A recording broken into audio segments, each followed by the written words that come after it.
The playoffs of the Beacon World League are upon us. It is the final day. 8 players remain, but only one of them will walk away with the lion's share of the over $2,000 cash prize that is sitting waiting at the end of the day.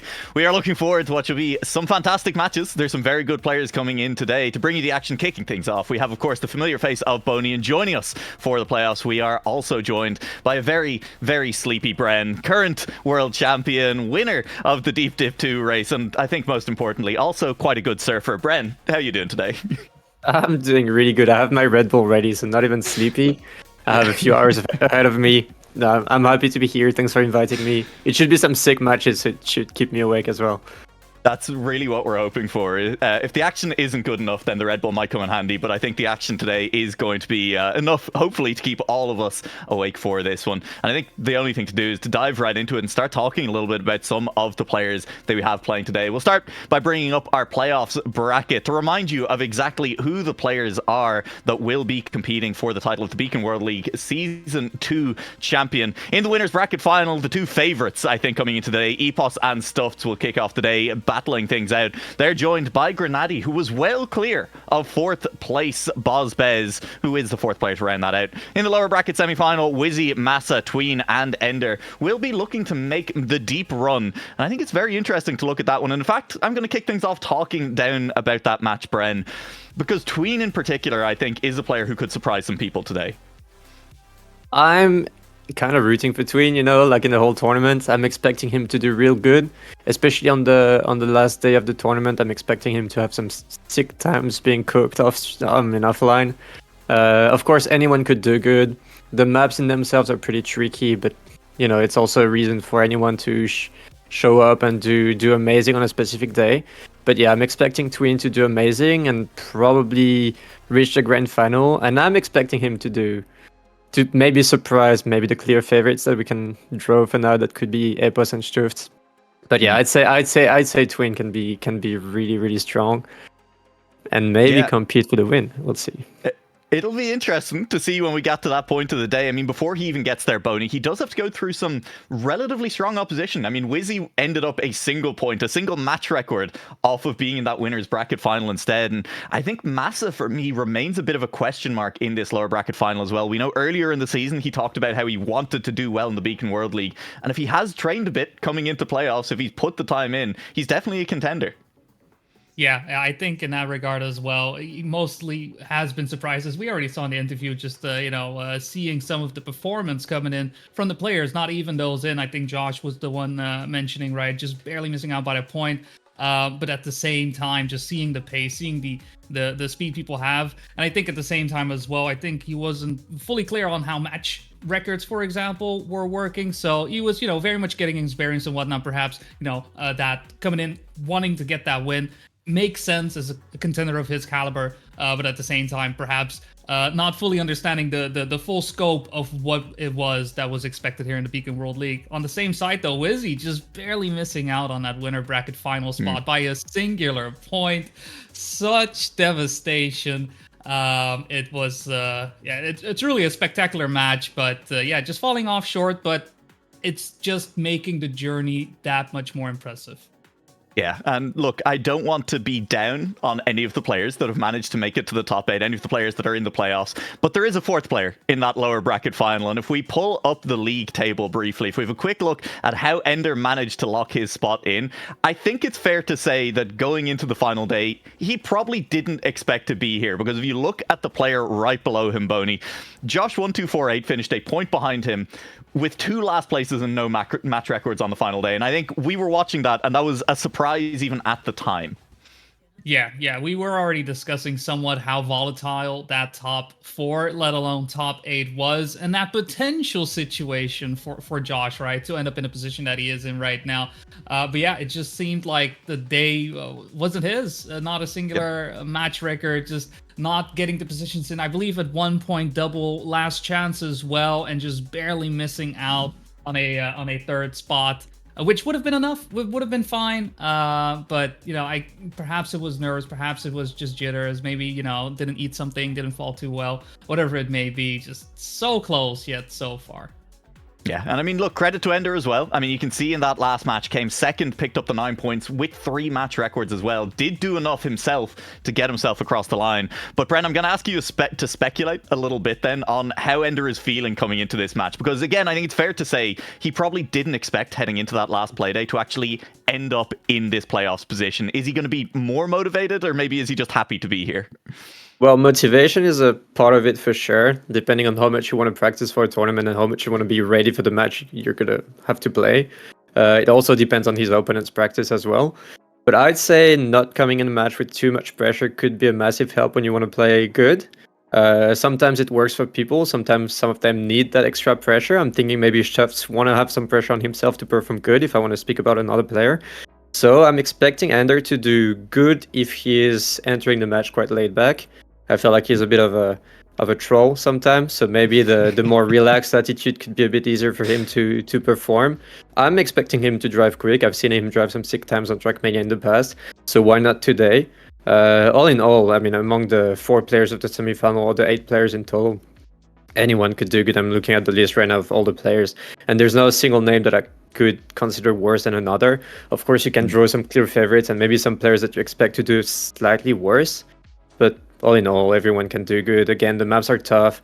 One match is like, you could play 100 match and have complete different results every time. So it depends on the day. It depends on what they ate this morning, and the humidity in their bedroom, what the temperature is like outside. How comfy the chair is. The chair is really important too. So. The chair is vital. I've got a very comfy chair. It hasn't made me a good player yet, but one of these days I'm going to get there. I've no doubt. It must be the humidity then.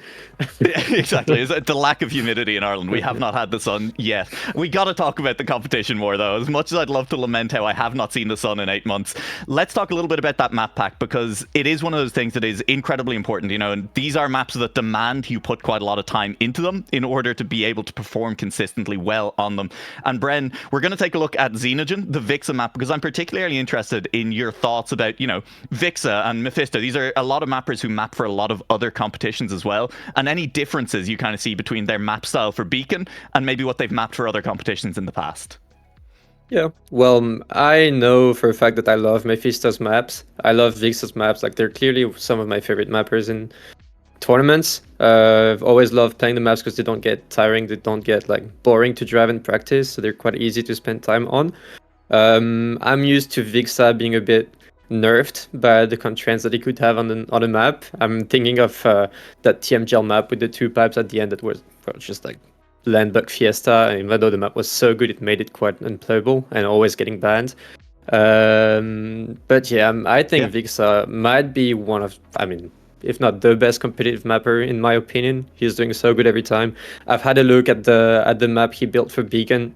It's clearly a good map. Quite surprising for me that it's just mostly... Sorry, while you're talking about it there, Bren, I think we actually have the video. So hey, why not? Let's pull up the video and you can talk about the map while we have the video playing.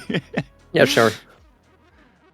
Well, overall on Vixa's map, you can notice that, in my opinion, there's maybe more tech sections than you used to see on Vixa's maps. I feel like it's a lot of drifts, more techy than expected.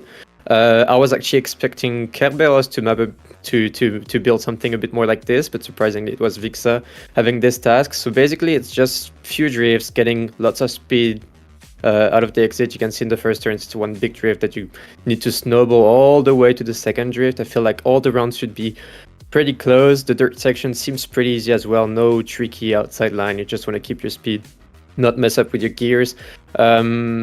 Same thing, another drift where you kind of want to exit with a lot of speed. It's an uphill. Jumping in the grass seems like a pretty easy jump. You can't really fail that. So all in all, you're at 30 seconds of a map, and I expect all the players at this level to be all together. And then you start to have some pretty transitions, more of a tricky trajectory between the reset blocks. Again, you're going to chain with another drift, which this one should snowball a bit more because you're going to enter a grass section of the map. So the more speed you enter this part, the better you're going to exit. And that snowballs twice in a row as far as I know. There's indeed 2 sections of grass that you can see. And I think these are probably the most important part of the maps. I don't think you can do some terrible mistakes on the map, but you want to get as much speed as possible, because if you're lacking that, you're just going to lose 0.1, 0.2 so easily. But yeah, overall, a pretty easy map from what I can see. I haven't played the map myself, but it looks pretty easy.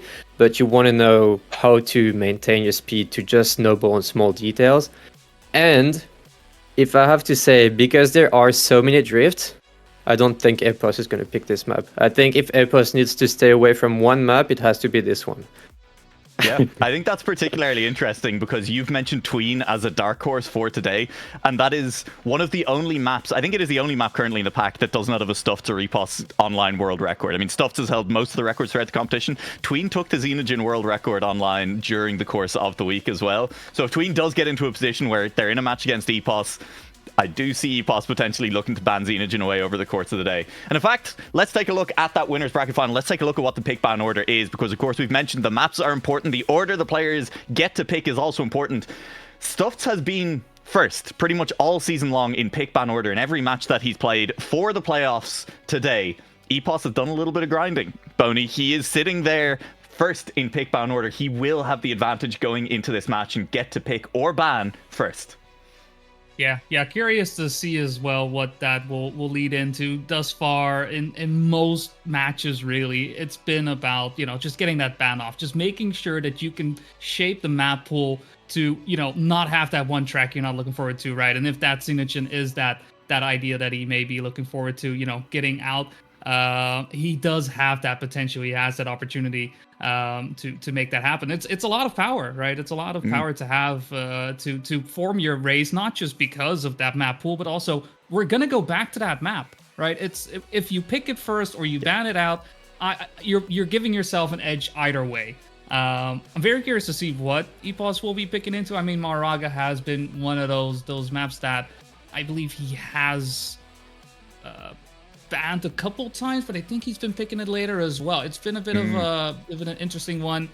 No, it comes back to me. Maharaga, yeah, that was one of those things like, oh, if you get like PB or something, I won't ban it. No, yeah, it's coming back to me. And then they didn't get the PB, so he still banned it. Yeah, so and I do probably think banning Maharaga. Yeah, well, there's something very interesting there, which he might be banning Maharaga away, absolutely. But I think, as Bren, you've said there, Xenogen may be a map that Epos isn't as interested in playing. And Grenady is sitting in this upper bracket as well, has been fairly open about how he likes Maharaga because it's a difficult map to be consistent on. And he feels like he has more consistency than some of these other top players. I would add one last thing about pick and bans. You can either ban and pick for yourself, but you can also target an opponent. And if we see that Stuffed and Epos are clearly dominating the tournament, that we could see it happening today, maybe the first seed in the grand final, which should be Epos, as I understand, should be targeting Stuffed, maybe trying to get Stuffed's best map out of the match. It could give him a bigger advantage than trying to go for his best map. I mean, it's a decision you have to make on the go, but I feel like it could be a pretty smart decision to make when you have two players that are so of a similar level, entering a match. Well, there's a lot to think about going into this pick and ban, and we are about ready for our first match of the day to head into that pick ban. This is the Beacon World League Season 2 upper bracket. And we're going to see Epos to pick or ban first. What is the decision that he is going to make? We've said maybe not favoring Xenogen. If he does choose to ban that away, that leaves Maharaga on the table. And honestly, I think that helps Grenady maybe as much as anyone else in the pack. And Bren, that's a Xenogen ban. Excellent call. Yeah, it was quite expected, to be fair. I don't think he's facing the strongest tech players in the field. I'm thinking again about Tween mostly. But yeah, I think you don't want to drift too much for Epos, especially because he's so good on faster paced map, more transitional, more grassy sections and all that, so I'm not surprised. It's a pick for Stuffed of Maharaga then, Boney, and I think that's interesting in that that Grenady is going to pick Maharaga at this point of the competition if it's left open when he gets to him. That would make it map 6 rather than map 5. Of course, we're only playing to eliminate 2 players. We're not playing all the way through here, but in terms of looking ahead to a potential finals later, if Epos, if Stuffed, if Grenady are all still there, if someone like Tween joins them, if Bozbez makes it back, whatever it ends up being, I think that's an interesting look ahead that Stuffed might be saying, I don't want Maharaga to be map 6, which is so often a decisive map. Yeah, it's very much, coming down to that limit, maybe with the 2s. You basically are telling yourself, you know what, we're just playing at minimum 6-7 rounds here on Maharaga. So if he feels comfortable with that, right? If he is comfortable with that start, with those various sections, those transitions on Maharaga, and it's going to be an interesting pick. Yeah. All right. I'm going to need 2 names from each of you. Who are the 2 players who are dropping to lower bracket out of this match? Bren, I'm going to ask you first. I'm expecting, I have to say, Granadi and Bospes. I think we've mentioned Epos and Shifts as, I mean, the clear favorites. But Boney, I don't know. Okay. I'm expecting that if Granadi practiced, he could be the strongest player in the field. Ooh, But I doubt that he invested the time and effort to actually be the best here compared to Epos and Shifts that will be the stronger candidates here. Completely fair. Boney, you feeling similar things about the field? Yeah, it's. I'm hard pressed to see Epos and Stuffs being beaten at the moment, despite Gennady and Bospes both being phenomenal players. It just feels like a Div 1 versus Div 0. Boney, that's a great answer. It's very fair. We're going to get ready to head into our first match of the day. We're going to casters, randomize. Orion, how you feeling about this one? Well, I gotta say, it is going to be a very, very interesting match to get into this one. If there is any time to watch anything that has to do with Beacon, it is going to be this match, honestly. And Orion, you came in at a perfect time here in the playoffs. How you doing, buddy? What do you expect to see going on?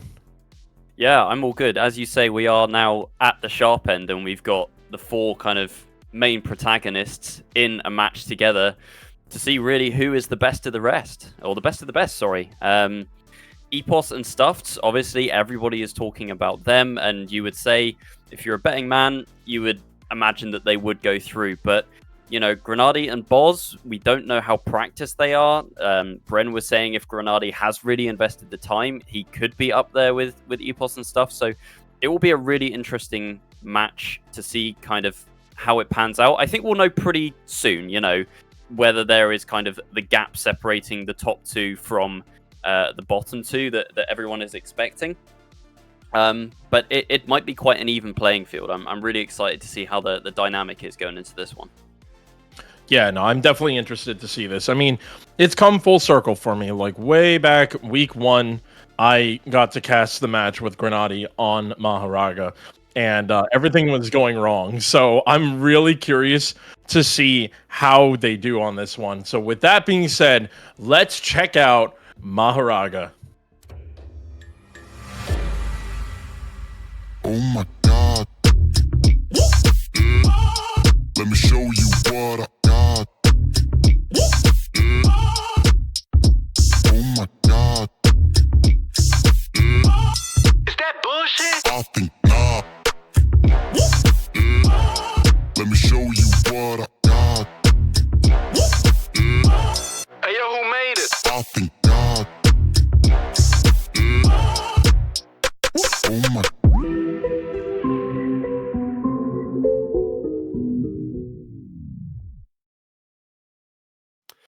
There we go. That was Maharaga, the scary yellow map that so far in the tournament Stuffs has not been particularly fond of. He has banned it every single time so far, but we see Stuffs actually picking it here, as the analysts were saying, potentially to avoid it becoming that map 6. Orion, I have to say, you haven't been here for the league play. So I think your caster curse is a little strong. So be careful, because as soon as you said Stuffs, he ended up crashing into the corner, unfortunately. Oh man! So yeah, you came in strong, man. Take it easy, man. I thought my caster curse was bad, but you just went. You got to get them out of the way early, I suppose. Very fair, very fair. So Stuffs is going to be out of this round, unfortunately, clipping the first jump, but Epos up in front and Grenady following very close behind. This has been a map that Grenady, I would say, has been pretty fond of. He's been doing a really good job grinding out this map, and he is trying ever so slightly to get closer to Epos as he closes the gap from 0.1 to 0.05 as we go into the first jump of this map to finish it out. And Grenady 0.03 off of Epos. Epos had a beautiful lead, and then Grenady almost closing it out on them, Orion. Yeah, I feel like Grenady can actually play this quite smart as well because, you know, we're not going the full distance. We're not determining a winner. You just need to be second. So Grenady maybe doesn't need to be pushing to win the rounds. He just needs to be capitalizing if there are any mistakes from Epos and stuff to making sure he's finishing in that second position. Because if he can consistently finish second, then that gives him a pretty decent chance of actually progressing through. If Stuffs and Epos are making mistakes, once again, Stuffs straight into the ramp there, and it's exactly the same scenario as before. This time, Bozbez is up fighting with Grenady and Epos, but we'll see how long he can stay on their tail. Yeah, Stuffs made the first jump and unfortunately made a mistake on the second jump. So maybe as each round progresses, he'll make a mistake at every single jump until he gets to finish. I don't want to jinx him for doing that. I really do hope Stuffs is able to shake it off and move on with this one. But we got now Bozbez up and taking Epos. He's taking a shot now as Epos still with a really good lead. And going into the flip here, we've seen so many mistakes come in and a really well done barrel roll between Epos and Bozbez. Both players from Blue Jays battling it out in the front, but we're coming towards the end here. Ooh, Bozbez lost a little bit of speed, but he's still able to hold on to P2. Grenady was creeping up on Bozbez at the end there, but it won't work out. Grenady's going to take the -7 for that one, and Epos is going to be chilling out with the 100 points still for 2 rounds in a row. Yeah, it's a big -20 early doors, though, for Stuffs. Not how he would have wanted to start the match at all, especially since, you know, everyone was touting him as being one of the favourites in the match. So he's lost maximum points over the first 2 rounds, and we'll hope for a better round 3, and we'll see if he can actually finish this one. What his pace is like. Epos there with a 108.7. Oh, have I jinxed him again? Oh, no. I'm sorry. I think you're banned from saying his name. Yeah, he did. He made it to the 3rd jump this time. But I don't think you're allowed to say a word. You can't say his name until maybe the 4th jump at this point. Who must not be named. Yeah, yes. Oh, man, it's unfortunate for Epos. He's going to, excuse me, for Stuffs here. But Epos up in front against Grenady, and they are neck and neck here. But Epos had a bit of an awkward landing there. Somehow able to recover pretty well from that one, but they are just ever so slightly switching back and forth, battling for that P1. And this flip is really important to not only land it, but to land it as soon as possible to get as much exit speed as you can see they have here. Grenady seems to always seem to pull just a little bit ahead, really using that wheel abuse to get as many SDs as possible, but it's not going to be enough this time. Epos again up in front with a 108.7. This man is just warming up. Yeah, he's not full sending yet, but is firmly ahead of the competition. I think it's just Stuffs making the mistakes at the back that is kind of probably relaxing Epos quite a bit, and I don't know, I worry that it's maybe going to affect the mental of Stuffs going forward. If you've crashed 3 out of 3 rounds, and, you know, coming into the 4th one, we'll see how he fares here. Oh, Needs a good round, really. But, yeah, going forward in the matches, if he's not having good rounds, that's a mistake for Epos, actually. Could start to maybe affect the mental going forwards. I don't know. It's tough to call. We're only 3 rounds in. I would say Stuffs is hard as iron. He's a really good player, and so I wouldn't be surprised if he bounces back. And unfortunately, just as I say that, all right, we are both banned from speaking about him during this map, because unfortunately for Stuffs, that is 4 for 4 making a mistake on this map. It's not like, oh, but Grenady actually makes a huge mistake up ahead as well. Bozbez is all by himself. He just needs to clean this one up, get a good barrel roll, and he does. And now it's going to be a battle in the back as Bozbez is just going to run this one out.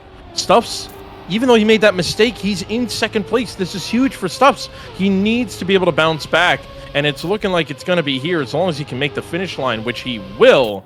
And that's got to feel better. Grenady actually goes for the safe finish, which almost cost him last place as Epos was fighting his way up. But man, Stuffs, okay. Maybe he was just shaking it off. He's waking up a little bit. Hopefully he's starting to feel a little bit better. So, I mean, that was a rough round 1. It's maybe the nerves are kicking in, Orion. It is the playoffs, so, you know. Yeah, and I mean that is Stuff's worst map. He's not in the top 10 for like any of the live times on that map. He's banned it every week so far. So yeah, no surprise really that was his weakest one, but I really hope he can kind of bounce back into the match as we go forward onto the next maps. Epos with a -10 at the end there, thought he could maybe make it perfect all the way through, but did make that mistake at the start. And Boz and Grenady pretty similar on 82 and 78 points. I would say Stuff's still within touching distance. If he can get those first and second places, can slowly eat away at those in front of him. Yeah, I would agree, and I really think it's interesting how you say that was probably one of his worst maps, because Stuffs was also the person who picked that map, so It was a weird combination of things, and now you know that is in the rotation to be the 5th map. So I'm curious what the strategy was about that. Maybe he just expects the long haul to happen, because there is a good chance we're going to be seeing potentially 6 maps, but the 6th map is also the 2nd map. So let's go and check out Reshiram. You know how we roll.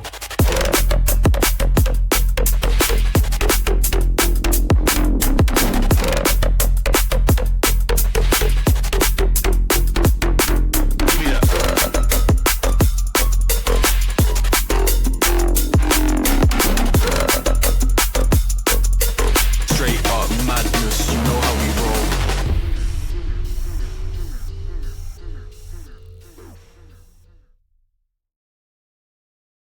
Here we go then, into Reshiram. World record held by Epos. The live world record is a 106.2 by Stuffs, and the top 9 live times here are all set by Stuffs or Epos. So if there was going to be a map where both of these guys should look to be, the top 2 contenders, it should be this one. We'll see what Boz and Grenady can do. Grenady did look pretty solid, to be fair, on Maharaga, but he had touted that as one of his most consistent maps. We'll see if he can maintain that consistency here, as Boz in this round dropping back early doors. And yeah, it Stuffs again with the mistake. Really uncharacteristic match so far from Stuffs. Yeah, no, I mean, even if you're fast-paced, crashy guy, it doesn't make sense to me that it's happening so much. Maybe the nerves are really kicking in. I mean, we heard it on the analytical desk. Sometimes it comes down to how much humidity is in the room. How is your chair adjusted? Are you holding your controller, putting your keyboard down properly? I don't know, but it is very, like you said, it's very uncharacteristic for Stuffs to be making these kind of mistakes. I'm generally concerned for him right now. Yeah, I mean, obviously it's a double elimination, so worst case scenario, he drops down to the lower bracket and then has, 1-2 more matches potentially to pick himself back up, dust himself off and go, you know what, I'm better than this and I can get back to that grand final. So it's not all over, and I mean, we've still got loads of rounds to play yet. He's on 56 points at the moment, so he's almost down to half already, and we've only played 5 rounds. When you look at it like that, it's not looking great, but we've seen how his performance has been throughout the season, second only to Epos, and he's won every other match, beaten every other player. So I really don't think we're seeing the best of him yet, but we might just see, although another bug slide gone wrong for Stuffs as we focused on him there, and we go to the top 3 once again, which does not feature him. So I just got word that Stuffs is actually not playing on his home set. We don't know exactly where he is playing, but he's not playing on his home set. And I know for sure that could play a big factor. If you don't have the right hertz on the monitor, if you're not sitting in your chair and you're used to your height, that really can play a factor. As silly as it sounds, it's serious. So that could be potentially what's causing the problems. But up in front, we do have Epos and Grenady fighting for it, but Epos was able to snap back faster on that ice turnaround. And Grenady was right behind him, but a 106.6 is not bad. Not the best. I think, like you were saying earlier, Epos is not bringing out all of his trump cards. He's not coming out guns a-blazing. He is playing just the amount of Trackmania he has to play to keep himself up in front. Yeah, Epos' live world record is a 106.4, so he's really not that far off it, like maintaining a very strong pace. Still got 90 points, so at this point, it's kind of looking like Epos is confirmed for the grand final, given that Stuffs now has dropped down to 46. I think we also need to maybe start talking about this battle between Grenady and Boz, because they're, as of right now, the favourites for that second place. They're only separated by 2 points. I would say that Grenady so far has seemed to be the more consistent, but Boz maybe has that more ultimate pace. As you can see now, he's riding right on the back wheels of Epos. Stuffs again with a slight little mistake there. But yeah, Grenady dropping back by a couple of tenths here, and Boz keeping up with his Blue Jays teammate. Yeah, no, this is looking really good. It almost feels like we're watching the good old 2v2 World Tour match right now, because Epos and Bozbez just hand in hand up in front, first and second. Epos playing really well, and his teammate just sticking along, but Bozbez is not going to be looking to snipe Epos, but that's a really good turnaround for Bozbez. Getting that second place, only losing 4 points. You are down from Grenady a tiny bit, but that's now going to allow Grenady to fall into P3, and Bozbez can shake that one off a little bit and feel a little bit better. Epos has just beaten his live PB, by the way. That was a 106.395, so half a tenth quicker. Goodness. So despite limited pressure from behind, he's still driving those blistering times up front. I mean, he was setting world records even last night. I think he improved the record on Arrogate last night by... He's done the first 111 that we've seen, which is just an unreal time. So Epos is just continuing to get better and better, and I'm sure that he is very happy watching Stuffed capitulate here. It's not the nicest viewing, I won't lie, as a neutral. You know, we were bigging him up before, and you got to feel for him. Not on his home setup, that does make a huge difference. I cannot overstate how much that can, you know, just throw you off slightly if it's a different monitor or a different controller, even just a different playing environment. Yeah. Clearly he's not feeling comfortable, I think, is what we can take away from this so far. Yeah, I agree. I mean, it's one of those things that the what ifs start to come in. What if I just stayed home? You know, sometimes life gets in the way, and you have to go somewhere else and play your tournament from from across the world. Who knows? You know, but it's a little unfortunate to see what's happening to Stuffs. We know how good of a player he is, and this is not looking good for him. He's down to 26 points. We're only on map number 3, and we are looking at potentially seeing a last chance by the end of this. This is the first time in all of Beacon Season 2 we see anyone get into last chance before we even see the 4th map. Yeah, it's really looking dire for him, especially, you know, when you consider his stats. He was at minimum 5th in the rankings, like coming off of each week. The other weeks were 1st, 2nd, 1st, and average finishing position was never below 2. His average finishing position right now has got to be like, what, 3.5, 3.6, something like that. I think he's only finished 1 round not last at this point. It would be what, 7 rounds in 4th, 1 round in 2nd. Yeah, I would. Yeah, that is correct. Because not looking good. I've been able to watch the in-game chat, and Stuff's only mentioned 2nd place twice. So I can imagine his heart is feeling a little heavy right now. So let's hope the map helps here at Heartleap.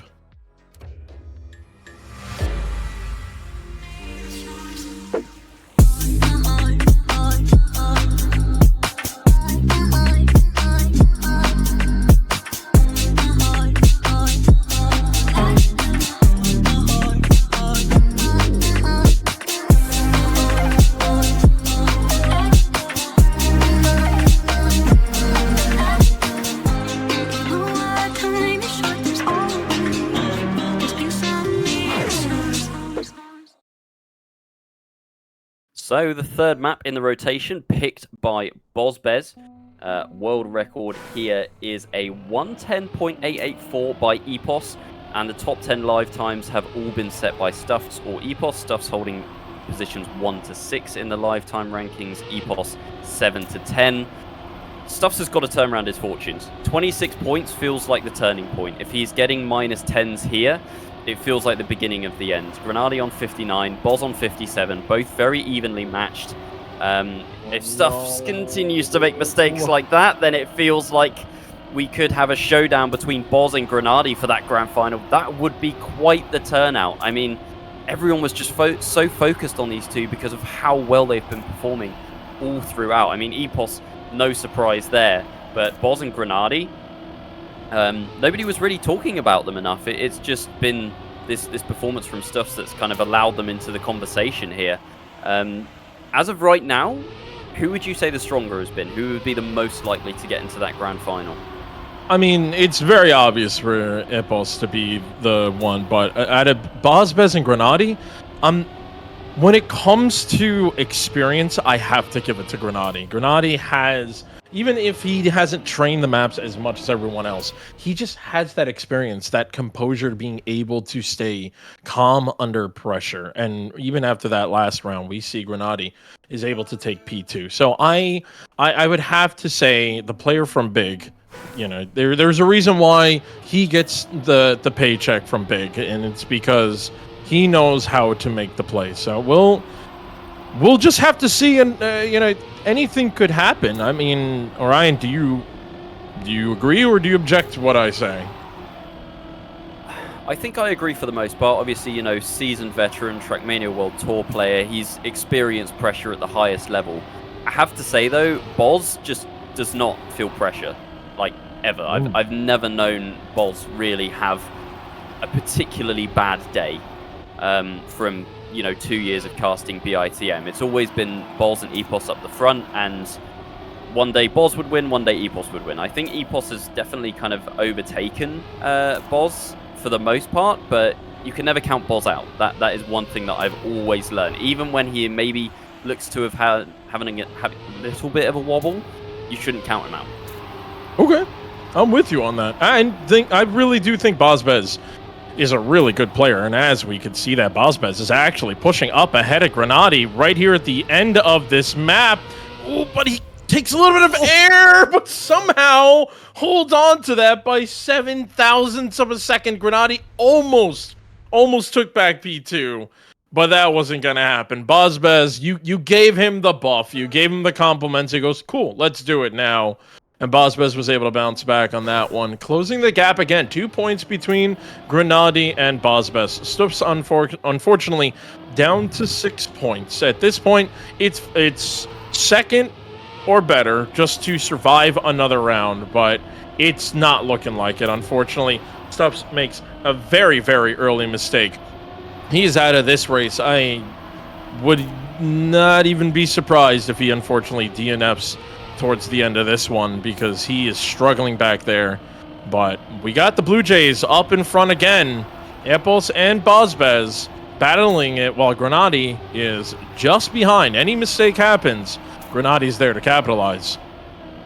Yeah, we haven't really seen EPOS make many mistakes. We do see a different line here. EPOS goes full inside. It doesn't seem like as much of a gain or loss. It's maybe just a matter of EPOS feels more comfortable going on that inside line.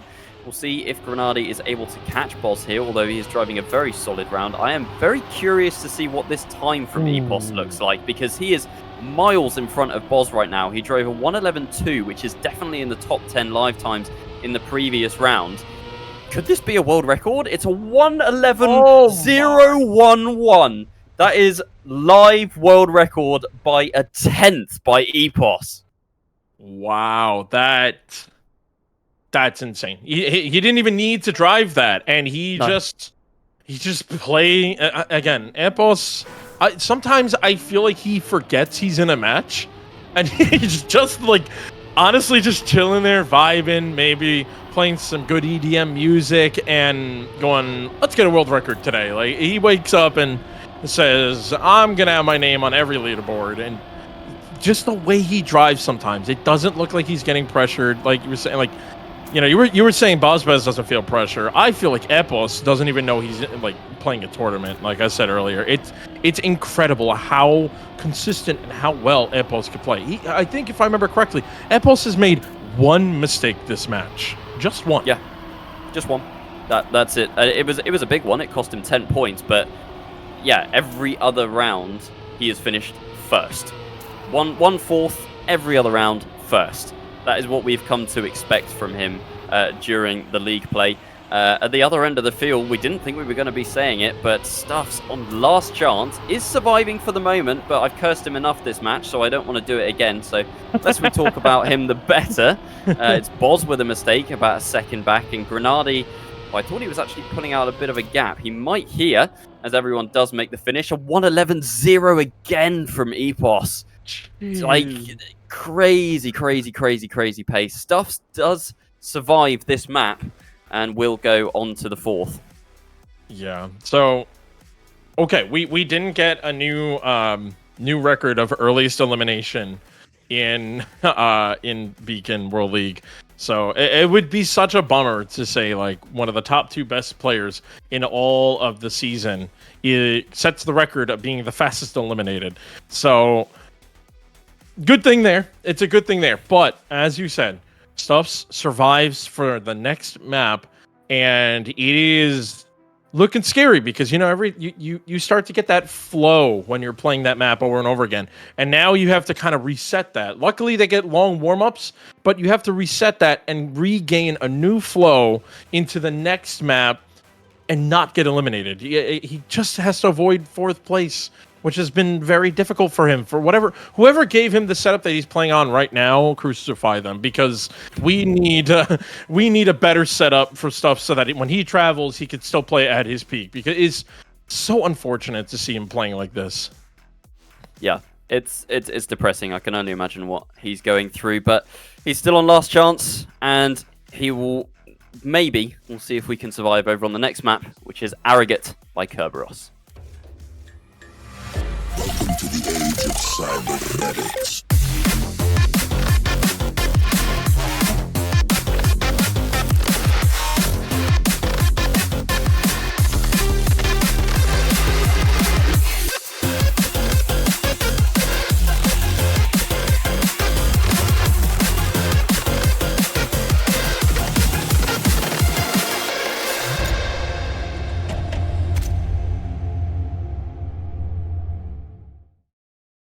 We may potentially see our first player to fall down to the losers bracket of the Season 2 Beacon World League playoffs. It is all down to this. Here on Arrogate, Stuffs is going to be battling for his life from here on out. And just how the performances have been looking from the past maps, it has not been a pretty one. But Stuffs did survive as soon as he got that last chance. He put it into high gear.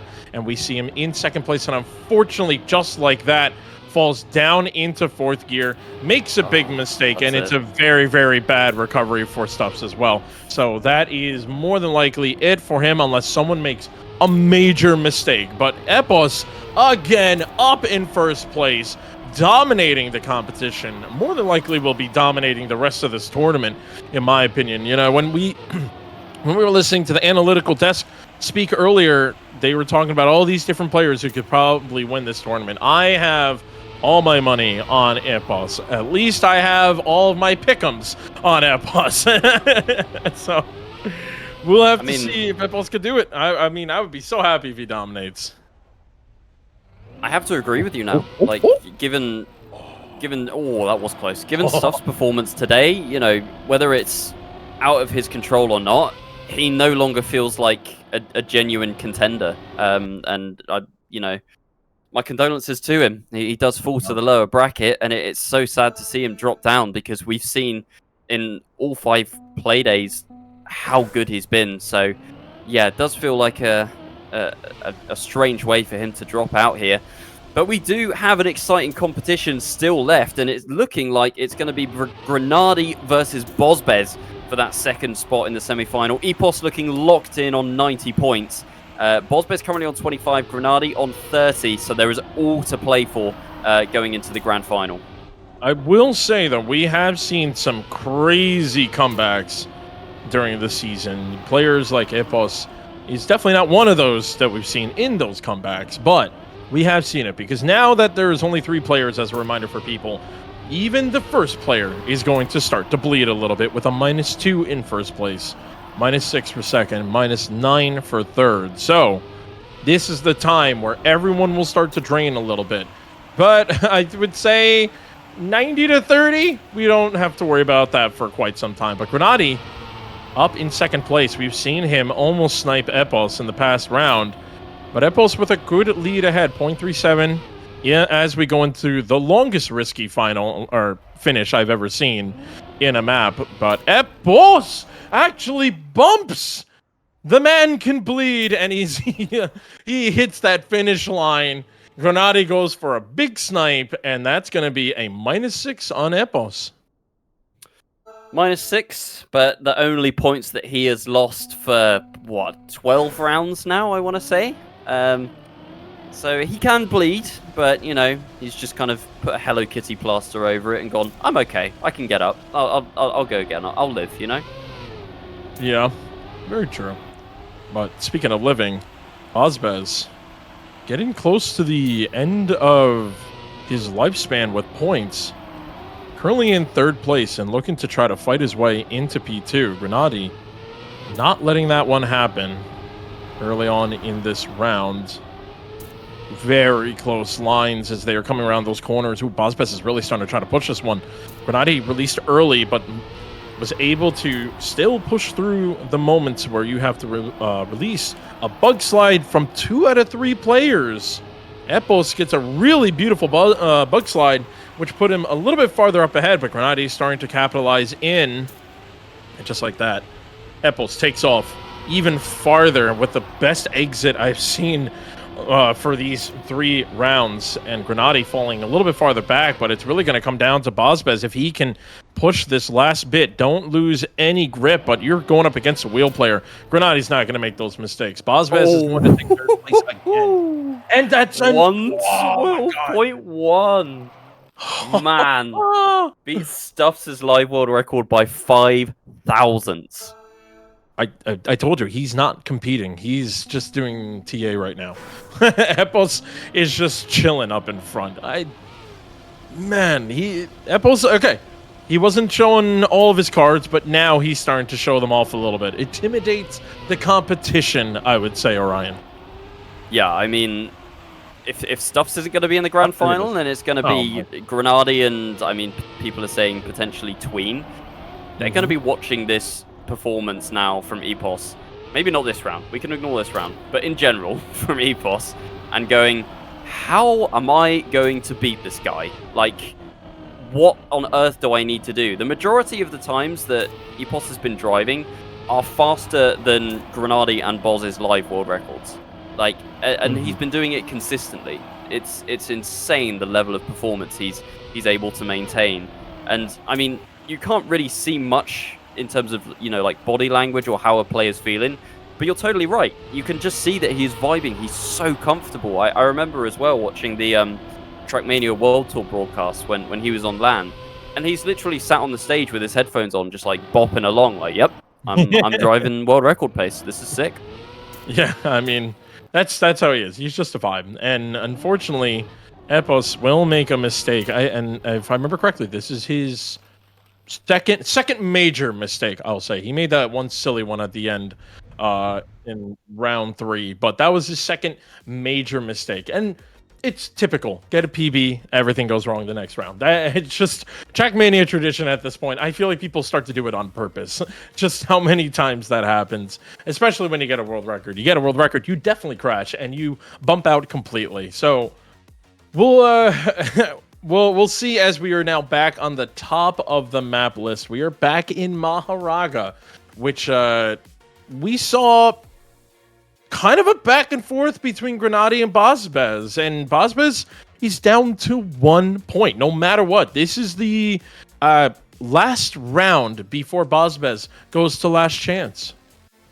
Yeah, potentially a bit scary as well, because Grenady has been saying that Maharaga was his best map. It was actually picked by Stuffed, who, with his poor performance dropping out, has actually now kind of done Grenady a solid here, because if this is Grenady's best map, and, he's now fighting with Ozbez to get into that grand final, you've got to say that Grenady's going to be feeling confident as we continue our rotation here. Yeah, we've seen it during the first rounds on Maharaga, and even though people would get a really good lead on Grenade right at the end would just abuse all of those wheel SDs and pick up so much speed at the end of the map. So now it's going to come down to, everyone's a little bit more warmed up. I want to see Grenade be able to capitalize earlier on the map so that when he does those really nice SDs later on in the map, that he can actually just start to zoom past these players, because that's what I think what's hurting him is just he's not getting the best beginning. First 50% is, I would say, average for their level. For me, that is epic. For their level, I want to say average, but I really want to see if Grenade can pull off a really good beginning. So let's hop on board with Grenade and see how he plays this one, because it's going to be a difference of whether Grenade can play really well and start to pull down Epos a little bit to maybe help out both Grenade and Bozbez. You never know. Epos could just bleed towards the complete end, but it's going to take a long time if Epos ever to do that. But Bozbez is up in second place. As I said earlier, they are going back and forth, Grenade and Bozbez, and it's one of those you don't know what to expect, because on paper you can think one thing, but in performance it's a whole other thing. Unless you're Epos. No, dang it. As soon as I said that, he makes a mistake. Epos finally showing that he is human today. He is not the almighty demigod of Trackmania, as he is starting to make a little bit more and more mistakes. But Bozbez up in second place and falling a little bit farther behind, 0.25 behind as we go into the barrel roll, and unfortunately clips the lightsaber that I like to call it. I'm not really sure what a lot of other people call it, but he clipped that lightsaber, and that's going to be it. Grenade will be the one in first place and force Bozbez into the last chance. And this is where things are going to get scary. No mistakes can happen. Yeah, I mean, that round was given for Boz, though. He was always going to drop to last chance there, so maybe that was just to push as hard as I can and see where I end up, see what my pace is relative to Grenade. And he was actually quite far back, so yeah, Grenade looking good here, 108.7 on that round, which for him is just a tenth shy of his live PB. So driving pretty quickly, you'd have to say. Epos there with a rare mistake, which did allow Grenade to lose minimal points, which obviously is going to be good for him. Bozbez was actually with a mistake there, so he's finding himself about a second behind here, and it's all going to be on Grenade to hold his nerve here and just close this round out, and that will be our two grand finalists. Yeah, I mean, top two is all you need, so Grenade doesn't need to go insane and push. Even though it's looking like he's going insane and pushing, I know for a fact that he has his HUD on, so he knows that he has that kind of a lead. And I think at this point, Grenade is just trying to play for a little bit of an ego, a little bit of a feel-good moment as he's trying to take on Epos at the end here. It is one of the tightest rounds on Maharaga, and there it is. Grenade is playing amazing. This is what I wanted to see Grenade do from the beginning. He's playing amazing and looking to maybe beat Epos in a fair 1v1 fight, but it comes down to 7,000ths of a second. Grenade will not win that one in a revenge snipe. Bozbez, unfortunately, getting eliminated and falling down into the lower bracket. So that is going to be it for this match. Stuffs and Bozbez will have to fight their way through the lower bracket. Epos and Grenade in the grand finals, and it is going to be a very fun day moving forward. If that's the kind of competition we got, of course, you're not going to want to miss it. But that's going to be it for me as well. This is my last cast here for Season 2. It has been an honor, and Orion, great honor to close it out with you, my friend. Yep, well, you're last, my first, and what can I say? I wish I'd been here for more of the season. That was hugely entertaining. I mean, Bren said, keep an eye on Grenade, you know, if one of the other guys has a particularly bad day as Stuffs has had, and Grenade looks well-trained, he could well end up in the final, and there he is, up with Epos. I mean, we never doubted Epos for a second. Makes it to that grand final, no dramas there. But Grenade, a great fight with Bozbez and capitalizing on Stuffs' mistakes, makes it up there as well. And yeah, we've still got plenty of action to go. We've got that lower bracket match coming up to see who is going to advance from that and face Bozbez and Stuffs in that lower final. Yep. So do not go anywhere because we also get to speak with our analytical desk right now. So Nua, what do you think of that match? I think I am genuinely disappointed both for Stuffs and for all of us who are watching the competition that Stuffs is not at home for this weekend. Bren, I think it was clear watching that Stuffs has not had the time to warm up with his new setup, that he's not feeling as comfortable as maybe we'd hope. Yeah, it's quite obvious that he could be so much better. I mean, we've had the proof in the previous matches anyways that he's played that he could be so much better than that. So clearly not playing at what we could expect and probably not what he was expecting himself. It's tricky to play on another setup, especially if it's something that you just discover. You know, when you play a LAN event, usually you can practice, you have time to warm up and stuff. I can imagine that just didn't play much on his setup and just showed up to do a quick warm up and then play the match. Maybe he's going to be good for the next match he's playing. Maybe he's going to have a bit more time. We'll see. But yeah, it's tough to adapt. And well, clearly didn't play to the level we were expecting of him. But I guess it's more unfortunate than anything. Doesn't mean he's a worse player. It just means that he's not home. Not more than that. Yeah. Yeah, no, exactly. These things happen. With that said, as much as we're maybe upset for Stuffs, Boney, I have to say I think Bozbez a positive surprise in that match. Yeah, just doing a phenomenal job there, bringing the fight. Because of Stuffs not being in the position that he is, it has been in the past. The second place spot all of a sudden was open right for the taking, and you saw Granati and Bozbez both just going forward, going back and forth in terms of points, and just very much going blow for blow along the way.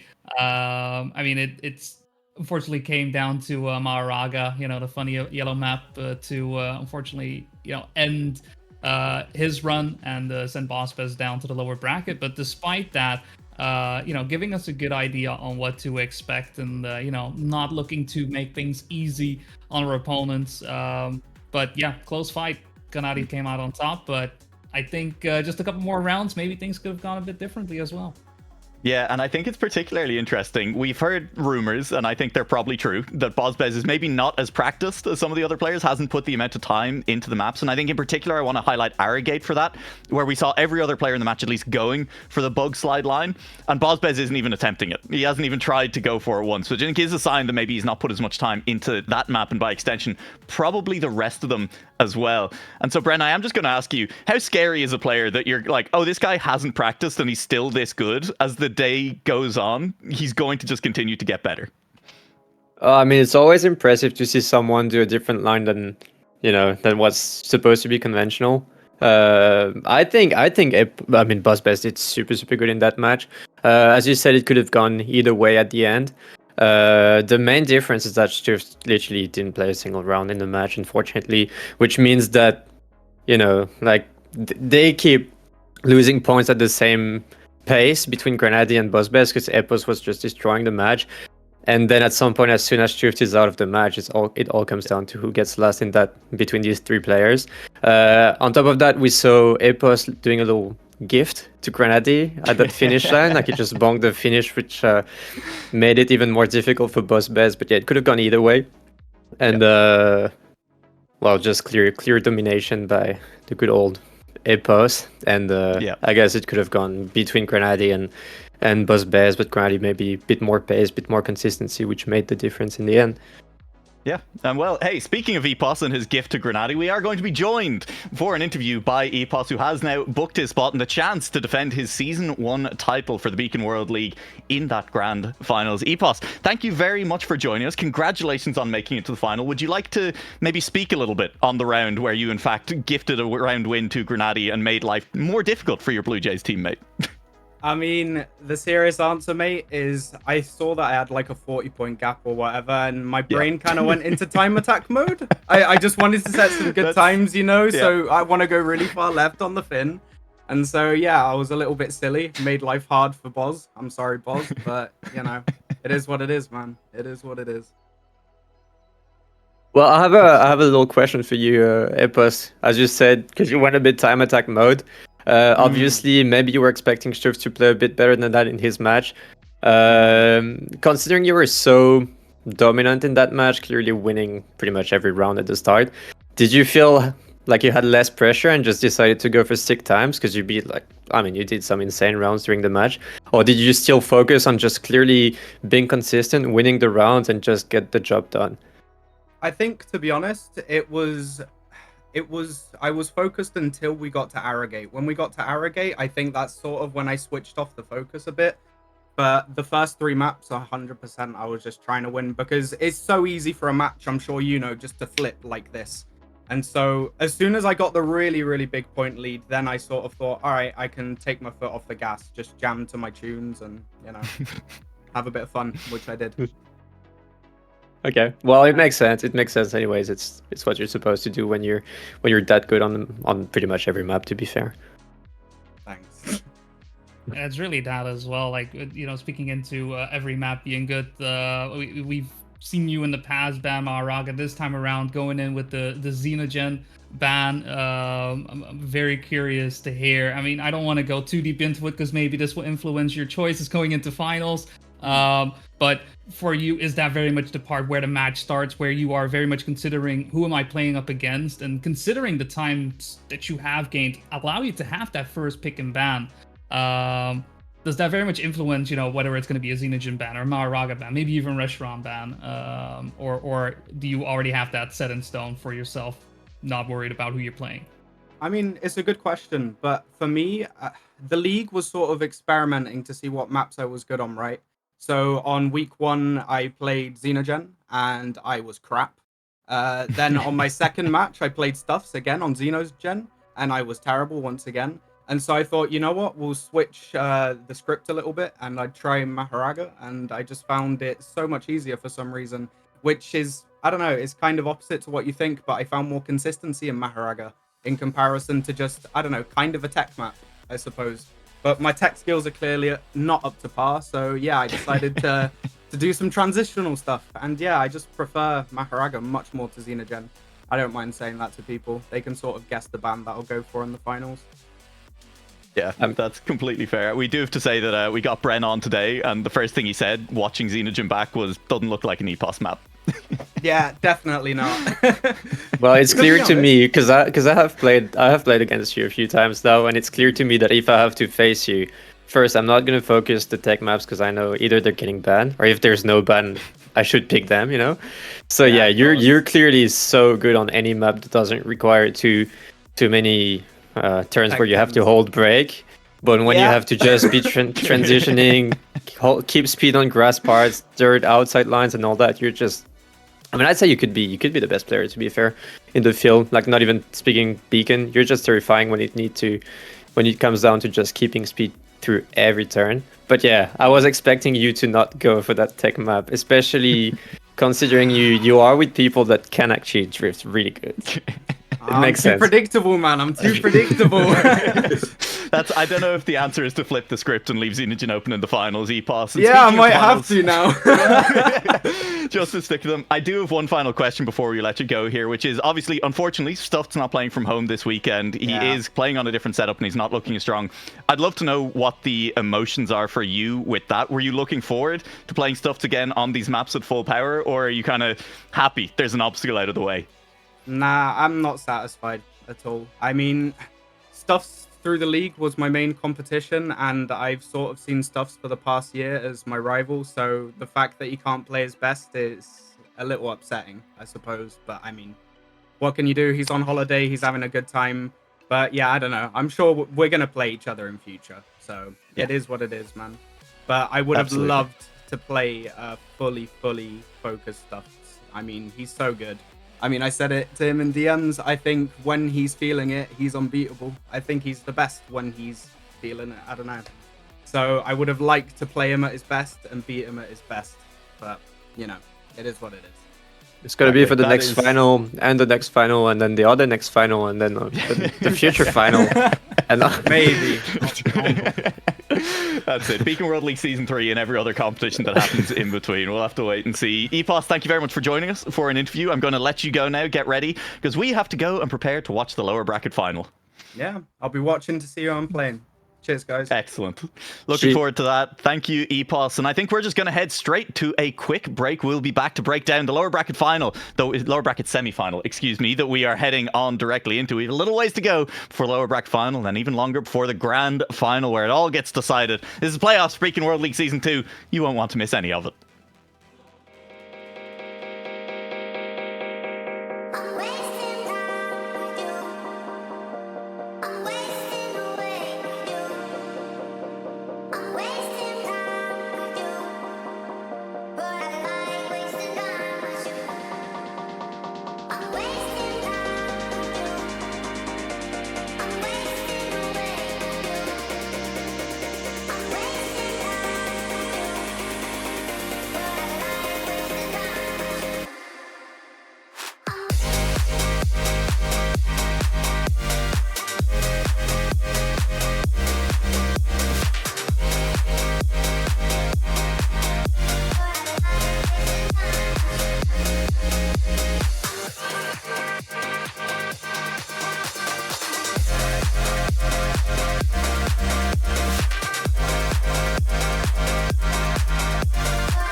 just some more whiskey. I can't seem to understand how you do this to me. You've been running in circles. Two of our finalists have been locked in, EPOS and Grenady, but there's a little ways to go in the lower bracket. 6 players remain to fight it out for those final 2 spots in the grand final. Joined now by Orion on the desk. And Orion, that was an exciting first match. Honestly, I think it's going to get more competitive from here on out. Unfortunately, Stuff's not playing on the setup, maybe not in peak form, but this lower bracket final, semi-final, is set to be very, very close. Yeah, I don't think we can really talk about that performance from Stuffs. As we said, you know, he's obviously just not comfortable. But yeah, it was an exciting match because we had that battle from Grenady and Boz going into the grand final. Grenady making it there. Bren, you said that, you know, if any of the other players had a bad day, Grenady would probably be the one to pick up the pieces, and that's exactly what's happened. But yeah, we do have this match going on now between Wizzy, Massa, Tween, and Ender. I would say, honestly, because, I mean, 2 players go through, I can't pick. I really can't. Like, all of these players at some point during the season have kind of had their, you know, pop-off moment. So it's a difficult one for me to actually pick 2 and go, yeah. I would say if I had to pick 1, Tween is maybe looking like the favorite right now to go through to the next round at the very least. Yeah. As for the second, that's a lot harder. Yeah, incredibly difficult. And Bren, it sounded, I think, like you were in a similar position where it is kind of Tween probably likely to go through, but then between Wizzy and Massa in particular, and maybe even Ender, very difficult to pick a second player. I mean, Ender was in the chat during the first match of the day, so I was. will count Ender out of this match just for this reason. Now, if we have to think between Massa and Wheezy, you know what? I have to give it to Wheezy. I feel like he has maybe the extra bit of motivation that Massa doesn't have. Maybe they're on par in terms of skill. Both of them really good. I'm expecting Wheezy to do a bit better on some maps. I feel like Massa's strength would probably be Xenogen in comparison to Epos, would be struggling a bit more on this map. I feel like the more tech map is so much better for Massa. So maybe if he gets this map at the correct time, he might actually go through. But I'm expecting, Twin to actually dominate the match. I'm expecting Twin to do really good today. I don't know. I have full trust in this guy. I feel like he is so fast, and when he's in a good day, he's terrifying. I mean, he's been at the top since pretty much forever. Yeah. And I'm expecting Twin and Wheezy. That's my guess. And so what's interesting there is, as you mentioned, maybe Massa favored on Xenogen compared to Wheezy. The fact that Tween has been playing this last week, he's really looked to peak over the course of the season, started slow and is now trying to really come into his own here on playoffs day. Xenogen does seem to be a map that Tween is excited about. And with that in mind, the fact that Tween is first pick means that there could be something interesting there, that Xenogen gets left open, that helps Massa out in turn, even though it's just Tween looking to make sure he's as comfortable as possible. And around one of the things I'm looking at in particular is that Tween, maybe having grinded the maps more over this last week, has a better idea of what he's comfortable on or uncomfortable on, and might be coming in with something a little bit off the wall in terms of pick bans, in terms of like shaking up how other people are going to be forced to approach the match. Yeah, potentially. I think you're kind of alluding to some knowledge that you already know, which I don't. No. Okay. We'll keep that a secret. But I mean, we saw the kind of tactics from Epos banning that map that we've. He banned Xenogen as well, which was a map that Stuffs was quite confident on.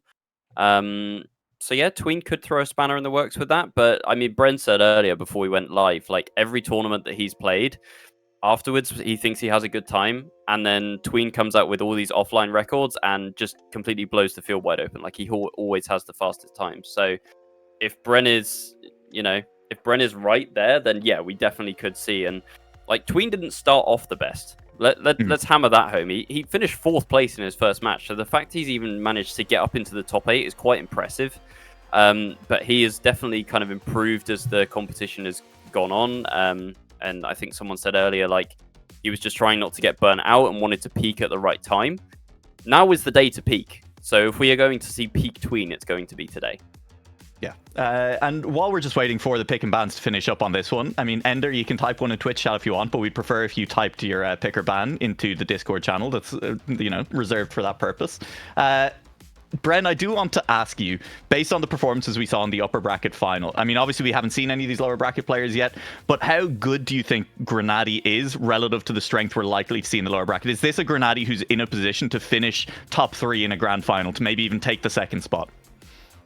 I feel like the 2 players who will come from the semi-final will be on par with Grenady. I don't think there is a clear 2nd in this tournament. I feel like we might have a clear 1st from what we've seen. Like, I feel like Epos was just playing out of his mind until he kind of lost focus, but the match was won anyways, so it makes sense.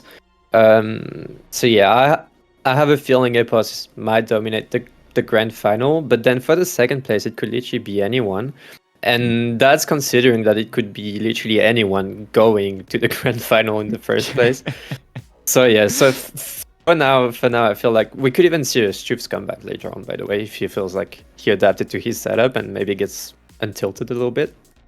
Yep. But yeah, I'm expecting anyone to do good. It would be quite funny to have 2 wheel players in the grand final as well.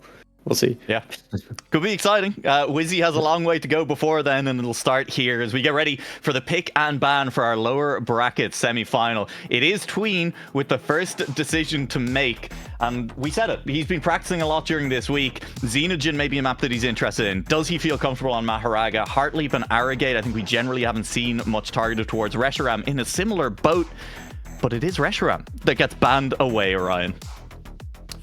Yeah, Reshiram getting banned. Not a map that he features in the top 10 live times at all. His strongest map is arguably Xenogen.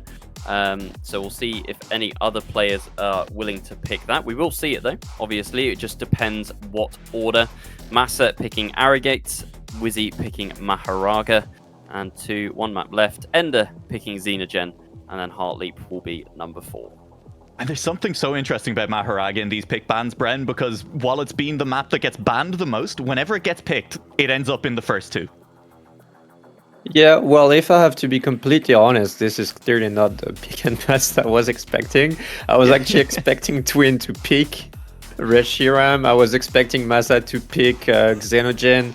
I was expecting Ender to stay away from Xenogen, so I don't know. It just makes no sense to me. But then I think it's nice. It's just full of surprise. And it's going to make the match a bit more exciting for me, because I was expecting the players to be comfy on different maps than what they picked or banned. So we'll see.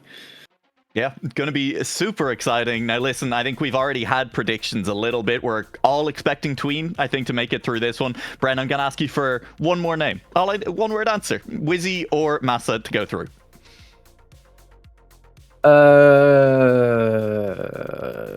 Wizzy. I'll stick to Wizzy, especially considering... Well, Xenogen is 3rd map, so we're not going to see it in the finals. Yeah, I'm going to stick to Wizzy. Well, it seems fair enough. Orion, same boat? I'm going the same. Like, the stats look like Wizzy has improved throughout the tournament. His average finishing position has gone from 2.95 in week 1 to 1.73 in week 4. Massa's, unfortunately, has gone the other way. So I just think in terms of momentum, Wizzy is looking like the better player coming into the playoffs right now. Well, fair enough. We'll see which way it falls. Twitch chat, type 1 if you believe they're wrong, and it'll be Ender. And meanwhile, we'll head on over to the casters for our second match of the day. We are heading down to our lower bracket semi-final to kick things off and see who exactly is going to face off against Stuffs and Bozbez. That's right. And, well, after such a... what do you do? I'm having a great time. I'm looking forward to this one. Boney, I didn't even mention it. I get to cast this match. I'm excited. My word,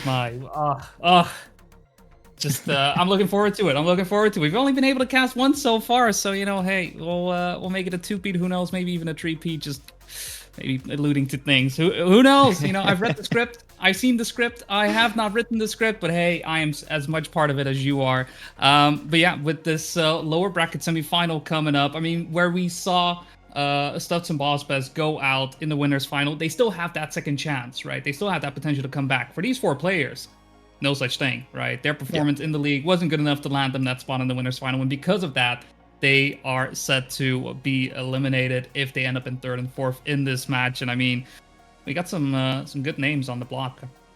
Yeah, and I think the thing that we're going to have to keep an eye on throughout this match, Boney, if we want to kind of get an idea of how the rest of the day is going to shake out, is what kind of times are winning rounds in this match. Whether that's Tween, whether it's Wizzy, Massa, maybe even Ender. Again, he is still here, and we'd kind of not discounted Bozbez in the upper bracket, but we were less up on him than some of the other players. And I mean, he gave Grenady a really good fight. But whether or not these players can then match the times that Grenady, that Boz were setting in that upper bracket final is going to be relevant. Are they on the pace as we head into our lower bracket final and then our grand final? Yeah, it's very much, a culmination of things that have been building up over the past couple of weeks, right? That is the point of these playoffs, to give us this grand finale, these fireworks that have been, been somewhat predicted, expected, and well, sometimes one goes off to the left and you don't really see this show. But with Wizzy, Ender, Tween, Massa, all in all, great players. Knowing, Tween's been cooking, Massa who's been doing good throughout the season, Wizzy who has been somewhat contesting A+ in that last match, and Ender who, has that strong knowledge, but coming in as a bit of an underdog. Very curious to see who's going to come out on top in this one. Yeah, well, we will be kicking things off, unusually, for one of the first times in the Beacon World League. On the blue map, we're heading into Arrogate. Welcome to the age of cybernetics.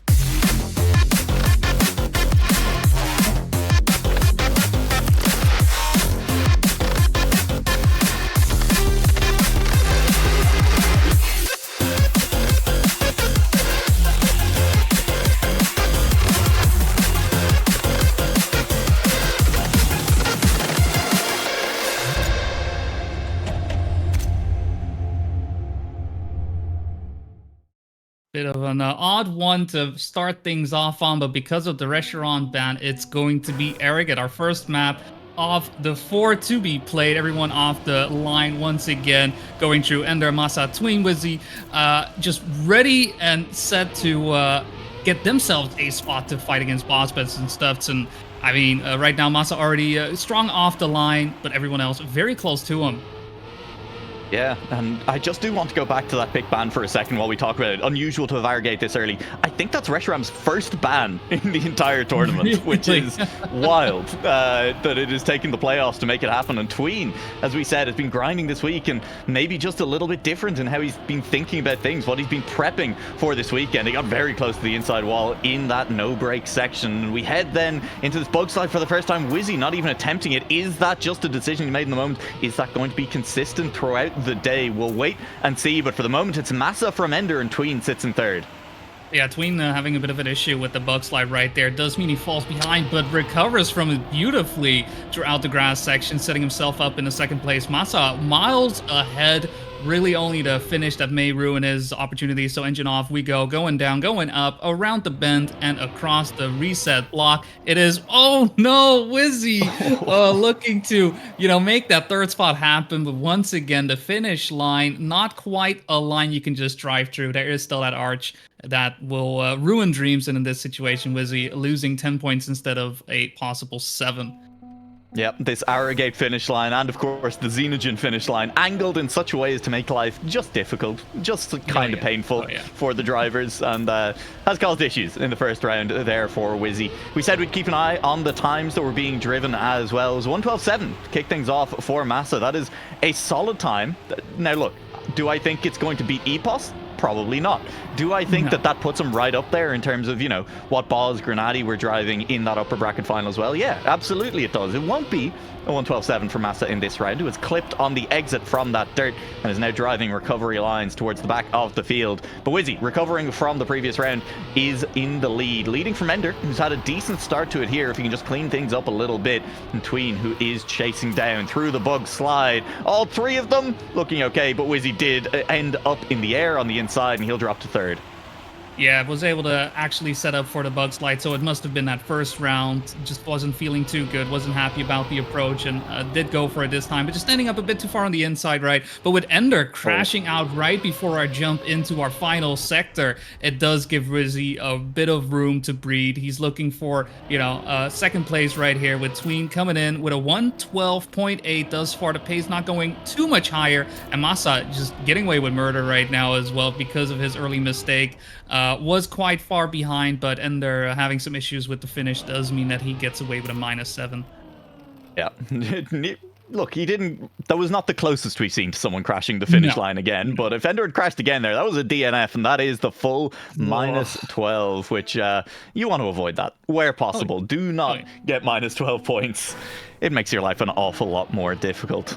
As things will continue to heat up here on Arrogate, we will definitely see this map again, and it could end up being decisive. So the players will want to be feeling comfortable on it by the time they leave this time around. That looked a little bit slower from Tween, an inside line. It has worked out for him, though. He didn't get any awkward bounce off of the wall. Ender, did he touch on the inside? I think he did.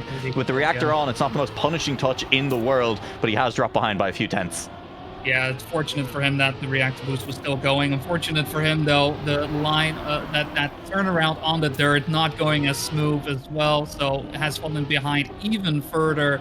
And for the time being, though, Tween performing the best, getting a first place and a second place in these first 2 rounds. With Masa hitting the side of the wall, it's looking like Tween is not showing any signs of slowing down, despite the fact that his start wasn't as clean as you would have liked. I mean, founding himself in that third position even, right now in contention with Wizzy to get a potential first place spot. Wizzy just looking for some redemption every single time. It's been something little, and as I am saying that, he does hit a wall. Masa immediately taking advantage of that, and Tween just needs to cross the finish line. I say cross the finish. There you go, cross the finish line. I'm being very explicit when I say that. Yeah, he will make it through, and it's a 1:12.8. Again, solid times coming through in this lower bracket semi-final as well. Shame for Wizzy, nearly managing to make it through that line. cleanly, nearly managing to make it through a round cleanly. And I think earlier on in the round as well, we did see him go for the bug slide again. It almost looked like he got it better than he was expecting it to. Exited with a huge amount of speed and stuff, and then ended up having to kind of recover the line after that. That allowed Tween back into it as well, because exiting that corner, it looked like Wizzy was 2 or 3 tenths ahead with more speed, and he just had to try and readjust the car and shed a lot of that speed in doing so. Yeah, just finding himself just not getting the full control that he may be looking for. Also, in chat, hoping for that single bug slide. Ender denying that. So, hey, I mean, if Ender says it, you may as well, right? But in a bit of a better spot for him. Tween with a mistake right there, right on that breaks off section. But fortunate for him, Masa, who had a bad start, is still in 4th place. So thus far, not the worst result that Tween could be looking for. Even then, though, 96 points as we are on our final round here on Arrogant, finishing things up here in these last couple of turns. Wizzy desperate, just looking for a good result for a good round, and it does look like this may be the one to make it happen. Just needs to get through these last couple of turns. Ender right behind. Tween also getting closer and closer. Tween actually may be close enough to overtake, but no, not quite. But Wizzy quite happy, I can imagine. 112.6. He's gonna be feeling it.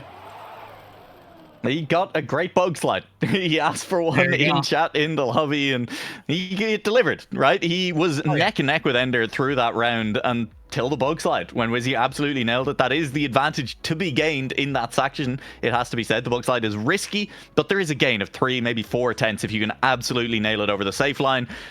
And honestly, even if you don't nail it fully, I mean, we've seen some players kind of not get it completely right, and, you gain maybe a tenth, but it was still there. And this time around, Wizzy managing to do well. That'll lift him a little ways up the leaderboard. He is now 3 points behind Masa. Between sitting 10 points clear, despite the fact that I don't think Arrogate went particularly well for him.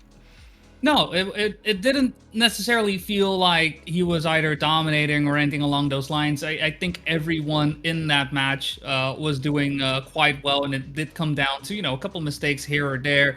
But yeah, Tween just coming out at the best, though, because of while he may not have seemed necessarily to be the fastest every single time. Let's say if everybody, is driving clean, no mistakes or whatnot, Tween is driving those 0.8s, right? He was focused on that. He seemingly has that pat down, and it's allowed him to thrive in this match thus far.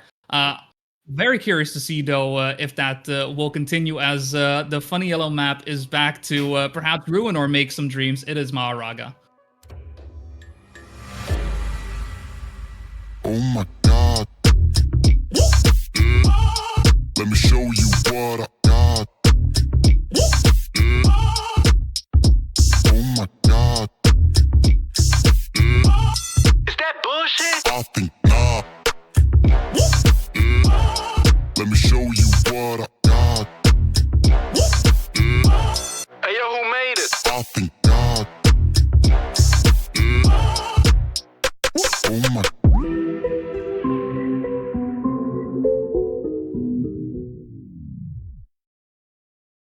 Frankly, at this point, I think you should know who made it, but the question now in playoffs is who owns it? Who takes control? Whose playground is Maharaga? Because so far, I don't think we've really seen anyone who seems at home fully on this track. I mean, Grenady has been picking it throughout the season as he feels that he can make it more consistent than some of the other players. But even with that said, it doesn't feel like a track where he feels 100% confident in getting to the line cleanly every time. Yeah, there has been, I think in that regard, it's what makes this track somewhat unique. I think if people, think back to Beacon World League Season 2, this is going to be the first map on the block, and oh no, this is exactly why. This is exactly I mean, Ender was already saying like, oh, he just needs to make it past the start. Well, he did make it past the start, but unfortunately, there's a lot more track to be conquered, and he does falter along the way. You can see the time differences between everyone. Wizzy a full second ahead of Masa, Ender trailing by 2, and Tween 5.5 seconds. Such a big disparity between all the players at the moment, and Masa sliding out as well. I know we didn't catch it on screen, but Wizzy will be picking up the first place, but Ender has an angel on his shoulder, picking up the second place. Masa barely makes it in third, and Tween in fourth. That was that's why Maharaga will be the map to be talked about in the future. Yeah. that 10-point advantage the Tween had suddenly a bit smaller. He loses -10 round 1 on Mahoraga. Tween was first pick, first ban in this match, chose to ban away Reshiram. Still kind of a strange decision, you know, not a map that we've seen banned ever before in the Beacon World League for Season 2. And with that in mind, we'll see how the rest of Mahoraga goes. It's only one round. It's 2 rounds now. Tween has crashed for a second time. He is struggling on the map. I mean, hey, it's only the lower bracket semifinals. If he can make it through here, there's some adjustments to be made, but I'm not convinced that he's going to get choice in all the rest of his remaining matches. And if that's the case, then all of a sudden, Boney, Mahoraga might be an Achilles heel for him throughout the rest of the day. Yeah, it would be a shame though that, you know, knowing you had the keys to the kingdom, you had that first pick, and you know, deciding your fate in that regard, to have that pick ban be the place where you lost the match to a certain degree. Definitely not something you want to have, you know, resting in the back of your head if you do end up losing the match. For now though, it's going to be another bad round for Tween. Wizzy, who as well had some issues with that start, is in third place. So it is a fight between Masa and Ender, and Masa, who last round found himself going a bit too far on the outside and hitting the one of the the obstacles, I'm gonna call it, because words elude me at the moment. It will be Masa in first and Ender in second. I think Ender will be quite happy with the result thus far. But yeah, with that, Tween will be knocked off his first place. Safe route has been found. Important to know where that is. Absolutely. It's very important. As again, the time there from Amasa, 109.2, solid time. The time in the first round from Wizzy was a 108.8. So I still think Wizzy may be the player to beat after 2 rounds on this map in this match in particular. And that becomes scary when you look towards the end of the match. If we say, if it comes down to Tween, to Masa, to Ender and Wizzy, that, you know, whoever is in position, if we come back to this map, there's cars all over the ground on that one. They are spilling out as Ender is slow, as Masa has crashed. He's going to overtake Ender, who's just stalled in the middle of the track, struggling to accelerate back uphill. That gap's going to continue to grow. Look, we'll just focus on this battle. Wizzy and Tween, it is close between the two of them at the moment. Yeah, now this is a good round, a bit of an Uno reverse compared to our previous one, until I start to say things about the situation. Why do we do this? Why do we talk about these things? Is this just a, you know, practical joke being played upon us casters, and just, you know, whenever we try to, you know, say these things, we're trying to predict, right? We're trying to predict the future to a certain extent because we anticipate, but nope, every single time something happens, very happy. I didn't comment on that. But Tween survives. Is he actually going to get away with a first place? He's so slow. He's slow compared to Masa. Look at the speed differential. Here comes Wizzy as well. Tween now speeding up. He has the reactor. He is going a little bit quicker, but he's still slower than Wizzy behind. Masa heading towards the finish line is going to be cleanly through in first place. Just behind them, Tween has fended off Wizzy. The reactor saved his life, and Ender is just heading towards the line. He's going to avoid a DNF, barring any major errors at the finish line here. He's a little bit slow down that hill, but he's completely quick enough to make it up. That is a 113.9. That is not the pace that we're expecting on this map, but it is a round where everyone still finishes.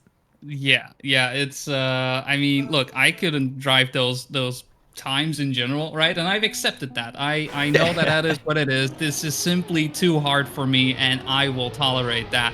But I do like the call outs about Ben Reshiram being said in a bit of a, well, I would say, you know, a joking manner, if you will. Thus far, no one really been able to fully drive. I mean, Masa, I suppose, has been a bit of the big winner here, but not necessarily in the way that he would have, you know, liked or expected. He doesn't, you know, he's not that type of player who wants mistakes from opponents so he can just drive first place. But that's, you know, look at this round. Hang on. Fair. Crashed last round, and now there's 4 players within a tenth of each other on Mahoraga. Masa is at the back at the moment. Ender and Wizzy are wheel to wheel with Tween just behind them trying to get in on the action. Masa continues to drop away, but I think he's happy to save. I think he's trusting someone's going to make a mistake in this round, but nobody has yet. Roof hit down the wall. Will anyone touch on the right? That's the risk there. Nobody has. Masa remains in 4th place. He's over-safed around on Mahoraga. And have you ever heard that said before? Tween finally crashes. Masa climbs to 3rd. Ender and Wizzy to the line. Ender will manage to hold on. He was further left, and full risk works out for Ender as Wizzy will lose by 200ths. What? I mean, it's not often that we get to say this, but what a great round here on my ride, honestly. That was just, again, Unironically. it was really good. It was. I mean, it's unfortunate for Tween that right at the end he did falter and crashed. But regardless, that was a beautiful, beautiful round from everyone involved right there, and a great attack there from Ender right up until the end, 200ths of a second to beat Wizzy to the line. And I mean, look at what that has done to the scoreline as well. Thus far, no one really fully in the lead. Masa does have the 65 points, but even then, 58 for Wizzy, 55 for Tween, 54 for Ender. I mean, that's all for grabs. It's all up for grabs. There's all the room in the world for these players to still make their mark. So far, no one really, really shining the way we've seen Epos, for example, do in our previous match. Yeah, and I still can't believe that the words that came out of my mouth in the last round were, I think Masa has oversafed this round on Mahoraga. Truly wild things are happening here in playoffs for the Beacon World League. And they'll continue because this is a map that we were speculating about, how important it was going to be for this match. We're getting ready to head to Xenogen. Masa versus Wizzy, I think the big story here. Tween we're expecting to do very well on the map, but if he doesn't, that is going to blow this match wide open. Vixa, about to make his impact. We're heading to Xenogen. Humans, what have you learned?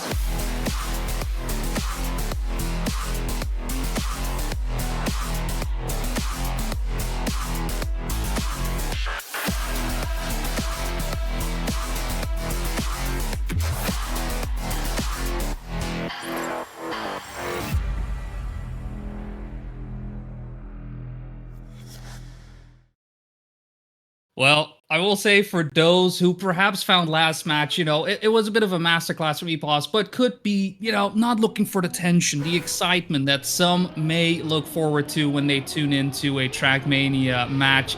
I think thus far, 2 maps in, it's been nothing but fireworks. I am fully entertained, fully invested, fully involved. It could definitely go either way. And thus far on map number 3, we'll see if Xenogen is going to make a difference in this. It's going to be Tween and Ender at the front and Masa and Wizzy behind. But honestly, this track easily could go either way still. Yeah, I mean, look, Ender was the big question mark coming into this match of, well, he's kind of snuck his way into playoffs after a great last day from Ender and a rough last day from Josh, beating him out by 1 point. Then here he is, hanging with the big boys and doing completely fine. He looks comfortable doing so. He's, technically last in the match right now, but that's a difference of 4 points to second place. And he's second in this round, just behind Tween. Wizzy, the first player to make a mistake. Masa is just behind Ender and Tween himself as we head into the sections with those large amounts of penalty grass. Lots of time to be gained through here, and Masa looking to take full advantage. He gains quite a lot on Ender in second place, and into the second section, Tween very low on that, and Ender catches all of that grass. There's the disadvantage as Tween sits in first, Masa takes second, Ender will take third, and Wizzy comes home in fourth for our first round on Xenogen. Oh, what a round already, just very much setting up the pace. I mean, it's unfortunate, right, Wizzy not being able to be part of the action right there, suffering another -10. It's very much been, him looking for those first places, those second places, and he's been so close so many times, only able to get to it once. But that just goes to show the amount of talent that we have in this lobby right now. It's just constant blow after blow, and all of these players are just looking for any type of advantage to make it across the finish line. Good start from everyone involved this time around. Just a 4-way fight. No one really getting away from the other. Wizzy, the only one somewhat trailing behind, but even then, all for grabs just now. And I'm just hoping for a full clean round, because the way the engine off section and the dirt section afterwards went, beautiful stuff. Yeah, it was very, very close. And honestly, Wizzy could have been up there. I mean, it was one mistake, cost him about a second, but a minor error in the grand scheme of things for one of these beacon maps as well. Ender in a similar place to where Wizzy made the mistake last time around, keeps the car out of the wall, but at the risk of releasing, there goes Tween. He's clipped and he's gone, and he is down a long ways. It's Masa and Wizzy fighting for the win then in the rest of this round. Ender is there to keep them honest, to make sure that they can't get away with any major mistakes. It looks like a little bit more speed for Wizzy. Masa a little bit lower on the final jump. They are wheel to wheel around the final corner. It's Wizzy to the line, and it is Wizzy by 32 thousandths. What a fight there. Wizzy finally finding himself at the top of the leaderboard right there. And what a way to do it as well. Just kept his composure towards the way. And Masa just on him like glue, just not wanting to let go. But it wasn't until that final jump that Wizzy really was able to catapult himself into the finish. And well, fortunately, not hitting the finish, because that is still that risk, right, with Xenogen. We've seen it happen so many times. It comes down to that last jump, and players just unfortunately hit the finish, not crossing the line completely, right next to it, right? It's heartbreaking to watch. For now, we're not in that last chance situation where it may occur, but man, it's, I suppose, to a certain extent, they may be happy that this is map number 3 and we're not going to see this map again. But hey, at the same time, Wizzy may be wanting to step it up a little bit to make sure he keeps the distance not too far from his opponents. Yeah, well, Tween this time around starting off a little bit better. We expected big things from Tween on this map. So far, not really materialized. It's Ender who's made a big mistake. Wizzy sits behind Masa, who I think has been the big winner overall over the unusual pick ban that we have had so far in this match. And he's pushing Tween around the final corners of Xenogen, looking for the -0 and to extend that lead at the top. That was so risky from Masa, but it's worked out. Look at the speed he's gained. Now neck and neck with Tween. He'll land first. He'll land further. Masa all the way to that finish line once again, and he holds Tween off by 24 thousandths.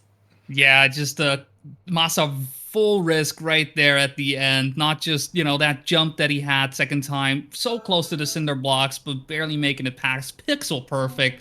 But following that up with the downhill as well, going as far on the inside as possible, and yeah, just making away like a bandit and getting those minus, you know, no minus points for him whatsoever, allowing himself to be at the top. 57 points for Masa. That is just immense, knowing the way this lobby is going, how fast and loose we're playing with points right now. And as you were mentioning shortly as well, right, Tween was expected to be, you know, pretty much on top for this one, setting, you know, great record on this as well, but hasn't really been able to fully pay off thus far. Yeah, I mean, look at it up there. One of the few times you look to the top left of your screen today and see a world record that does not have Stuffs or EPOS written beside it. It is Tween who holds the current online world record on this map. He's been looking good on it, at least in practice this week. And then in practice, in the match, as it were, look, the English language is confusing sometimes. He's not been able to put it into practice. This time around, he is watching Masa's tail lights just in front of him. Wizzy sits in third between, got a little bit of airtime there. His wheels in the air means he's lost speed, he's lost ground. He's behind Wizzy, who's having a great end of the round right now. He's trying to get revenge on Masa. He's going to get revenge on Masa. And this time around, it is Wizzy with the 110.6, and it is Wizzy with the round win. Hey, he caught Masa slipping right there. It seemed like the hunger that Masa showed in the previous round, he wasn't feeling like he needed to go as tight as he did, being in first place. Not, you know, I think he felt like he was already out of there. He was already safe, no worries whatsoever. Who's gonna overtake me anyways? But there's Wizzy, and Wizzy just comes in, guns blazing, shooting past him, and picking himself up a second round win on Xenogen with that. So due to that, Wizzy finding himself in second place with 41 points, and Tween, I think to perhaps the fans, somewhat disappointing on 34 now. Yeah, no, a little bit. Somewhere, somehow, Bren is weeping right now. He's having a rough time of it, I assume, in the other casting room that we have. Masa, I do think he's been a revelation so far in this match, and we said, you know, unusual pick ban. First time ever that Reshiram has been banned away in the Beacon World League Season 2. Maharaga up there early, Arrogate up there early, Xenogen falling all the way down, Heartleap the fourth map that we're going to, and Masa has been the big winner, Boney. Yeah, and I mean, as much as I have a couple of times already said, like, Masa not too familiar with the format and whatnot, and perhaps that is, you know, causing him to not necessarily perform to the level he wants to, this is where he's showing off how good of a player he is. It just goes to show, like, don't doubt the player. And, you know, for map number 4, very curious is going to do it as we do move on to Heartleap.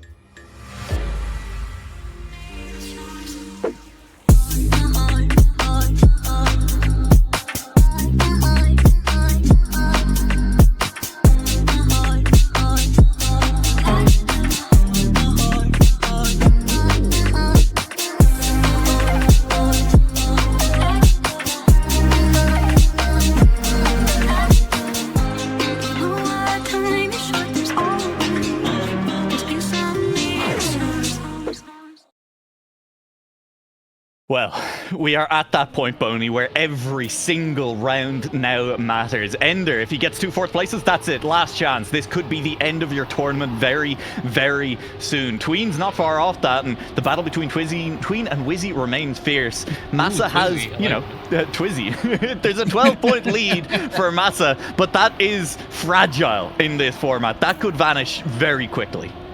Yeah, and I mean, we've seen Hard Leap where most of it is very much, you know, those silky smooth lines. I feel is the best way this track has been identifiable in my mind. It's that ending where things usually go somewhat wrong.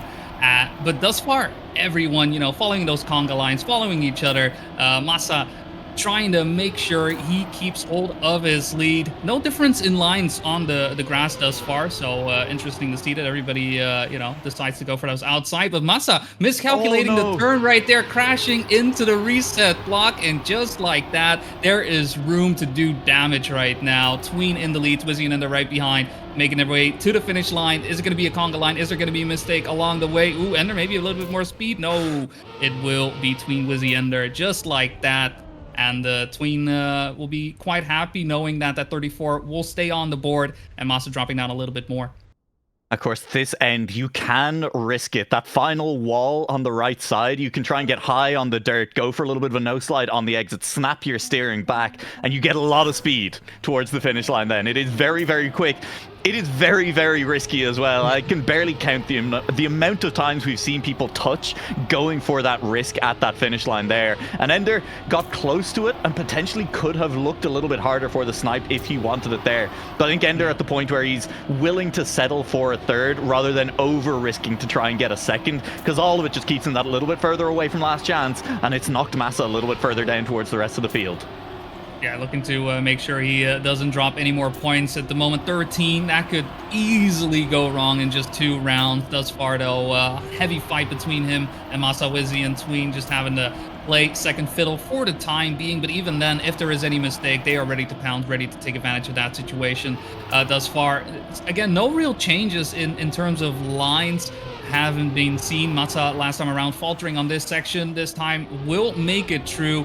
So German player in the lead. But Tween, look at him making up speed, making up the distance, and wanting to make more happen. And Wizzy falling down right before the end as well. Yeah, rough for Wizzy, who does find himself trailing close between Tween and Ender all the way towards that finish line. Ender holds on. His end is looking solid. Tween will settle for third, and Massa recovering after last round. The crash costing him an awful lot, but he's re-solidified that position at the top of the leaderboard. Yeah, very fortunate for him in that. 27 tied between Wizzy and Tween. Ender at the moment seemingly first to fall to the last chance.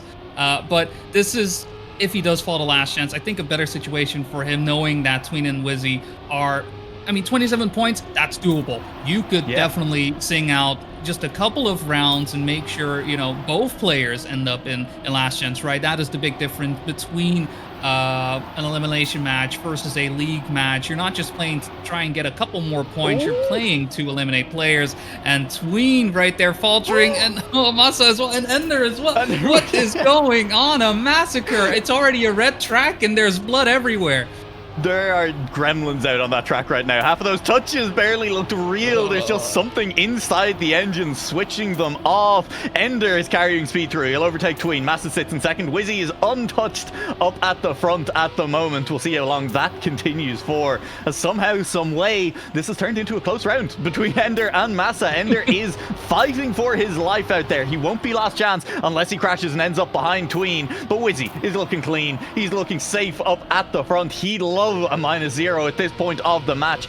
He will survive all the way to the finish line. Massa ends in second. Ender dropped a little ways back, and Tween in fourth takes the -10. And look at what that does to the scoreboard for Wizzy and Tween. Yeah, all of a sudden, just Wizzy in a much more comfortable position than he was. It's just a singular round. That just goes to show how much of an impact, you know, one good round can have when, you know, points drop down as fast as they do. It's also part Massa just able to hang on to a first or second place throughout these rounds. It has been dealing so much damage to Ender and Tween outside of, you know, any mistakes that may be occurring.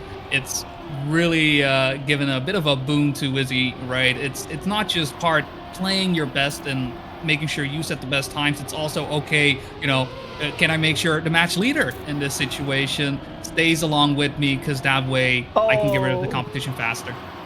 All three of those cars on nearly identical lines. The cars were indistinguishable from each other, and Ender ended up further left than the other two. Massa will also touch an outside wall, and Tween would love to win a round at this point. He just watched his closest rival, Wizzy, in this match win the last round. Both of them would love to see Massa drop behind Ender in this round as well. Ender, I think, is going to be last chance, no matter what happens over these final turns, as Wizzy is slowed down. Massa is gaining, he's hauling him in. There's not a lot of track left. The will be coming down to the finish line at this point, but I think this is the finishing order, unless there's a crash. There could be a crash. There could always be a crash, but there won't be. There's kind no of. Crash. They still got across the line. There you go, Ender. Hang on, Thanks, Ender, for the crash. I appreciate it. Yeah, Thank you. Appreciate it. See, that's exactly what any of the others could have done, but didn't, which is just to their credit. They're all very, very good drivers. Tween will win that round. He stays on 17 points. He is 6 points behind Wizzy. And Massa, he's been staying about 10 points clear of both of them for, the last 4 rounds, 6 rounds, whatever it was. Yeah. Ender drops the last chance, but Massa's still very much not safe in this match. We're heading back to Arrogate as well.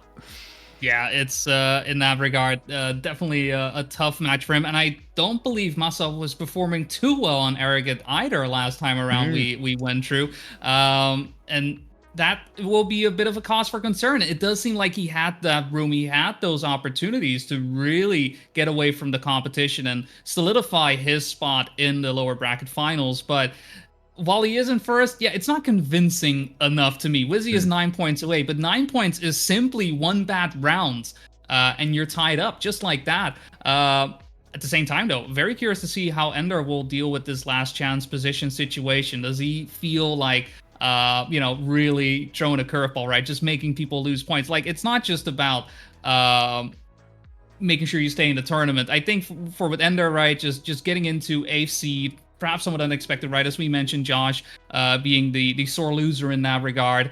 I don't know.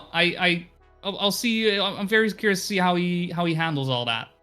Yeah, Arrogate was a mess last time around. Let's just be clear on that. The players weren't fully warmed up. They were getting into it. Ender, I had the worst performance. Cool. It had the worst PB in the previous visit we had to the map. Had the worst median time. Was crashing maybe a little bit more. With all of that said, Boney, it was such a mess that he still actually only came last in one of the rounds.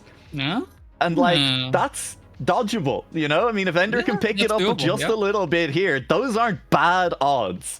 Dodge the 1 in 4, survive another map. Tween and Wizzy are not that far away from last chance, and Massa, despite picking the map, also was having a bit of a rough time of it. That is Tween gone off the start line, and all of a sudden Ender maybe feels safe for another round. This is what Arrogate did the first time we visited. We might just see a repeat. Yeah, just with that, Ender perhaps a bit of weight off his shoulders, knowing that if he has HUD on, does know he's safe, whatever it may be. This is a round for him where he's able to do damage, and that is, Key Wizzy on second place, Massa on third, and Massa again, one bad round can cost him that lead, and with a crash right there, it's fortunate for him that the sector right there was breaks off, because that could have been way worse than it was just now. Very curious to see how the bug slide will do, and Massa does have a better line, and Ender falling behind a little bit, but even then, I think Ender is going to be just fine, and Massa really needs to get forward a little bit, because Wizzy is staring for a -0. Yeah, that clip by Ender is worse for Wizzy than it is for Ender, because Ender just needs to, beat Tween, who's 8 seconds behind. Hang on, that might not happen. It might not happen. Ender, you're in the mud, brother. Here comes Tween. He needs to make it this time around. He does. Tween is still behind. Wizzy wins the round. Massa comes second. Ender is heading up the hill. He will get to the finish line. He'll hit it first time of asking, and Tween was just a little bit too far behind, but Ender made it exciting. Whew. Well, that just goes to show how these tracks can go. Oh boy. That was really quick from Wizzy as well, by the way. That was a 1:12.5 from Wizzy in that round, which is the best time any of these players have driven on Arrogate in this match. Yeah, it's in that regard, knowing that this has been the first pick as well, it's not really been anyone's playground in that regard either, as you say, right? The times haven't been too convincing. Wizzy right there with a couple of touches as well. Uh-oh. Ender slowing down as well. This is pretty much the story of Arrogant, right? You expect some clean rounds. You expect these players to keep up. We see a great fight happening between Masa and Tween until I say something about it, at which point Tween crashes. I feel like this is the story of Arrogant today. Maybe Reshiram was a bad ban? Question mark. Tween's on 7 points. Tween's about to drop the last chance as well.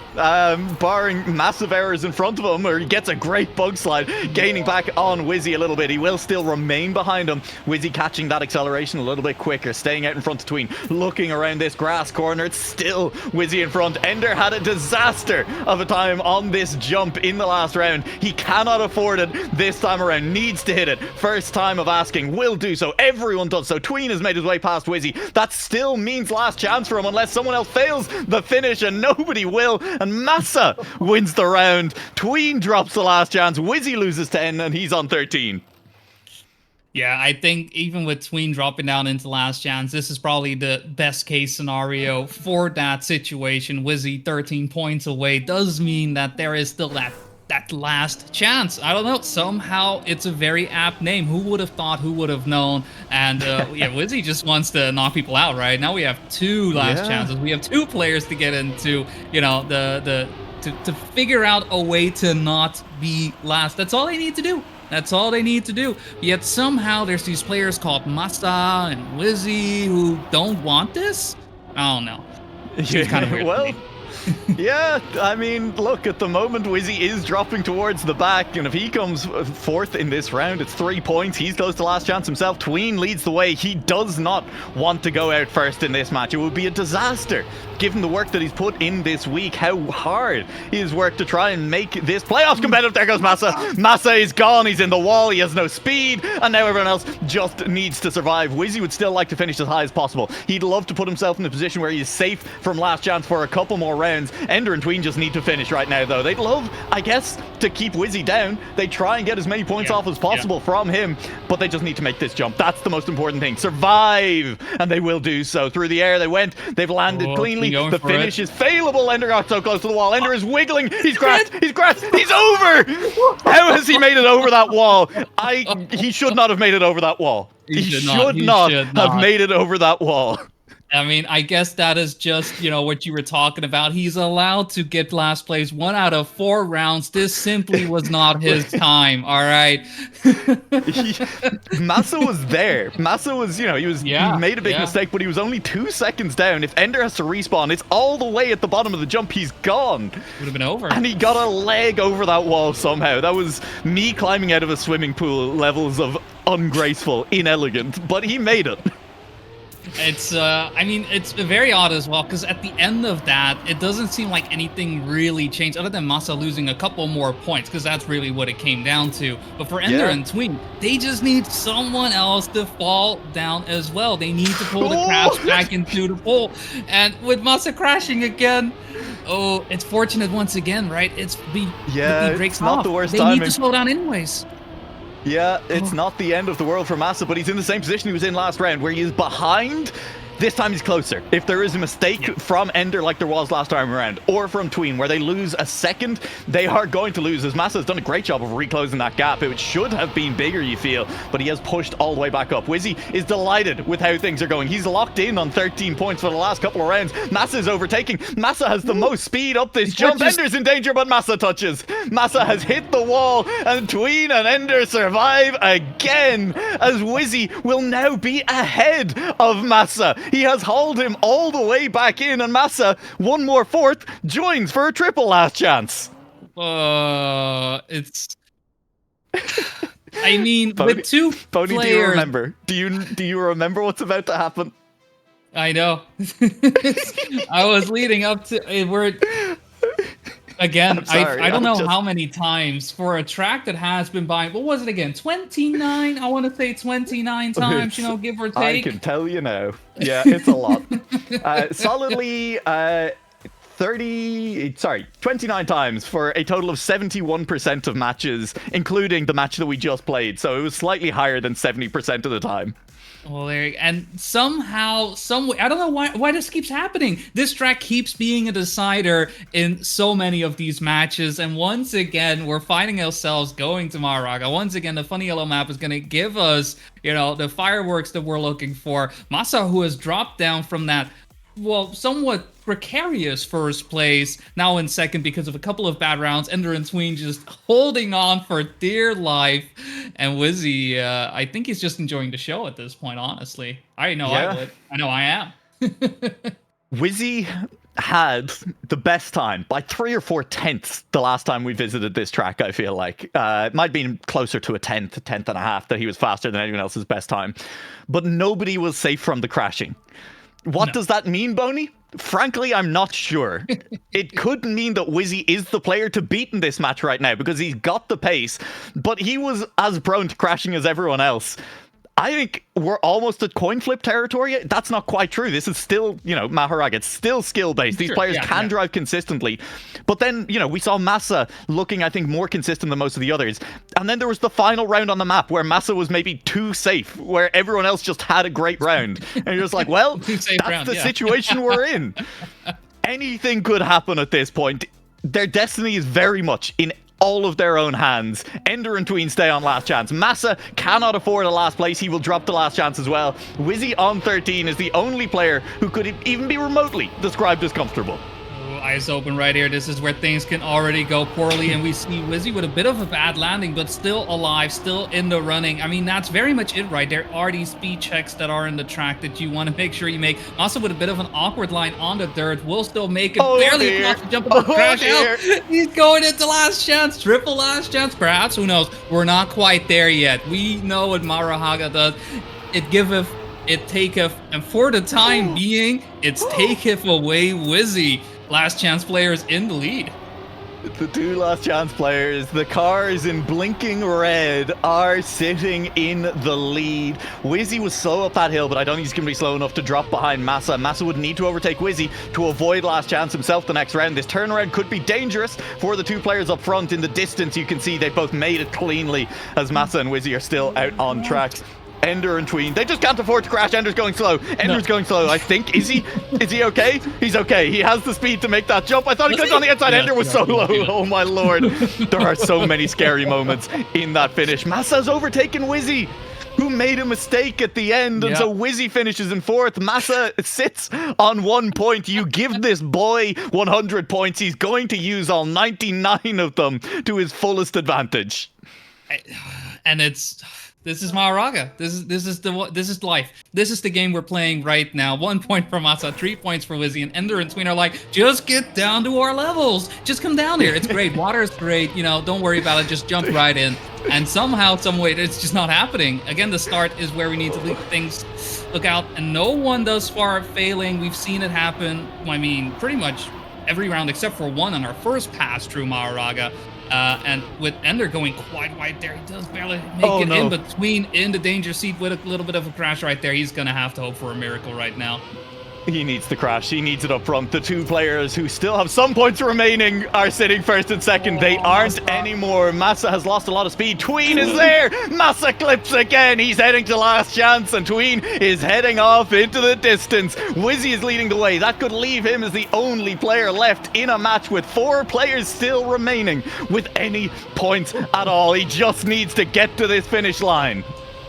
I mean, imagine Wizzy crashing, though. That would mean what last chance? We haven't seen it happen at all throughout the entire tournament, but thus far, Wizzy looking to be the only one left with points to his name, making it into 1st place, but Masa giving us the triple last chance. What? This is pretty much what Analyst Desk was, right? Just, well, who is it going to win? Well, you're not quite sure. There's still those, it's too close to call. And this is pretty much saying it, right? Is too close to call. We have another round of Maharaga, another chance for things to go wrong. Is Wizzy going to be able to knock at least someone out? I mean, surely somebody fails at some point, but at this point, there's 3 of them who can't afford that at all. It's Tween who's a little bit slower at the start, but I don't think that's the end of the world. In fact, Ender losing speed on the uphill grass is now a little bit behind. Wizzy and Massa are wheel to wheel at the front, and they'd be happy enough about that. Both of them just looking to survive. You've built up the gap on Maharag, and now I think you can afford to play a little bit safe, a little bit clean. Tween has clipped and Tween has crashed. He's on safe lines from here on out, as Ender is just looking to survive. First to hit last chance, but Tween may be the first to drop all the way out. Yeah, I mean, Wizzy for now in second place does mean that he would end up in last chance if he is unable to overtake Massa, but it does look like it's lights out for Tween. 3 seconds is quite a lot, but on a track like Maharag, I'll never say never. Make sure your copium is on point. Ender with a bad flip there, but makes the speed still happen. He very much got away with it right there. That was a miracle. Genuine miracle moment on Maharag. He hit way too many parts of the car at once at that point. Ender crosses the line, and that is it. Tween will be eliminated. The first player gone from our lower bracket semi-final. Despite Tween's practice right and what we've been talking about, unfortunately, he will be the first player eliminated from the Beacon World League. And I mean, at the same time, Ender, we mentioned it, right? First player to get into last chance. All he needs to do is stick around for a couple of rounds. How many rounds has he been able to stick around thus far? It's been too many, 8? frankly. Well, you know what? Is he also making mistakes? You know, how do you feel about a second triple last chance? I do like the sound of that. It's all up to Massa and Ender right now. Both want to make sure Wizzy does not pass them. But what devastation it would be as well if Massa now would be the one to fall behind. Just, you know, from the way his match has been going and how well he has been playing. It's really been these last couple of rounds where he has been faltering. Thus far, though, still in second place. Wizzy trying to find any space really to get past. And I think he's found it. Ender might be about to go through. Ender might be about to Ender and Wizzy through this lower bracket semi-final. That's what's happening right here. Massa needs to get past Wizzy to survive, to make it any further in this tournament, because Ender is just leading the way. He's been on last chance forever. And Massa is just falling further and further behind. There goes Ender. There goes Ender. He will not pull it off. Wizzy is ahead. Massa is ahead. They're both across the finish line, and Ender was very nearly the GOAT, the hero. Everyone had to be rooting for him at that point. He spent so long on last chance, and ultimately, Boney, he can't get it done. The final turn, that sweeping left-hander, Ender puts a car into a pole, and that is it. Match done. You know what? You can't park it there, mate. Honestly, you know, that's just not right. But yeah, Ender so close, sticking around up until the end, and even able to see Tween leave the match before him.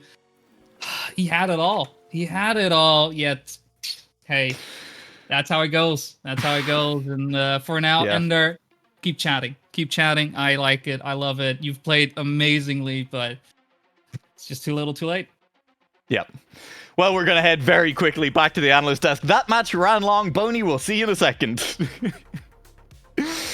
And welcome back, Bren, Orion. Bren, look, we said it was probably going to be Tween through. He ended up getting eliminated, and Ender got shockingly close to eliminating Massa as well. Dude, I was hopeful at the start. Tween started pretty strong. Like, I think he had 89 points at the end of the first map. I was like, yeah, okay. Dude, I know my Trackmania. I know what I'm saying. I'm pretty smart. And then like 4 rounds later, Tween is like the last of the match, and I'm like, oh shit, it's going really downhill really quick. But yeah, it was a sick match. Ender survived for so long, and then I was kind of expecting, I don't know, everyone was kind of crumbling. I don't know, the match was all over the place. But in the end, Wizzy making it through first place, Massa surviving in the end despite being in the last chance. Not what I expected from Tween, to be fair. Really surprised. I expected him to be doing so good. Unfortunately, it's not for today. Massa honestly was super strong. I mean, yeah, he was so far ahead for so much of that match. Oh yeah, he was keeping a lead the whole time. The pace was not as good as what we saw during the first match of the day, which is probably the little bad part of this match. It makes me a bit less hopeful to see someone contest Epos or Grenady winning the whole tournament. But who knows? A match is like any match can be different from the previous one. But yeah, all in all, really fun match to watch. Really, really cool driving from all the players. Quite of some, I don't know, some troll rounds as well, where everyone was crashing literally every corner of the map, which made them a bit more intense as well. But yeah, I'm happy for Massa, happy for Wheezy, disappointed for Ender and Twin. But yeah, that's Trackmania. That's Trackmania. Orion, look, we got to keep going with the rest of the day. So I'm going to get one sentence from you to sum that match up, and then we're going to break. Yeah, all over the Oh, place. one sentence. Yeah. I'm sorry, I thought I misheard and went one word. I think that'll do it, though, to be honest. Yeah, all over the place. There you go. We'll head to a quick break, and we will be right back as Wizzy and Massa move on to take Bozbez and Stuffed on in our lower bracket final. See you very, very shortly.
Welcome back to the Beacon World League, where it just keeps rolling, especially for Massa and for Wizzy. I mean, you'd kind of have expected a bit of a longer break based on how these matches have been going. Bren, instead, they come off that, what has to be a massive adrenaline high at the end of the match, and they have to dive straight into their next match.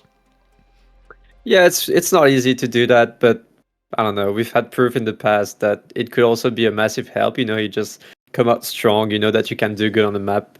On the match. I mean, I'm expecting it to be quite good for Massa. I'd say, especially. I don't know how Wheezy behaves in this sort of situation, but I feel like, from experience, Massa should benefit from that. I really hope for Stuff to be able to step it up from the past match, get used to his setup a bit more, because we know that it's not the level he's supposed to have. Like, we know that he's so much better than what he showed. So hopefully he can do good. If not, well, I guess it's more of an unfortunate scenario more than anything. Can't really blame him for that. And yeah, hopefully we can have a good match. Everyone well warmed up. Everyone ready to fight.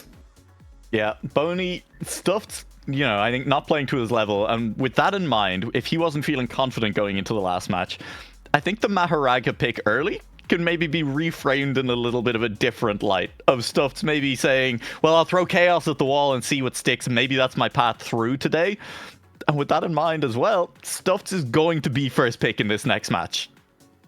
Yeah. I don't know if this time around, things are a bit different. He doesn't have to worry about, Gennady necessarily picking into it or whatnot.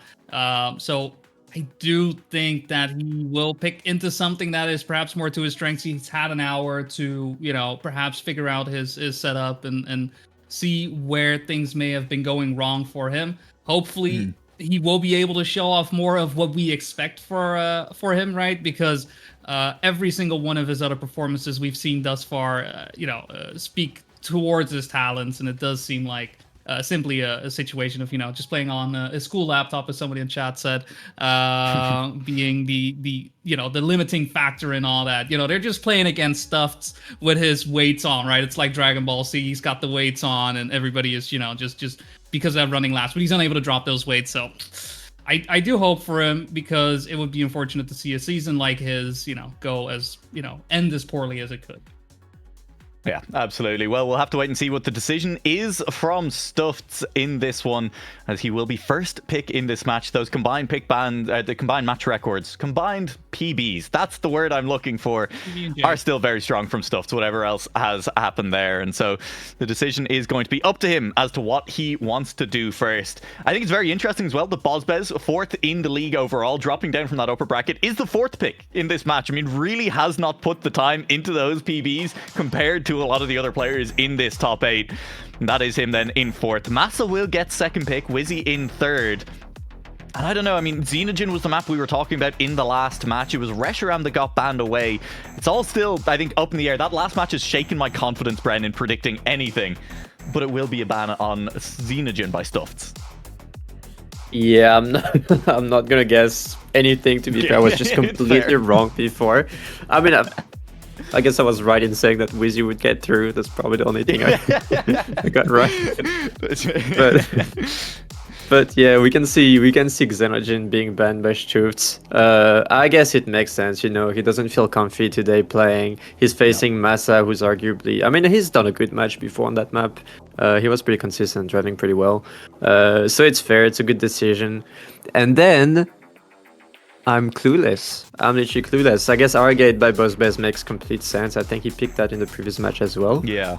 But then apart from that, Wizzy picking Moraga is quite surprising. I think we saw many mistakes in the previous match, including for him. But apart from that, it's quite interesting. So I do think Wizzy and Boney, listen, back me up here. You were in that match with me. You observed chaos. Wizzy did have the best time on Maharaga of the 4 players in that one. So, I mean, maybe just a pick for the day that he's feeling better about it, especially having just faced Massa. He needs to beat, I think it's fair to say, one of Massa or Bozbez today. So, as long as he's like, hey, I can beat Massa on Maharaga, off you go. That's a grand final. It may be, yeah, because right now we're not talking about, getting 12 points so you can get that first place. It's about getting top 2, moving on, and, using that as a vehicle to, cause that chaos, right? He's already lived in the chaos. He has been born in the chaos. These other players are simply adopting the chaos, right? Any other Bane reference you want to make. But yeah, that may be the reason, because when he is driving well on it, he is driving very well on it. And it's just a matter of, if he can survive, he can thrive. Yeah, well, listen, I think we're at a point of the day where predictions feel useless. So instead, let's just head on in. I'll still give you one. I'll give you one. I'll give you a top 1 Bozbez and a top 2 Massa this time. I'm changing my mind.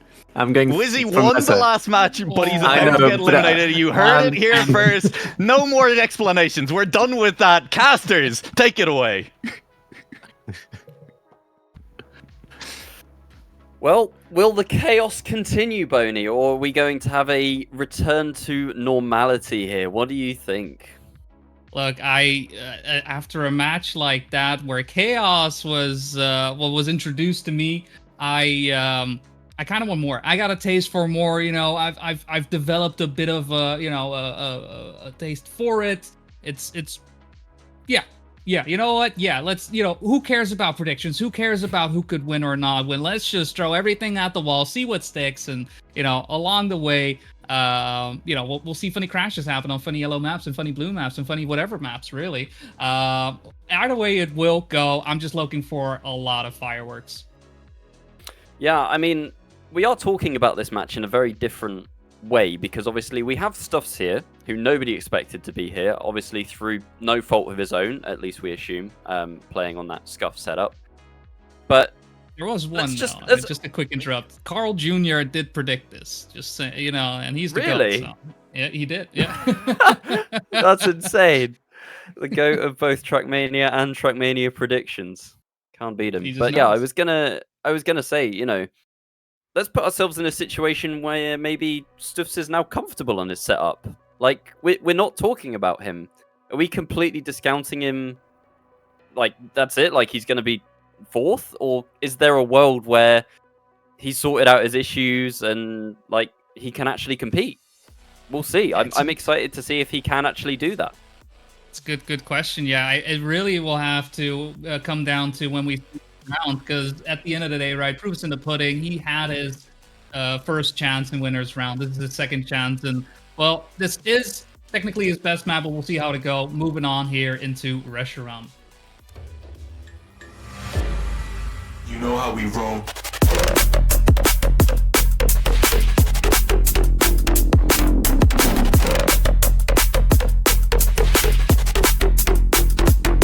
Give me that.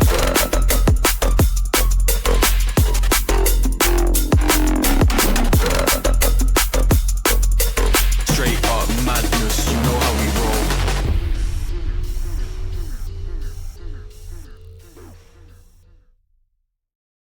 Here we go then. Lower bracket final. 2 players will be advancing to the grand final to face Epos and... I've forgotten who else is the grand final. That's Grenade. really bad, isn't it? Grenade. I wanted to say Pain. Stuffs, but no, Pain. we are watching Stuffs. We are watching Stuffs. And we're watching him crash again. So, early doors, it's kind of looking like Stuffs is going to be continuing what we saw earlier, again, through no fault of his own. Yeah, it's tough, right? It's just a situation that, while obviously he knows he's going to go on holiday, right? That's not necessarily the thing, but it's more, I don't think he was expecting, I'll play these matches from somewhere else. What's the worst that could happen for it to go the way that it does? But that is what it is. He's going to have to deal with it. And for now, it's Masa and Bozfest who are duking it out for first place. Wizzy also was somewhat out of contention as both players at the front are making their way towards the ice wall to flip their way around. We'll see how the landings go. Masa a bit further to the left compared to Bozfest. No major differences. Does look like Bozfest, despite having a bit more speed at the end, still ending up in second place. And Masa carrying forward the momentum into first. Yeah, I was thinking that probably Boz was going to be the strongest player coming into this. Did look good against Epos and Grenade, especially in that upper bracket match. But we'll have to see how that pans out. Stuffs with a -10, so I don't think we'll focus on him too much, to be honest. No. Let him enjoy his holiday, let him enjoy the beach. It is what it is. I think On an island. honestly, I think the most disappointed person is Epos, because like he was saying to me in VC that Stuffs is like his main rival throughout the year. He's been trying to beat him, and not having him there just kind of feels like a cheap victory almost. Obviously, Epos hasn't won yet, but he's definitely the clear favorite now that Stuffs is presumably out of the picture. So a bit disappointing, but it doesn't take away, we've got so much depth in this competition. We have players like Masa, like Grenade, who have those, TMGL, TM World Tour accolades, big organizations. So by no means does this mean that we're getting a downgrade by not having Stuffs in that final, as it's looking like. No, not at all. It's just that the storyline, right, that we expected, it took a twist. It took a turn, right? We are in the third act of it all, and it turns out that big bad, that rifle that we've been contending for throughout these past couple of acts wasn't the true villain all along, right? To throw in a classic trope villain at the end. Thus far, though, great round from everyone involved. Oh my! And it is a photo finish up towards the end. Bozfest beating Wizzy to the line in first place. Masa on third, and Stuffs coming in fourth. I mean, honestly, great round from everyone. And I think, for the time being, despite the -10 to Stuffs, it's, perhaps he is getting used to the setup. It's only one round, but hey. The bug slides were beautiful, and everybody there, honestly, just driving great. Yeah, I mean, to be like within a 10th and a half of Boz there with a like assumed Giga scuffed setup is quite impressive, really. Great round there, so maybe he is here to compete. We'll see how future rounds go, but the field looks pretty well balanced at the moment. There's no like clear favorite. I mean, Stuffs with another crash again. To be fair, he was crashing at that point a lot earlier, so it's obviously it's probably the most difficult turn on the map in terms of precision, and if the setup you're using is not very precise, then of course you're going to have problems there. But yeah, the other 3 players, it seems like the chaos has kind of come to a simmer a little bit. It might come back to the boil later on, but right now, consistency seems to be king. Bozbez out front with Wizzy, both UK players in this lower final. Wizzy has the better approach here, and is he going to get the finish? Boz with a bit more speed. Thought he was going to clip the pole there. Wizzy does get it in first place. Massa not far behind, 2/10 the gap. Yeah, it's given us a nice back and forth as well, right? For our top 3 that is starting to occur right now. 92 Bozbez, 89 Wizzy, 86 Massa. So far, no one really, being that big winner. I think at this point, yeah, Wizzy winning around, Bozbez winning around, Massa winning around, and it's allowed these points to be as close as they are, and it really does go to show in these rounds as well. Massa with an unfortunate touch there will lose quite a lot of speed, dropping down 0.7 of a second, and is going to have to settle for looking from behind. Ooh, Stuffs with a crash there may be the thing Massa just needs, and with a bigger crash there as well, it's going to be another 3-way fight, but Wizzy way out ahead. I think if he messes up the checkpoint here, things go wrong, but no, hits it clean just fine, and he's cruising for another -0 right now. Yep, Wizzy setting the pace right now. This probably could be his strongest round so far, if he doesn't come a cropper in the latter stages. It's Boz and Massa fighting for that second place. Will be interesting to see what kind of time Wizzy does here. Boz now pulling out of a bit of a gap over Massa over that sausage turn. And the last couple of drifts coming through here as we go once more into the ice wall and the bounce back down. Is everyone going to make this cleanly? Or Boz losing a little bit of speed? Massa catching, but Boz just able to maintain that second place. 106.988 from Wizzy. The pace not amazing. Wizzy's live PB is a 106.6, so it's not, electrifying pace, but it is enough to be winning in rounds right now. Yeah, just putting himself in a position, right, and it may also be coming from a match just now that he's already used to the pace. He's already getting a bit of an idea of where everybody is at, and perhaps not wanting to push the lines too much. If he did check the HUD, right, if he just checked real quick where everybody was, he knew he was quite safe. So why push it? Why go too fast? You're not getting anything additional out of it. And instead, just make sure you're driving cleanly, because I mean we've got a tough map pool as it is already. Why not give yourself a little bit of rest, because I mean we've got potential chaos coming up. Yep, we do. It is funny yellow map time, ladies and gentlemen. Wizzy and Boz are pretty much neck and neck. Massa a little bit far behind, and Massa has made it known that he is really not a fan of this map that's coming up right now. It was chaotic in the previous match. Are we going to see as much crashes and chaos in this one?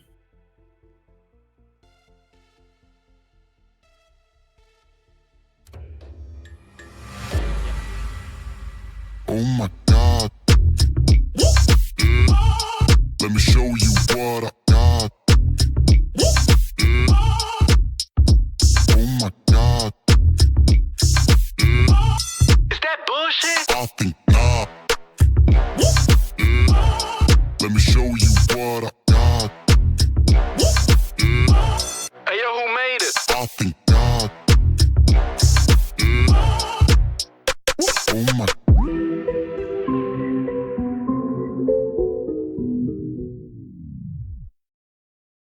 All right, Funny Yellow Map. We're back once again. And once again, the second map in the map order. Last time around, we already saw this being quite the decisive factor. For now, though, this is our first trip around.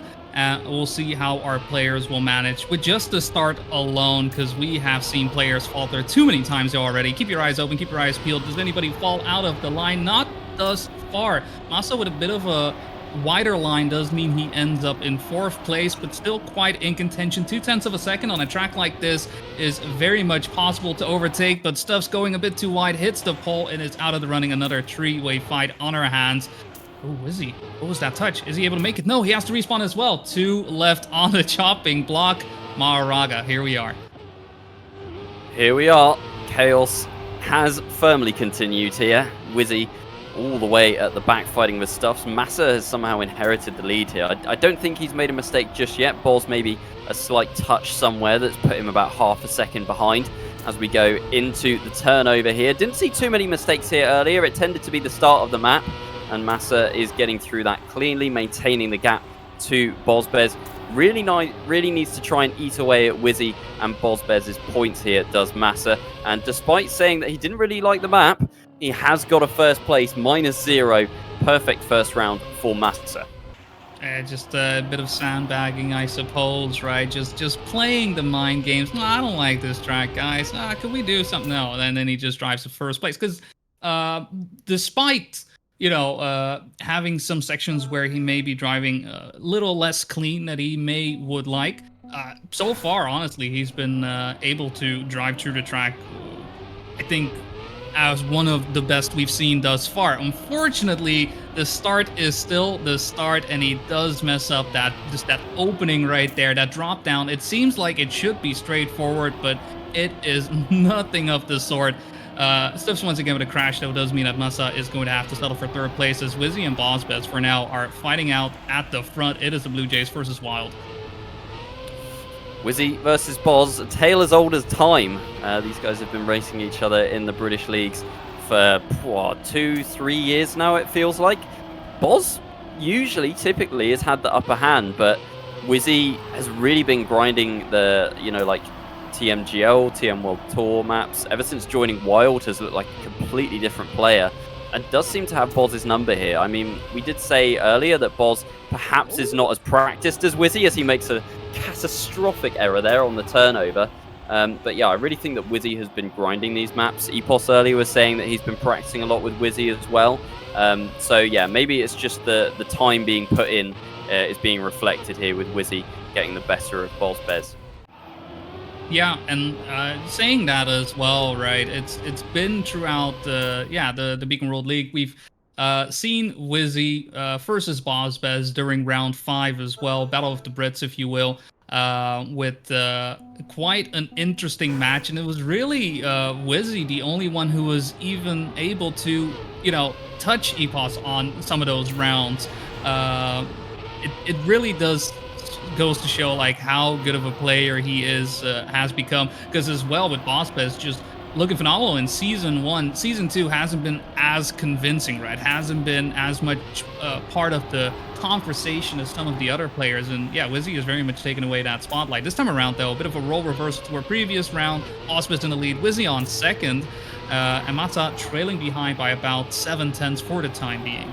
Oh, Bozbez with a small clip though. Yeah, must have just clipped the inside or something. It allows Massa to overtake here. It's now Wizzy in the front once again, maintaining that pace, maintaining the consistency. Definitely seems to be stronger than Boz on this map for sure. Massa is kind of Marmite really on this map. Sometimes he's having quite a good round, and sometimes he is having not the best round. I think he's maybe made a small mistake here that's put him a little bit behind Wizzy. I think it's the start of the map for Massa. Like, even if he's not necessarily making a mistake, the line is suboptimal, shall we say, and it's costing him maybe like 3 or 4 tenths per round. Yeah, there's a lot happening in those first couple of turns, right? It's the drop down into the slide drift to barely drive over the ramp sideways, dropping down into the grass. There's so many things happening. It has to all click together. It has to all work together like clockwork. And if it doesn't, that's where you see these discrepancies occur between players. For the time being, yes, Stuff's having some issues right there. But another crash there from Bozbez, who also is way behind.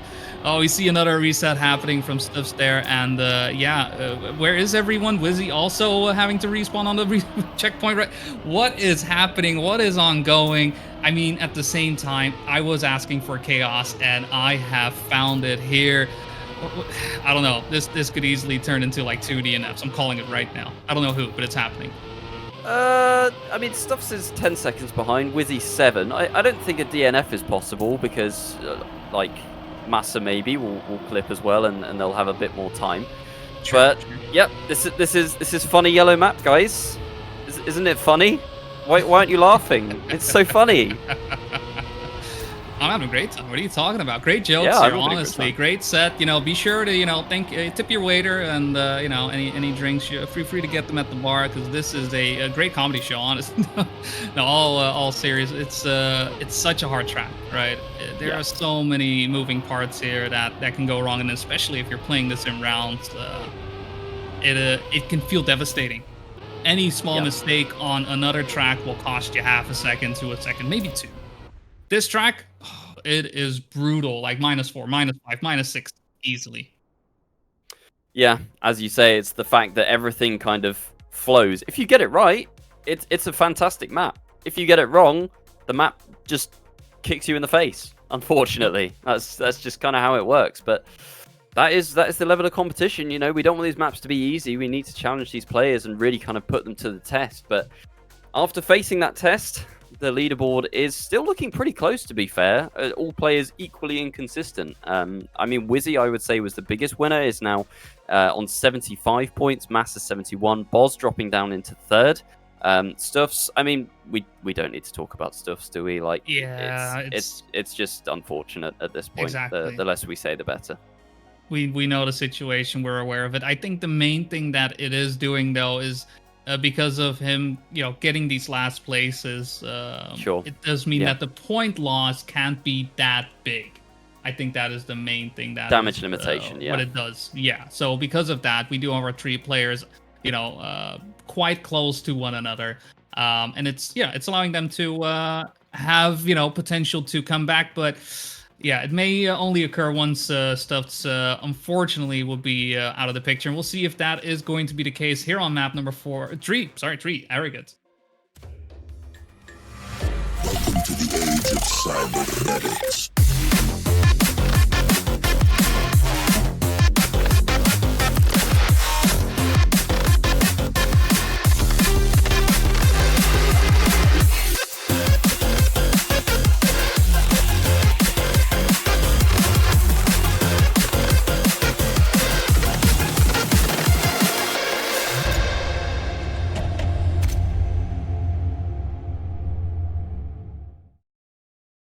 Here we are then, map number 3, but everyone's scores still reasonably high just because of Stuffs finishing in last every round so far. I think once we say goodbye to Stuffs, I think that's really where we'll start to see the gaps open up and things get a little bit more tense, because we haven't really felt any tension so far, have we? Like, all the players have been kind of equally inconsistent, but those inconsistencies haven't been punished as much as they perhaps would in a normal situation where all 4 players are, finishing in the various positions kind of thing. Yeah. So a bit of an odd dynamic at the moment. It's a bit of a saving grace, right? It's it's just allowing everybody to stay in contention, stay close to one another. But yeah, that is simply how it is. That's simply how it goes. And despite Mahoraga, still giving us some funny moments, if you will, right? It hasn't made as much of an impact as it usually would have. For now, though, Massa does have the lead, making their way towards those final few turns here. Bospez and Wizzy, I don't think they're going to be able to get any close, but Wizzy trying to make him in for an attack does make it past Bospez right there at the end, taking it a slightly more narrow turn. And because of that, the leaderboard taking a little bit of time to update, does get a 2nd place in, so -4 only for Wizzy. Bospez does start to fear away a tiny bit more from, at this point, the shared 1st place players, Wizzy and Massa. I did forget, actually, that in the upper final, that Boz doesn't actually go for the bug slide, whether that's just a lack of practice or is just more comfortable, but it loses him time, undoubtedly. Yeah. So, if he's equally consistent everywhere else, but he's losing 2/10 on that bug slide every time, that makes him the weakest link, really, between Wizzy and Massa. So you could actually see Boz, even if he's rapid and not making that many mistakes, dropping down here just because he's not going for that bug slide.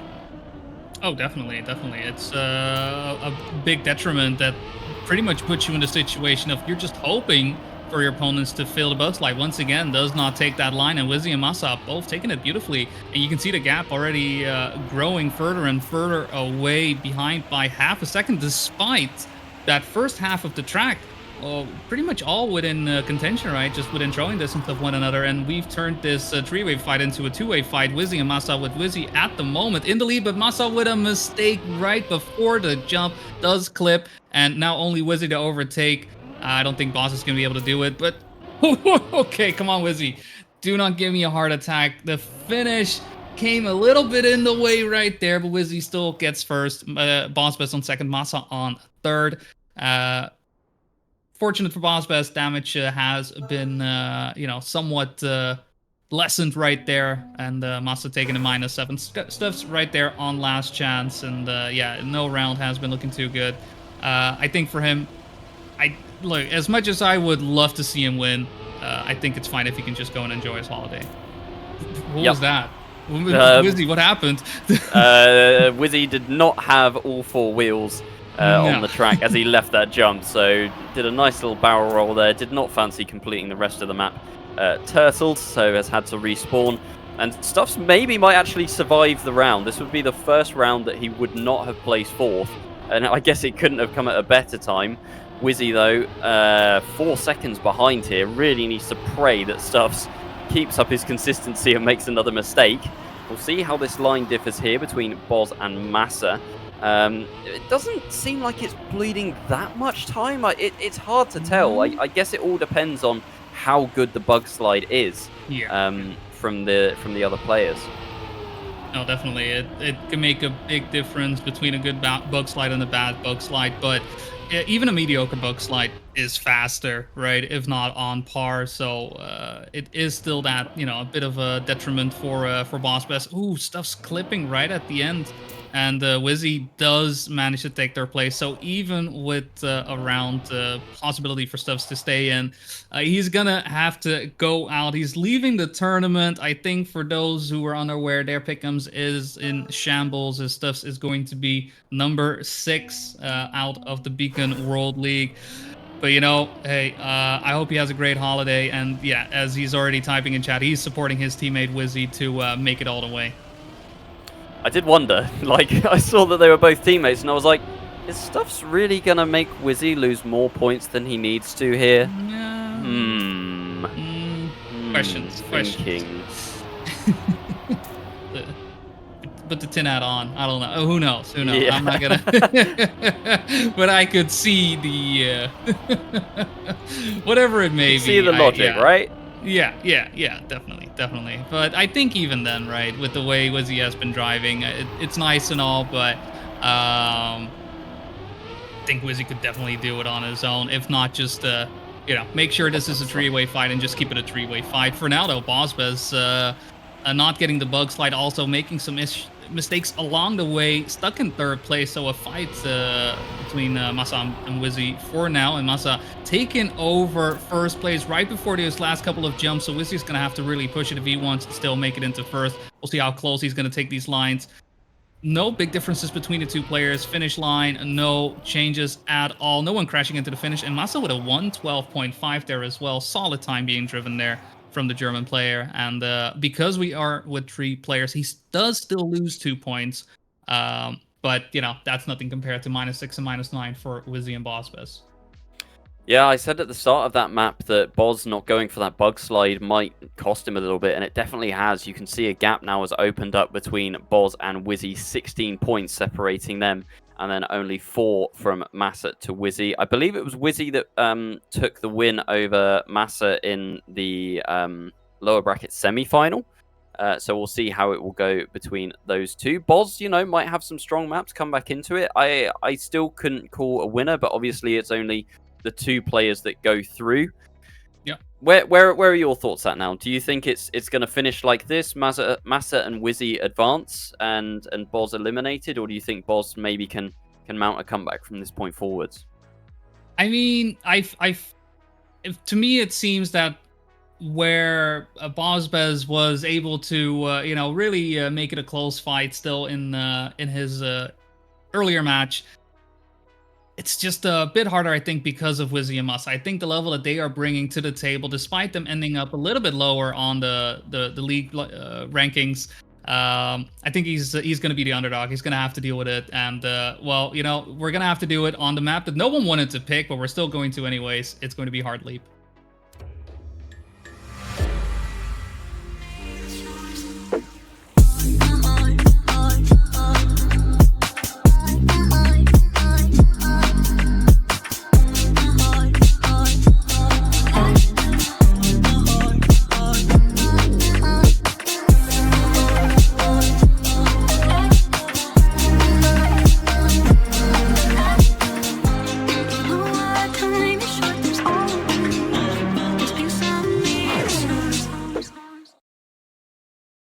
Here we are then, map number 4, Heartleap. 3 players remain and only 2 spots in the grand final.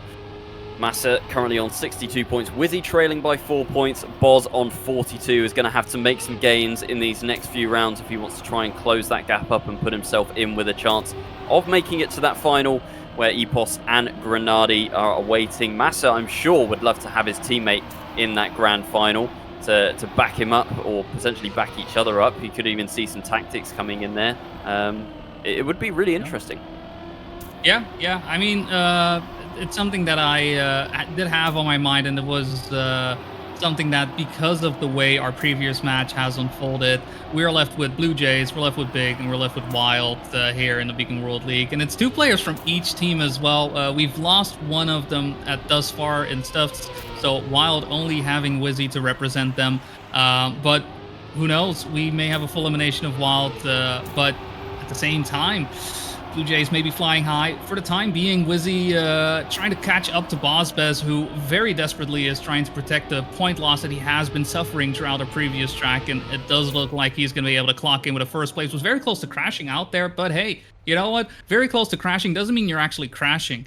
And you know, if that means you get -2, I will take it. Masa dropping down 9 will mean that he is barely in the lead, but only by a singular point, so I think all to play for. Very solid and important victory there for Bozbez. Damage limitation needs to be his mantra for the next few rounds. The time wasn't that quick, to be fair. It was a 0.7. His PB in rounds is a 0.3, so there's definitely still more left in the tank, you have to say, on that one. But, you know, it was enough to get the win over Wizzy. Didn't need to push any more than that. But he does find himself in 3rd place now behind Masa and Wizzy, and that's quite a big crash as well. Going to cost himself a lot of time. So did everything right in the previous round, but it all unravels for him in this one as the 2 current point leaders go neck and neck into the second half of the map. Yeah, just a bad approach to the grass. You can see him just having a bit of a brain fidget situation, right? Just some fog there and unable to recover from it. So because of that, Wizzy and Masa, yeah, taking that lead, and Wizzy actually starting to get away from Masa, but Masa recovering beautifully right there on the reset block, and with that on first place. Great back and forth between the 2 players, just going blow for blow. It's going to come down to these final few turns once again. Wizzy going a bit wider than Masa, hoping to get a bit more speed, but it doesn't look like it's really going to pay off, and Wizzy actually with a bit of a clip. It will be Masa picking up first place in style right there. At -2 for the German player, Wizzy -6, and Bozbez -9. Was a bit worried there that Wizzy wasn't going to have the speed, but thankfully it was only a small clip and just managed to make it through. Boz a bit too far behind to then snipe that 2nd place away. So Boz in the 30s, Wizzy in the 40s, Masa the only player with half his points remaining. Is consistent across all the maps. I mean, definitely looked a bit shaky on Mahoraga, but has kind of come back into it now and is establishing himself once again as the dominant player, I would say. Wizzy a close 2nd though. And we'll see how Masa reacts, because it was in the very late stages of that lower bracket semi-final that he did start to experience a little bit of head loss. I would say just started to look a little bit shaky. Got down to that last chance, did manage to survive. But yeah, as of right now, driving supremely. Yeah, just doing phenomenal. I mean, Wizzy is trying to stick to him like glue, but thus far is unable to really find any room to overtake him with a small clip right there, heading into the block. will mean that Masa is home free for the time being. Just needs to make sure that he gets these last couple of turns down clean, and he should be set for another -2.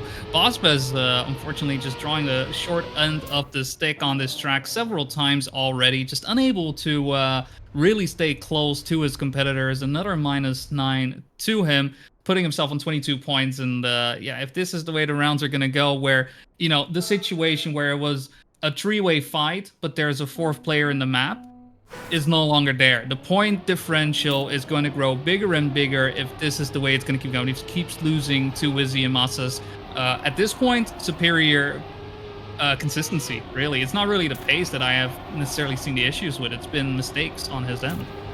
Yeah, I mean, Masa drove a good round last time. It was a 0.5, only about 0.2 away from his live PB, so it's a good pace. But as you say, the consistency from both Masa and Wizzy here has been so good that any mistake really just ends up in a -10. And it's been Bozbez that's been the least consistent, and therefore Bozbez losing the most points. Still on 22, he's still within touching distance, but he really can't afford many more of those rounds where a clip or, you know, a slight crash costs him time and costs him places. Yeah, definitely. I mean, this round, it does look like he is showing no signs of slowing down, and he is able to play to the pace that he wants to play. But unfortunately, on the reset block, just things not going quite well. Not quite sure what it was, where that sequence of events led to him crashing into the reset block. But whatever it may be, it's gonna put himself in another last place spot, another -9, and Masa once again coming out on top. Really starting to get away from his competitors. I mean, at the same time, though, I don't think Wizzy minds too much, because, well, it's all about top 2, right? Just make sure you play top 2. Make sure you play within that sector, and you should be all right. And thus far, I don't think Wizzy is in any danger of being eliminated. No, I don't think so. The gap is significantly big now that I think Bozbez is likely to drop to last chance, 21 points. It's not insurmountable, but it would definitely take quite a monumental effort and quite a monumental throw from either Masa or Wizzy. I think Masa is pretty safe now, to be fair. I don't think that he's going to be eliminated ahead of Bozbez at this point. Yeah, it would just take quite the throw from Wizzy to end up dropping down to last chance and potentially being eliminated. We do go on to Masa's map pick, though. We are heading back onto Reshiram after completing a full rotation, so I'm sure Masa will be very happy about that. And if Boz drops on this one, then Masa will not have to play Maharaga again, which I'm sure he'd also be very happy about. There is definitely that room. I mean, let's say, you know, Masa does thrive on his track, right? And he's able to pick up some first places. That puts Bozbez in a situation where he has a maximum of 3 rounds where he would not be in last chance. Now, that is to say that Wizzy would also suffer a -27 over that course. These are situations, right? These are things that perhaps Bozbez will be looking forward to, because his target, I can imagine, is not necessarily on, you know, I want to be first place. It's about survival, and what is the quickest way to survival? It's taking down the one closest to you in points, and that is going to be Wizzy. So I can imagine all targets are going to be on him. Obviously, he can't, you know, like, kick his leg out or whatnot to really stop him from making it across the finish. But when push comes to shove, I can imagine that whatever it may take, he needs to get ahead of Wizzy. Yeah, I think that is, as you say, the plan A now is beat Wizzy. Because, yeah, Masa seems too far away. We're on his map pick. And you would hope that on your own map pick, you should be pretty unbeatable. But we'll have to see how things pan out. All eyes on Bozbez then as we go on to round 1 back on Reshiram. Ooh, an unfortunate touch there from Masa will mean that he is looking to suffer a -9 for the time being. We'll see, though, how the checkpoint goes. We have seen it several times already where players, because of this alternative line heading into the checkpoint, that they don't quite cross the line in there. Thus far, everybody does make it across, and it's going to be Wizzy versus BozBez making their way through the second half here on Reshiram. And Wizzy does have this plastic boots on for the time being, keeps the lead nice in front of BozBez. He's looking for any room whatsoever to get past his fellow countryman, but thus far unable to do it. Maybe on the ice, this is usually where some time can be made up. We'll see how the bounces go. Both players exiting out quite nicely, so no changes whatsoever, and Wizzy clocking in with a 106.4. Beautiful time driven by him there. Definitely one of the faster rounds we've seen. I think, yeah, that is Wizzy's live PB by quite some distance. Yeah, his previous PB was a 106.627, so Wizzy driving a great round there.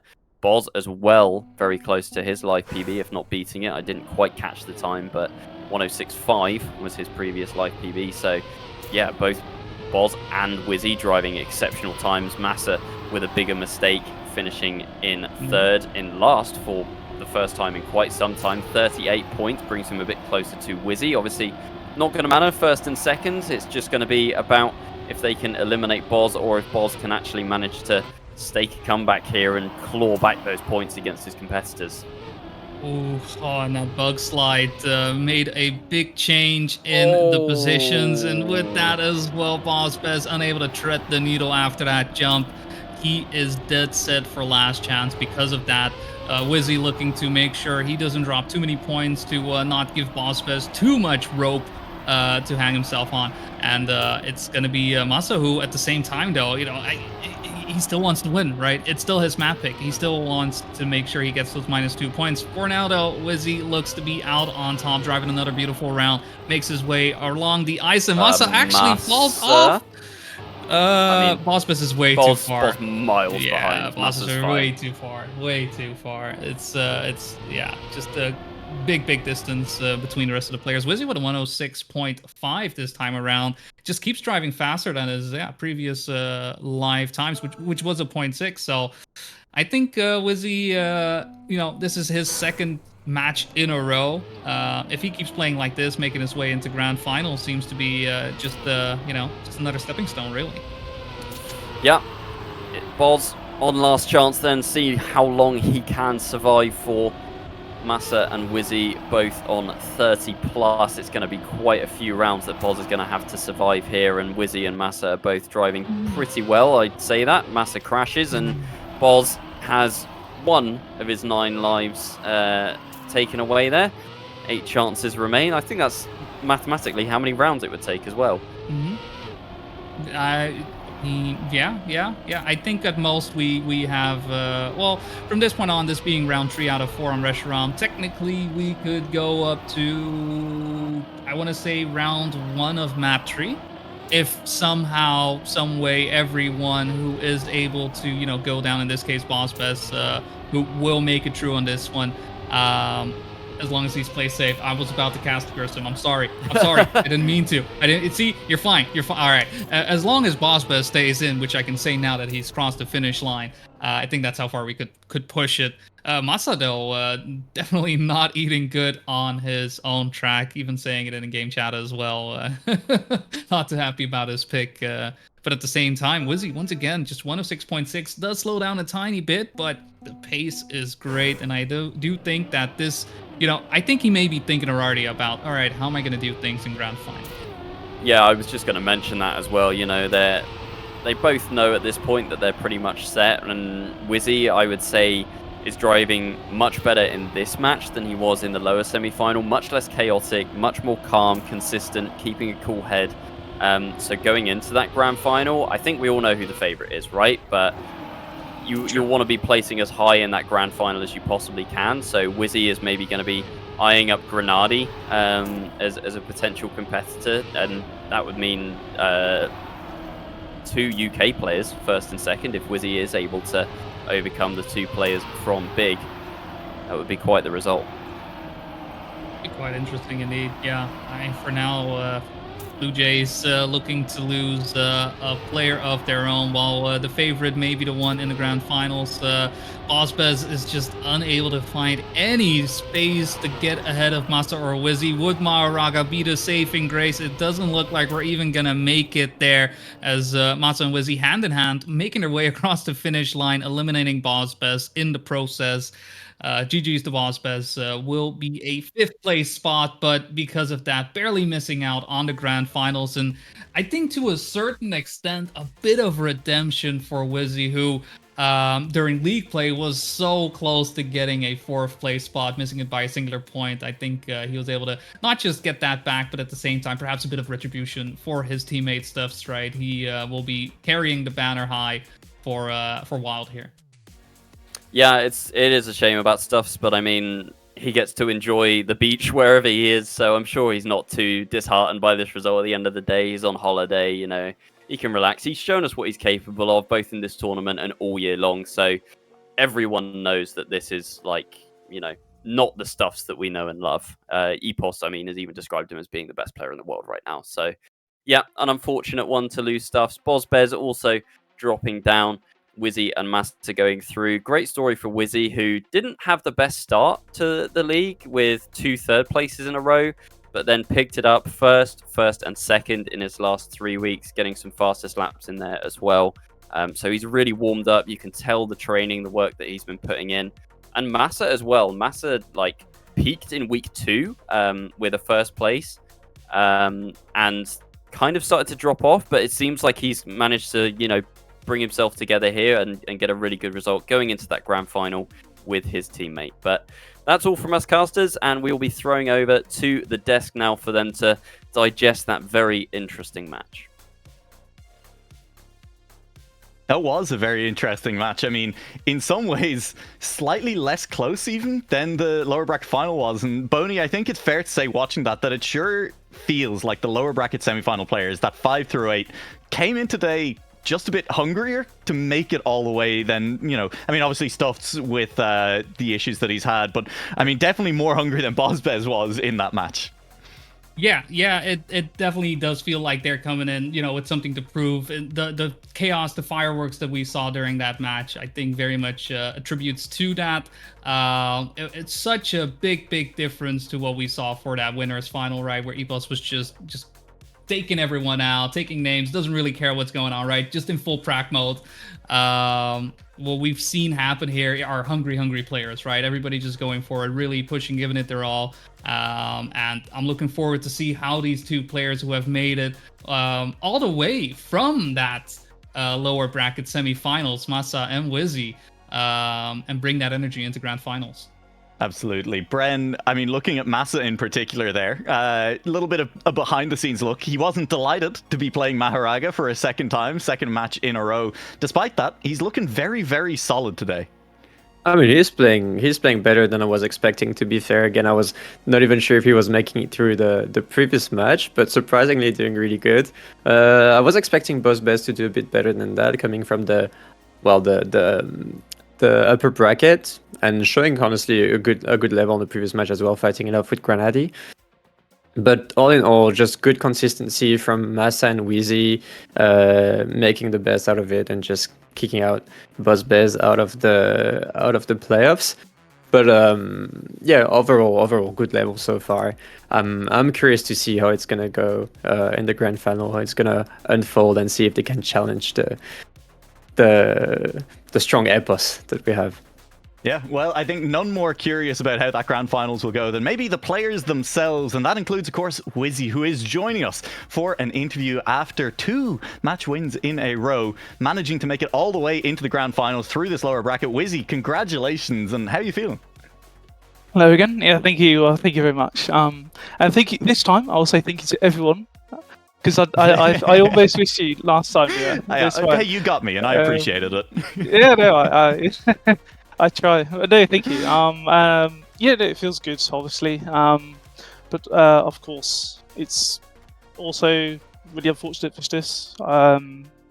You know, he would have trounced us, I'm sure. But you know, so I did feel very sorry for him, to be honest. but we know how amazing he is. So he just needs to try and think about that, I guess. And he's shown how he is in the regular season, I guess you could say. So, but no, I'm happy, of course. I got my aim top 4, so my I guess extra aim was top 4, so I managed to get that, which is obviously really nice. Absolutely. I'm going to throw it open to the floor here. I mean, anyone have any questions at this point? We're heading rapidly towards the grand final, and Wizzy, we don't want to take up too much of your time. I think for me, it's already perhaps been a long set of games, right? You've got game 1 right after game 2, and we're just a couple minutes away from grand finals. Do you find it hard to keep that composure, to make sure you have that focus for as long as you need, especially knowing what is up ahead, right? We've got Epos and Grenade who are just looming over. How do you deal with that situation? How do you keep yourself in the groove of things?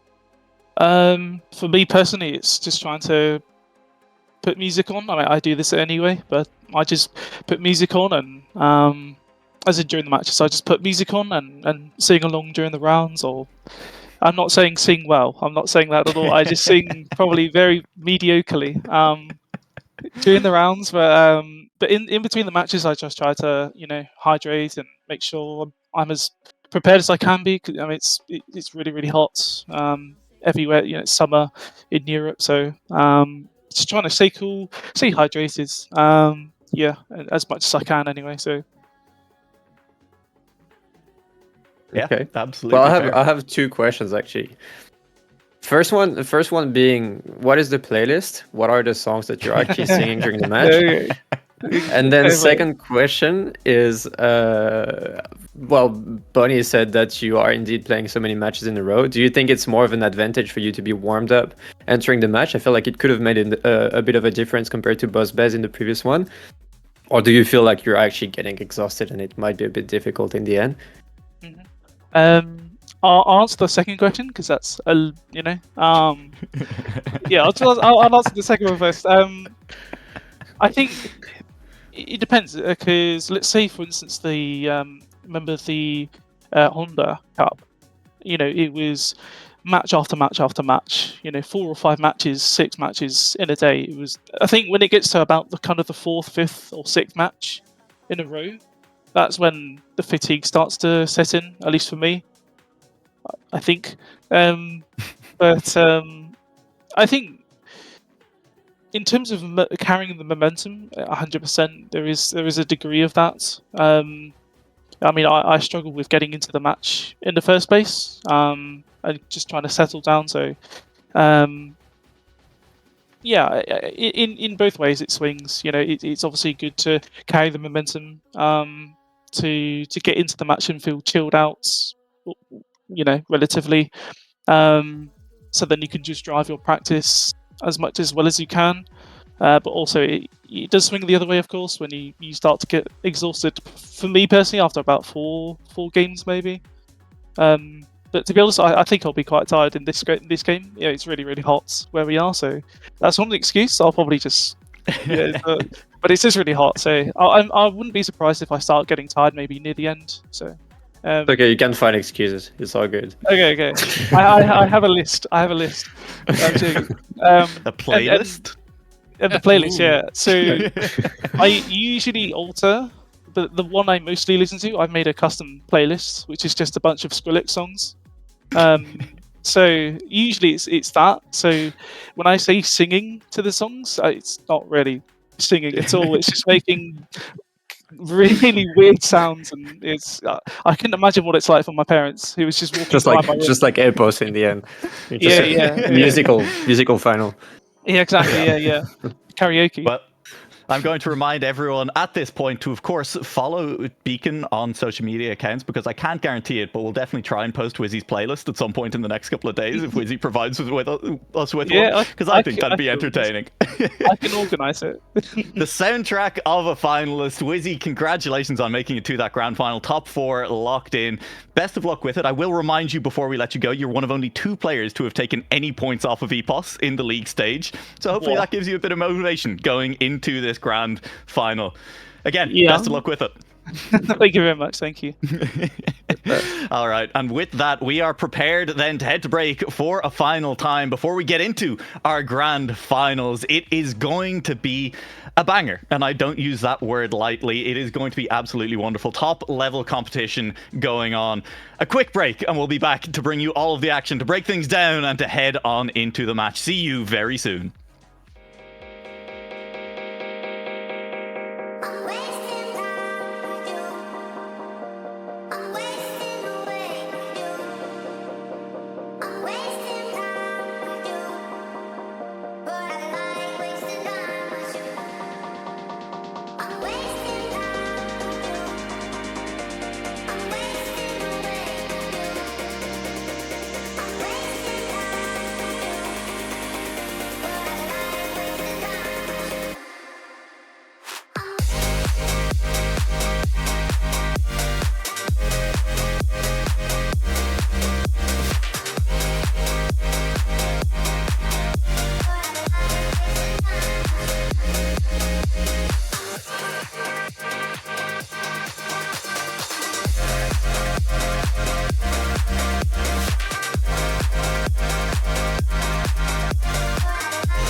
It is time for a grand finals. And I mean, I don't know that the term has ever been so fitting as it is right now at the end of the Beacon World League Season 2. I mean, hey, let's pull up the bracket. Let's take a look at how we got here. The players that have qualified for the grand final are, of course, Epos, Grenady, Wizzy, and Massa. And Bren, looking at that list, Epos and Grenady obviously coming through the winners bracket final. Wizzy and Massa, hand in hand, advance all the way through the lower bracket to make it here. Yeah, they've been all doing really good. Again, as Wizzy mentioned, he doesn't seem to be very tired after only 2 matches, so he should be able to still be really consistent during the match. Massa has showed some great pace as well, great consistency. I feel like they're quite close from Grenady's level. We can see them push all together to try and deny Epos a little bit. I feel like Epos is still a bit faster, still a bit more consistent than the rest of the group, but we'll see how it goes. I think we could see a surprise. We could see some people denying some important rounds. What's important to notice as well is that this time there's going to be 4 players actually playing the match. Struf's not being in here, unfortunately not being able to perform because of his current setup. But yeah, the fact that there's actually going to be 4 players competing for the points and not just, you have someone just getting unfortunately destroyed for 12 rounds and then the match kind of starts happening. Well, this time it's going to start from round 1 and maybe it's going to make a difference for how close the match is and who actually makes it through. Yeah, and I mean, we are at the point as well where, we're in the prize money at this point as well, Orion. So, look, I think Epos, he feels almost untouchable at this point. But even playing for second at this point, that's a decent chunk of change. 30% of the overall prize pool for second place. It's 40% for first. And it's over $2,000 at this point. I mean, these players will want to win anyway, right? I mean, these players all know each other, Grenady and Massa in particular, playing for the same team, but there's definitely an extra little bit of motivation going on. Yeah, for sure. The prize pool right now, or as the stream started, was 2,300. So we're looking at 920 for first, 690 for second, 460 for third, and 230 for fourth. So yeah, big thank you to everyone that has donated to the prize pool as well. Which very you much can still appreciated. do. Yeah, which you Hey, can reminder. still do. So yeah, thank you for supporting the event. But yeah, all 4 of these players now are in the money spots. But I know, maybe you're the same, Bren. I don't know, but when you're in that competitive environment, you're not thinking about the money. You want to win, right? You just want to beat your competitors. Or is it a bit of both? I guess it could be a little bit of both, but at that point, I just think they want to win. Every player has some ego, and I think it's really unrelated to money. You just want to beat other players, and especially when someone has been doing so good from the start, you kind of want to defeat that person. You know, like you want to show that you're actually the best.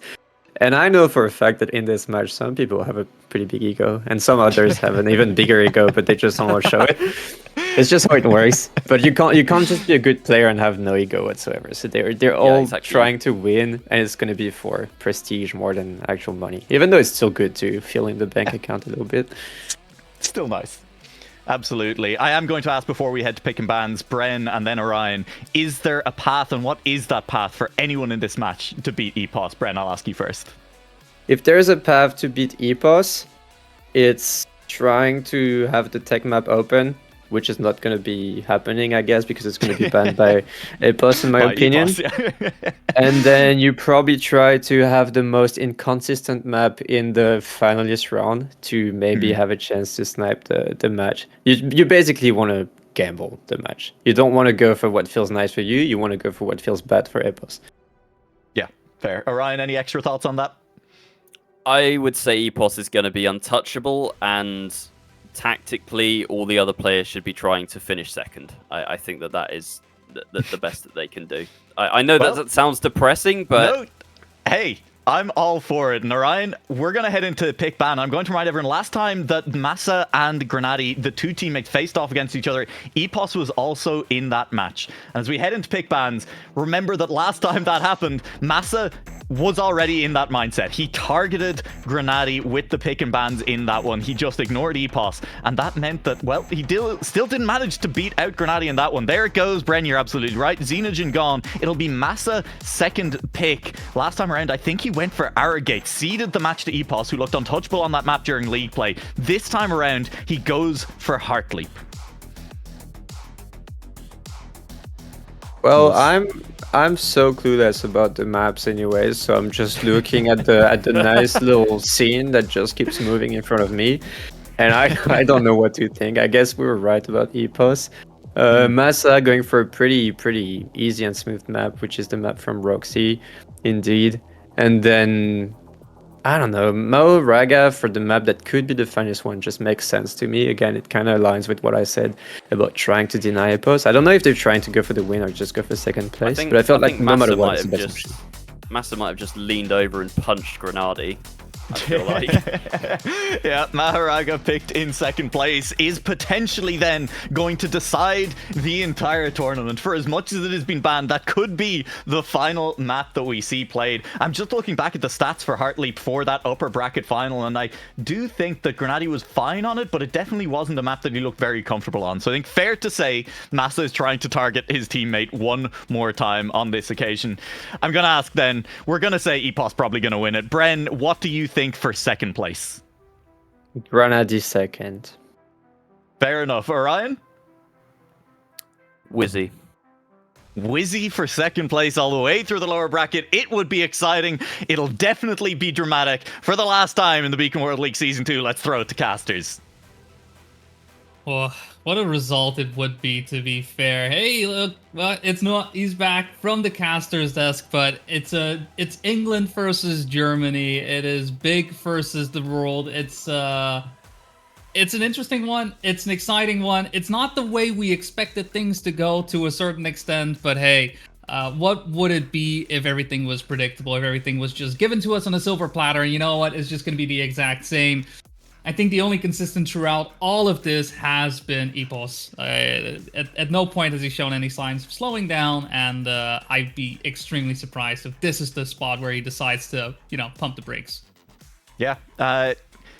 Once again, here at playoffs, we've kind of ended up with an interesting pick ban order as well, Boney, because Heartleap picked first. It is the map that has the lowest picked when available percentage. It's been played quite a lot, but what that means is it's dropped to fourth quite a lot of the time, more than any other map as well. So interesting to see it first in this match. Yeah, a bit of an odd one. I don't have necessarily any that people necessarily like or dislike this map, which very much fits into this statistic that you mentioned just now. And I am curious to see how this will affect, the way the play goes. It is to a certain extent for these players. How can we drive a wedge into EPOS's gameplay? And I am very curious to see if Heartleaf is going to be the one to do it with the different lines and whatnot. We'll see how it goes. Either way, I am looking forward to a little bit of a map intro. You know what?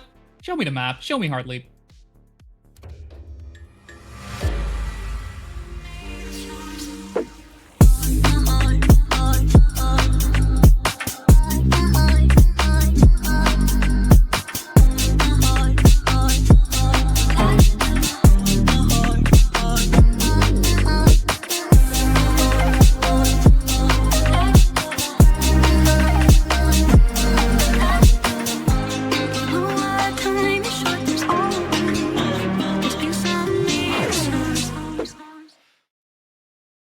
Players are on track. The grand finals begins now. Everyone sits at a nice round 100 points that will not last for long. Approximately a minute or so, Boney.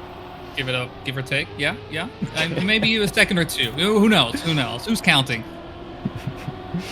Well, are we counting? The scoreboard, hopefully. I don't want to be manually counting it for the rest of the match. That seems like it will be difficult. It is a good start to the first round from pretty much everyone. Grenadier has dropped a slight way back from the rest of the field and gets a little bit more airtime there. Has to go sharper on the exit turn, but he's not losing ground. It's Wizzy who makes the first mistake in this final. He will drop away from the field after a back wheel clips on that inside wall. And Massa leads the field on Heartleaf. He chose for the unconventional first pick to bring us to the red map, and he is ahead for the time being, but he goes for that high line and expect EPOS to gain a little bit of time there throughout the course of rounds here. I do prefer that low line. I do think we've seen players gain advantages using it. Definitely, yeah. And even then, right, where Massa did have that lead already, it was at that low line where EPOS was able to make up a little bit of ground and actually starting to make an attack happen right now. So close to overtaking the big player. We'll be able to do it right up until the line. It is Massa beating EPOS to the line by 0.003 of a second. Is this the start of something? No, who knows? Either way, Massa had to fight hard to keep that first place because, EPOS, we've already said players are hungry. I don't think anybody is as hungry as EPOS is. EPOS badly wants to defend his Season 1 title. Look, he's a lovely guy. He's fantastic in interviews. He's very entertaining. But he wants this. He really, really does. With that said, you go back to the week 1 and when we had interviews with Massa directly after week 1 leading into week 2, and he said, I'd like to win something, He hasn't had his chance in a lot of big tournaments recently. Beacon is a big tournament, and Massa would also love to win here. Any of these players would at this point. And Massa, with a great first round, has kicked things off on the right foot. Now, I'm kind of expecting EPOS to strike back immediately. This round, he leads the way, and it's Wizzy once again who's touched on the outside. It's small touches, it's small errors. We're not at a point of competition where you can make those small errors. And look at that line from EPOS. Once again, the low grass is working for him. Grenadier with the high grass has stayed close behind, but he has dropped another car length away. Yeah, just EPOS driving at the moment in this situation. It just seems like the moment, it doesn't really matter what track we throw up against him, and the fact that he was able to take Xenogen out of the map pool is probably what is helping him be in this, I think, this state of mind that he perhaps finds himself in. The 111.3 being driven there as well. Grenadier and Massa just very close to one another, with Grenadier beating him to the line. And Wizzy, I think with Wizzy, it does feel like we're talking inches, right? So for the 2 rounds that we have seen occur, the mistakes that have caused them these -10s to happen have been minuscule, honestly. Like, if just a slight touch to the left, slight touch to the right, the world will be completely different. But that's just the pressure, right? That is just grand finals for you, and you're just dealing with the 4 best players in the league right now. Yeah, and you need to try and push. You need to be taking the maximum out of a lot of these lines to try and keep up.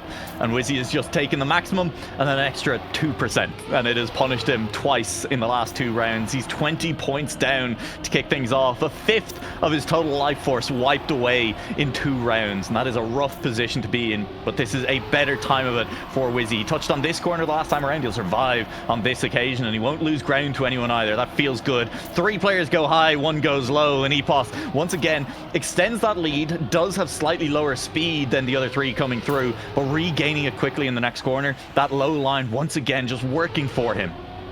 Yeah, it's just ridiculous to see how he is able to use the space available to him on the track and just get the most out of it every single time. The man is driving like a machine, honestly, and you can see the speed coming up into the finish, and Wizzy losing a bit of pace there as well. Oh, will drop down into 3rd place, very close to dropping into 4th, but Epos once again, you know, just driving the way he is supposed to be driving. It's not even his fastest time in rounds, right? 3/10 away from life records, world record also to his name, and it's very obvious to see why. So far only dropping 4 points, and I mean those 4 points were hard fought as well. Absolutely. Wizzy is clipped off the start line. He'll be struggling in this round as a result, trying to make up the deficit. And Heartleaf, not a map where I think players are generally prone to making big errors that'll cost them the 3, 4, 5 seconds that you might see on other maps. As Epos, yeah, he's a machine. I mean, no crashes so far. The last time he faced off against 2 big players, had the best match of his life. Ended up with a player driver rating over on East Circuit Mania of 98, which is absurd. That's out of 100. That's unheard of. I don't think he crashed a single round. He only lost 2 rounds as well, and he's only lost 1 round so far here in the grand finals. He's looking for a 4th win. Wizzy has made a charge back up the field. After that early touch, he has closed the gap to nearly nothing. He's about a 10th down on the 2 big players, but could still catch back up towards the end. Yeah, just giving it everything he has, just to make sure that he doesn't suffer another -10. Not seeing Granada,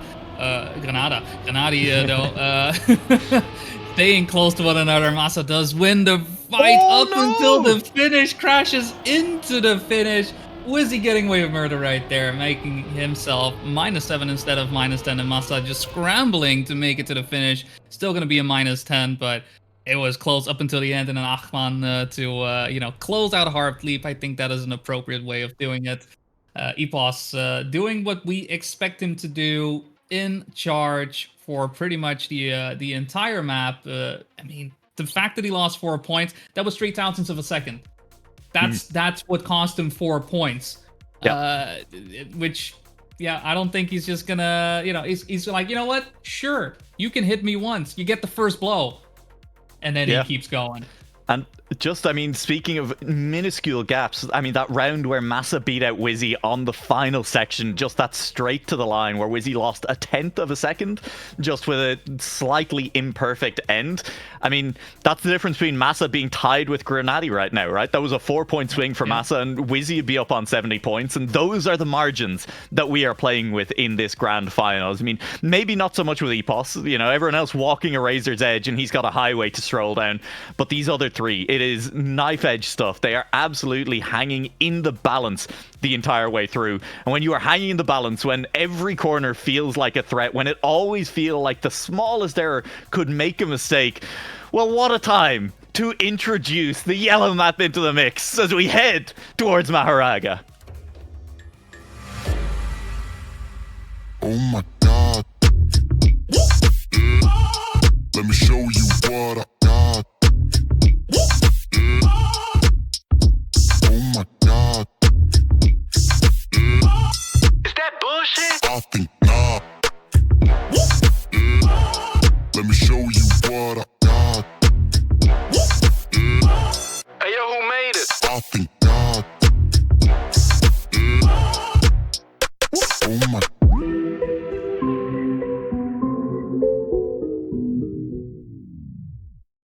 For a map that keeps getting banned over and over and over again, we just can't get enough of it here in, well, not just the grand finals, but the entire playoffs thus far. Back again here on Maharaga, and off the line we go. The start we've seen just players fall into shambles so many times. Looking like everybody does make their way through without any big issues thus far. Wizzy does seem to be the slowest one off the start, but only by 0.2 of a second. And I think on a map like this, that is a lot better than what happened just now to Masa crashing into a pole, and with that, out of the running. Wizzy definitely has a chance to climb back into the match here, but the issue is we're in grand finals now, and Grenady has been a Mahoraga enjoyer from day one of the competition, or at the very least, he's felt more confident on the map than most of the other players around him.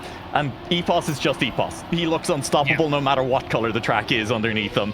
And so for Wizzy, normally at this point of the match, I'd be saying, great, Wizzy, he's been looking good on this map. He could be getting back into it, but I'm not convinced this is the field to do that against. With that said, here he goes past Grenady. He's carrying wonderful speed around the final corner. It is wheel-to-wheel action, but it's Wizzy who gets a nose in front. Gotta go left at this line. Gotta stay as far left as you can. Wizzy was right, Grenady was left, but the difference was just a little too much. Definitely. I mean, Epos at the same time, you know, just way out in front, 108.6, clocking that in. Driving that live is just impressive, and just it makes sense why he, at this point in time, is taking the lead, has been taking the lead, and is firmly in the lead of the track. And I mean, we're on the funny yellow track with the funny yellow number. Oh, it's not actually a blue number on Masa's screen at the moment. In second, 69. Gennady just 1 point off on 68, and Wizzy on 62. I mean, Wizzy definitely has some room and potential to make that comeback happen on this track, because Masa has a bit of a bad start, and he's already been, you know, somewhat well, I wouldn't say complaining, but has been not too happy about Mahoraga. Let's call it that. But despite all that, whenever he does play on it, actually has been playing quite well. Yeah, I almost wonder, instead of Heartleap, should he have gone for Mahoraga first?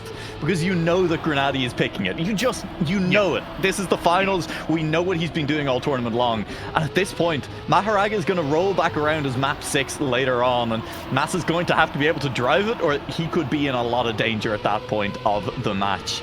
At the moment, he's in danger in this round, but it's only a danger of losing -10. Grenady was leading the way right up until he clips on the way up the hill there. He should be able to respawn and get up that hill, but it means Epos versus Wizzy. It's England at the front, and Wizzy with a wider line should be carrying a bit more speed towards the end here. It's going to be absolutely nothing between them. Again, look left. Look at who goes left. Wizzy went too far. He lost a little bit of speed, and Epos was just too quick. He'll take his -0. He's used to those, maybe not quite in that fashion. Yeah, and Wizzy, mentioning in chat, had to release. If not for that release, Wizzy definitely could have gotten the first place there. But once again, whenever it seems like anybody is able to challenge Epos to the line, we are talking minuscule amounts of time. He's just not slowing down. He doesn't see any reason to slow down, and you're just gonna have to keep up with him if you want to match his speed. For the time being, though, I think Wizzy can be quite happy about that -4. Not the best start this time around. Doesn't fully crash, but behind by half a second will mean that this time around it's going to be a -10. And this is very much a different situation to what we saw during the previous match, right?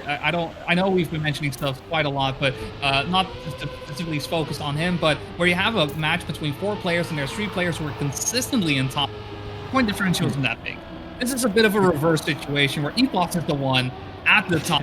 Everyone is playing for second place, and because of that, the point differential isn't that big. It's just in a different spot. Yeah, absolutely.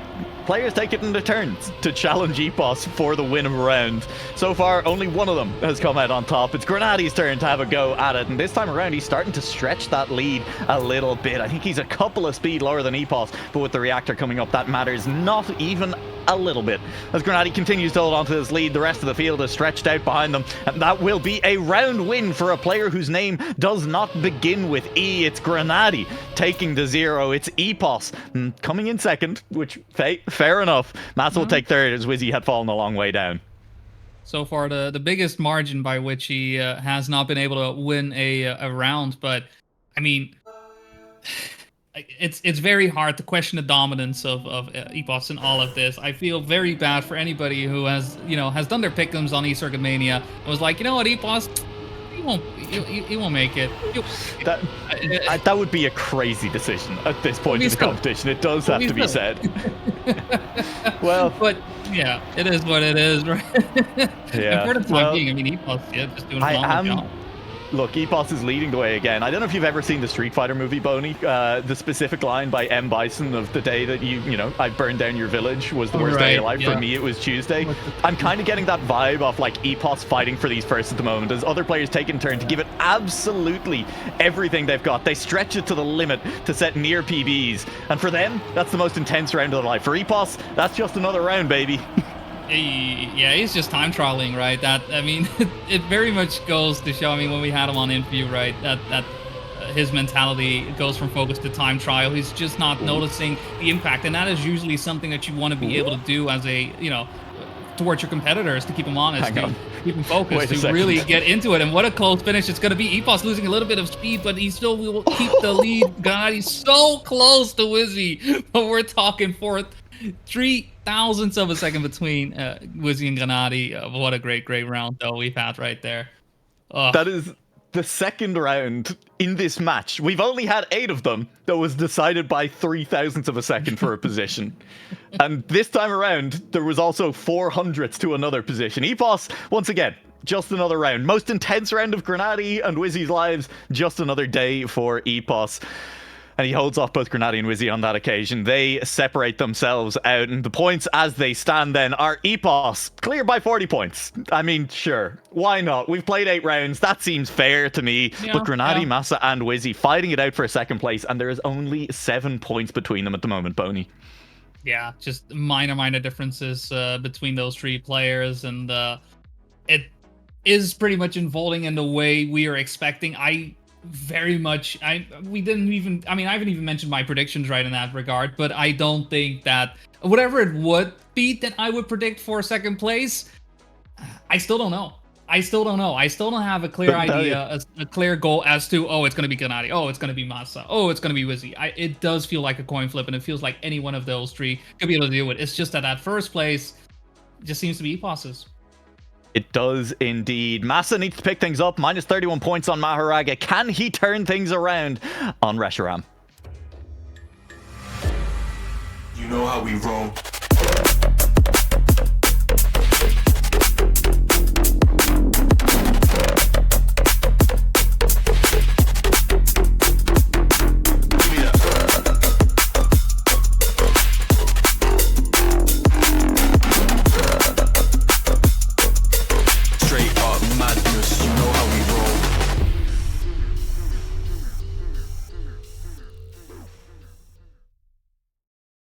I got it wrong. Massa did not lose 31 points on Maharage.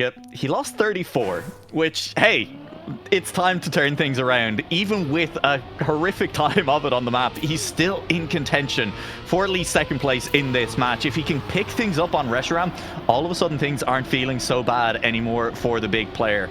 But Reshiram can definitely cause some issues. We've seen it cause plenty for players along the way as well, especially this bounce coming up into the bug slide. Will anyone fail on this first attempt? Wizzy loses a little bit of ground to the other players, and Wizzy will crash on the way around the corner. That's a dangerous situation for Wizzy, who's now at risk of losing the minus 10. Don't miss the checkpoint on the way up the hill. All of them going a little bit safe. They're high enough. They're happy to take it. EPOS leads from Massa, Granati dropping away. Yeah, it's a bit of a, I suppose, a bit of a wild mistake, I will call it at this point. It does seem like that bug slide situation has been causing quite a bit of mayhem thus far today. But at the same time, the differences between first, second, and third at this point aren't, as close as we may have seen through our previous rounds. EPOS firmly in the lead, 0.3 of a second for Massa, Granati following right behind. So yeah, Kong aligning their way through, everybody making the jump happen, and a great time coming in from EPOS there, just breaking the sound barrier with a 106.2. What is this man on, and can I have some? He's just quick. He's really, really quick. A 106.2 in rounds.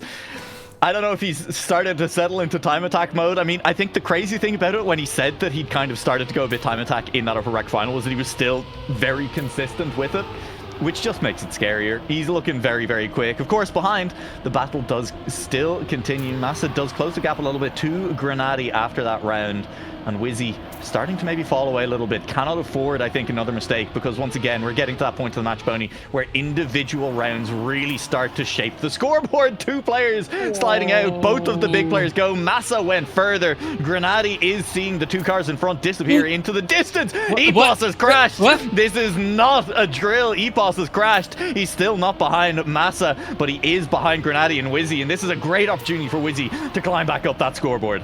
Definitely, and with this as well, right, the damage can be done quite a lot. I mean, Epos is uncharacteristically making a mistake like that, but it is in a, you know, they've made it look easy getting through that checkpoint, but it is not easy whatsoever, and it is Epos who falters right there. Massa does want to perhaps make something happen right there, but it's just too far away to get into 3rd place. So 4th place will still be going his way, but Wizzy with a 106.6 will keep himself on 34 points, and the gap does shrink between our, well, I don't want to say what's bottom 3 players, I guess, which is very odd in a 4-way fight. It does feel strange to say, but it is true.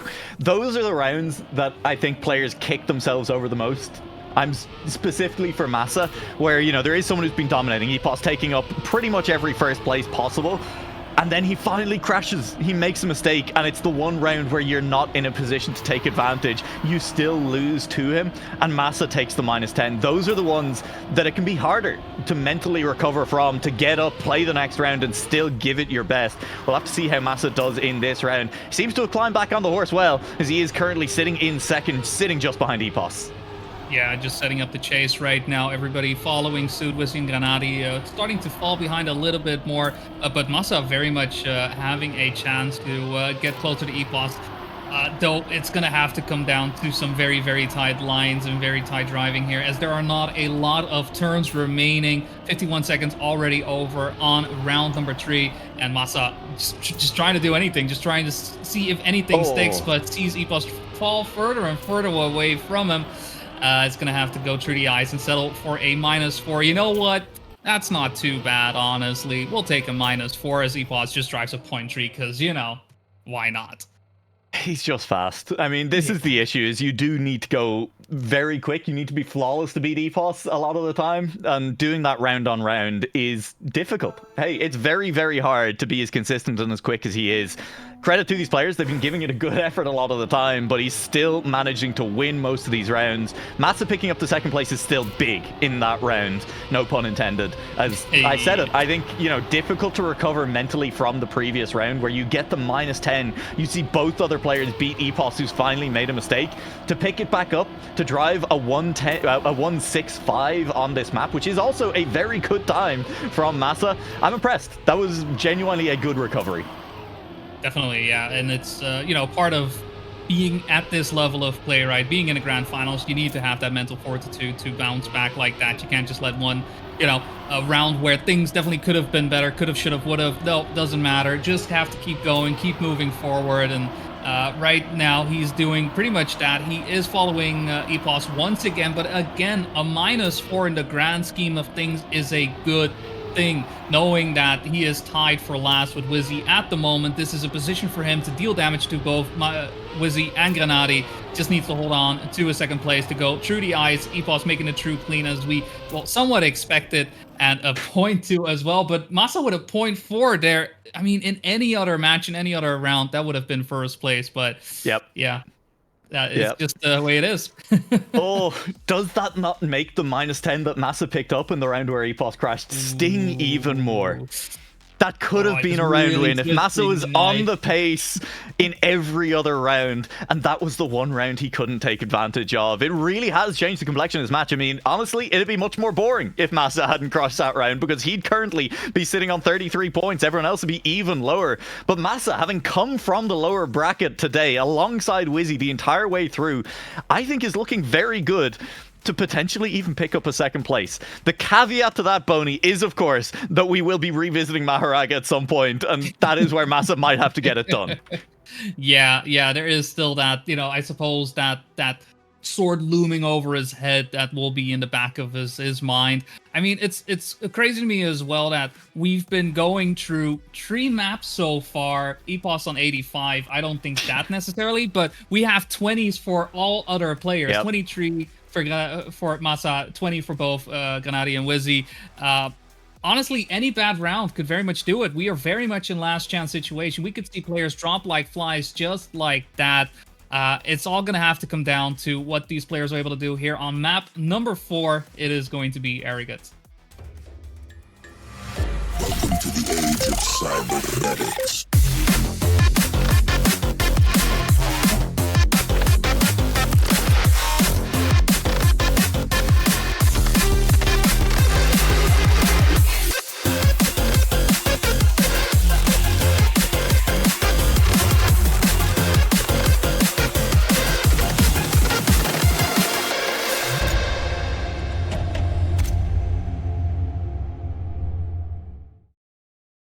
All right, into Arrogant we go. It's gonna be some blue yabba dabu die. You know, make some songs happen. Make sure to sing along, guys. I hope you guys are singing along. Get into that state of mind. I very much enjoy, you know, singing while I'm driving myself as well.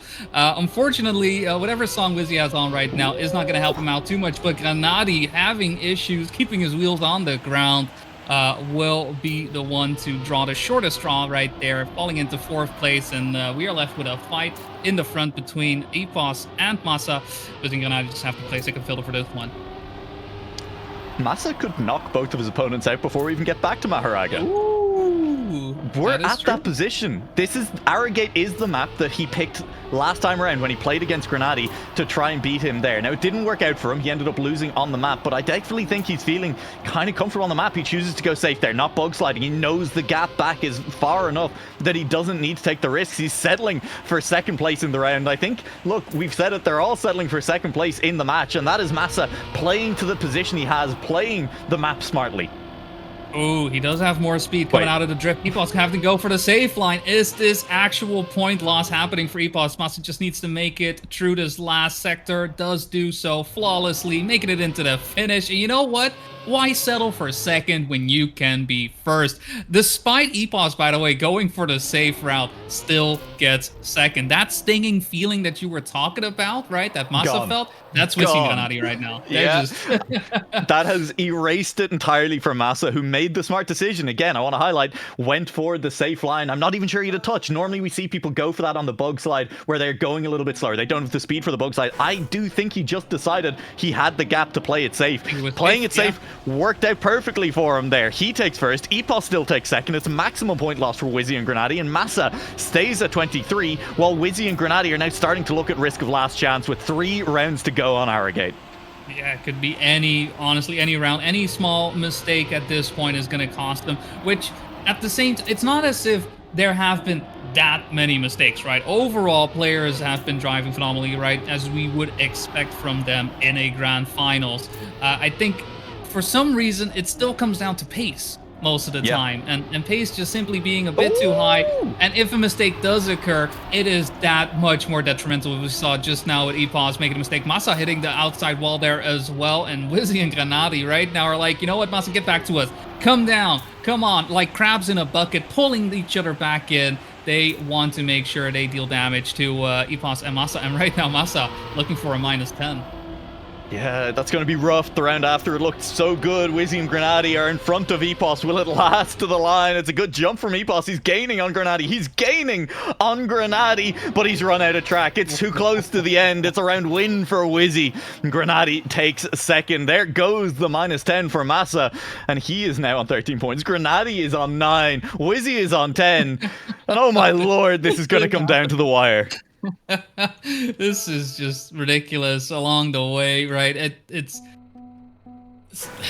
one round, just one round, we could have our last chance. That's it, right? And assuming that EPOS, you know, does EPOS things, which I don't think is a unfair assumption at all. odds are big that we're going to see a last chance player. I mean, Masa is pretty much the only one who is not one round away from being put into that position. And with EPOS now starting to get a 0.2 of a second lead on the rest of his opponents, it is going to have to come down to Gennady, Masa, and Wizzy to duke it out alongst their own and see who is going to be able to come out on top. Gennady does lose a little bit of pace throughout the drift. Masa able to overtake. We'll see how that goes through the breaks off section. So far, no big changes. Let's see how the butterfly goes.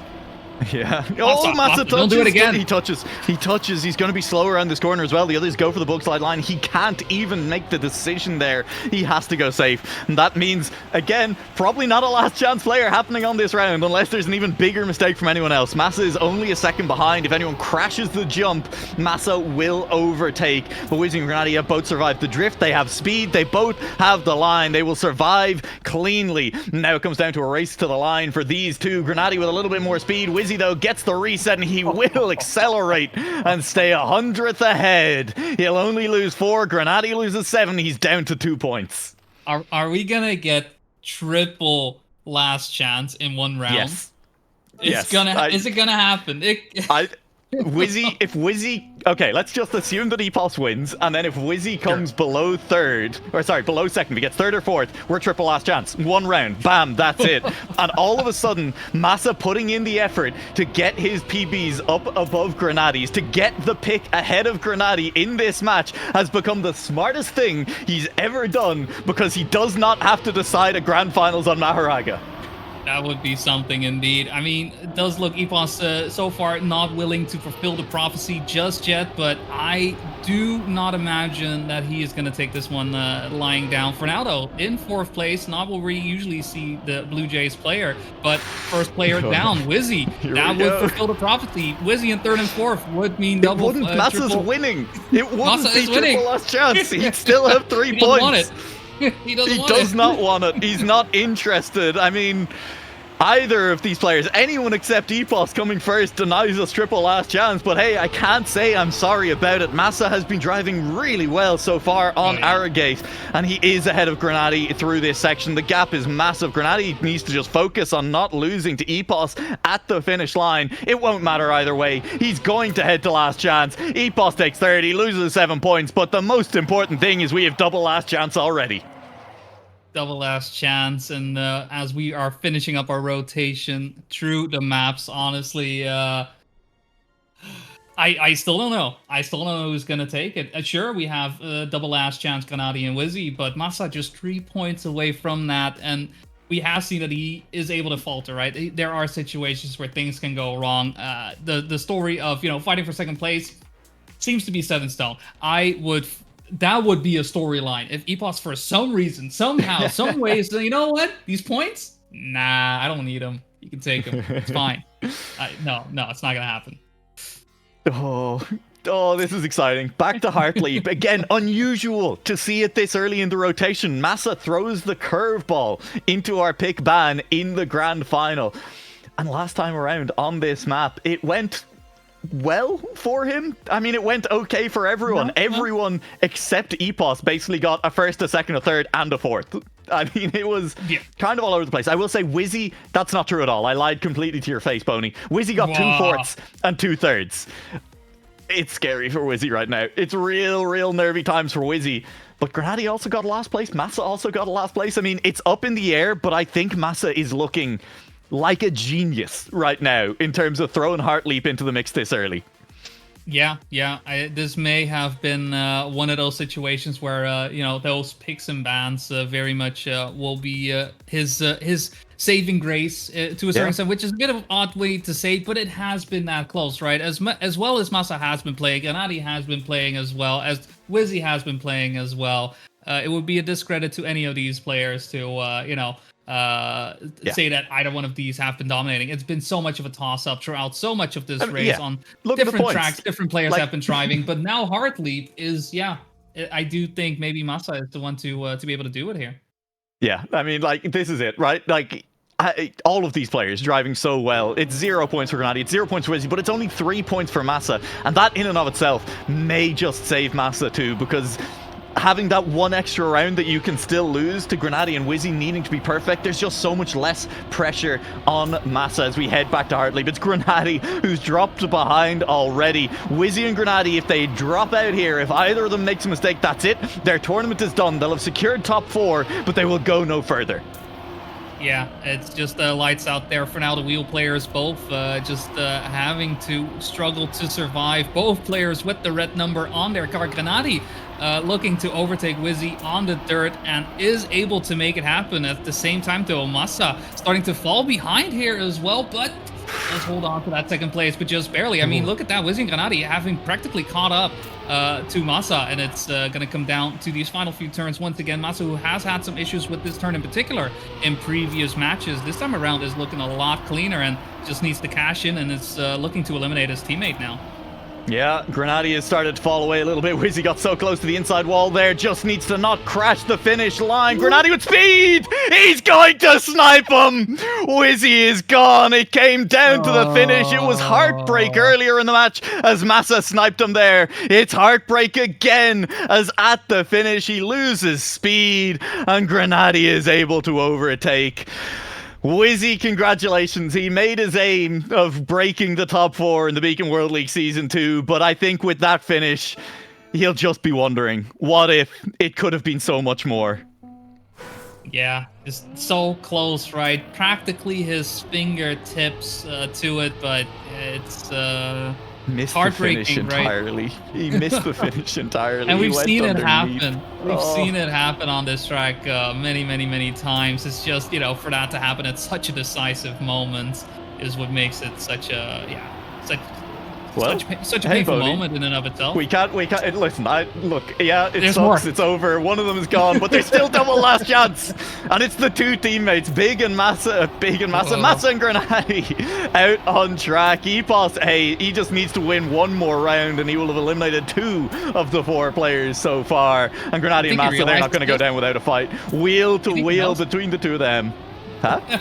I don't think he knows. I don't think Epos realizes. He's just driving. He's like, just having a great time. Some people are in the server. Wait, why is somebody leaving the server? Oh, I don't know. You know, I'll just keep driving. It's all good. And in the meantime, Massa and Grenady are just exchanging back and forth. Second, third. For now, Grenady in the lead. Massa overtaking through the drift. Who is it going to be? Who is taking third place right now? I was about to say, Epos, you're not going to crash. And Massa barely makes it to the line. And Grenady oh my lord! Oh my just lord! Like that third. That was so close. To Grenady, and well, Massa may have been saying right, week 1, looking to win the Beacon World League. Currently, he technically is in the position to do that. Could win. All right, let's not discredit him. Let's not discount the situation. Sure, it is a massive ask.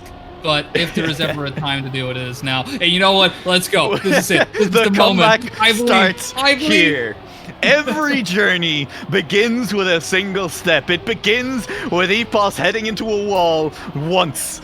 And that's what's just happened here. Hey, if we're being totally honest, I think it may just be over all the same. Massa needs to win solidly at a guess without doing the maths about 9 or 10 rounds in a row to defeat Epos here. And some of those are going to be on Maharaga. I'm not sure that is how things will play out. But credit to Massa. I mean, we said throughout the match that picking Hartley first was an interesting choice. It was a unique choice over the duration of this tournament. It has allowed him to defeat Grenady. He couldn't do it the first time they played against each other. He managed to do it this time around, and it means Massa is most likely going to be the second place player, and I think it's a second place that you can be proud of in Beacon World League. Definitely. For now, I think, again, yeah, it would be extremely unlikely for it to keep going. But I think this is just Massa, he's able to drive some victory laps, right? Just enjoy the performance. You say victory lap. That was also a live PB for Massa. He's also still driving very quickly. And I mean, a 111.3 is a fast time. I mean, that is around the pace that Epos has been hitting in rounds. The issue being, of course, that we do know Epos set a live round record of 111 near flat earlier today. And Massa has clipped the wall. That will be it most likely, as EPOS is now on the victory run. He's done it all in Beacon World League. He dropped only 2 points, 2 match records he let slip away from him. 1 to Stuffs and 1 to Izzy over the course of league play. 78 points out of a possible 80. He has dominated here in the playoffs. He played one of the best matches we've ever seen the last time we put him up against the 2 players from Big. He's done it again, sitting on 57 points heading into the final lap, as he tries his best to make me nervous as I try to monologue his way to the victory line. But EPOS will go on to defend his title. EPOS will go on to retain something that meant a lot to him in Season 1, means a lot to him here in Season 2 as well. EPOS is going to round the final couple of corners, and he is going to cross the line on Heartleap one final time, but this time, he does it as the champion of Beacon World League Season 2. And what a way to do it as well. Completely dominant, giving a master class on what it means to be the best on these tracks. And yeah, just a great match being driven by him. I know throughout most of it, we focused on Wizzy Granati and Massa, but that is because to a certain extent, through what EPOS has been showing throughout the entire season, is that this somewhat was a foregone conclusion. EPOS being the champion, the 2-time champion of Beacon World League, not just for Season 1, but now also for Season 2.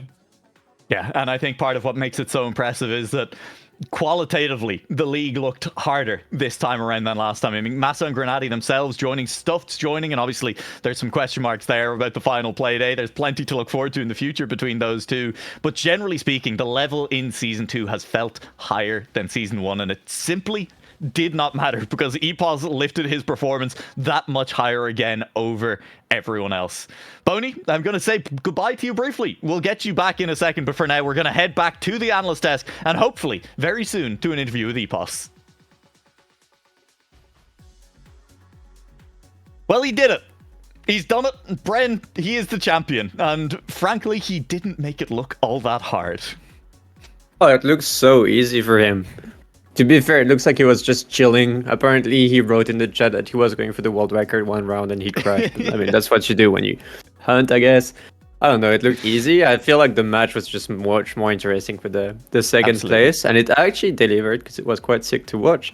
I mean, I was expecting it to be a bit more all over the place. But I guess that EPOS dominating so much made the second place match so much more interesting. It was actually quite enjoyable. Seeing those 2 last really close rounds. One first between Granati and Wizzy. Wizzy unfortunately losing it by missing the finish, but I think he would have been sniped by Granati anyways. I think so, from what we could see. Barely. And then again, 200th of a second between Massa and Granati. I mean, it was sick. It was nice to watch. And GG to EPOS, of course, solid performance all throughout the tournament, and he showed it again during his 2 matches today. He was just destroying the matches, to be fair. He was so good. No, completely. And I mean, we were talking about throughout that match, Orion, but the pick ban mind games from Massa paid off big time. He comes second in the Beacon World League off an unorthodox Heartleap first pick. Yeah, I mean, initially you'd thought that it was all going to go wrong for him because he was going to end up on Maharaga trying to defend himself. But yeah, was able to get Granati's and Wizzy's points down significantly and didn't even end up back there. So yeah, big brain plays, picking Heartleap and winning on that map. So yeah, honestly, Massa, I would genuinely say, has been like the positive surprise of the day. Like, he's a player that you can count out sometimes because he can be, you know, some days he can be really good, some days he can be not so good. This was a really good day for Massa, and he should be very, very proud of his performance. I don't think anyone bar Stuffs was beating EPOS today, and obviously we know the situation there. So yeah, Massa has done really, really well to finish second best here.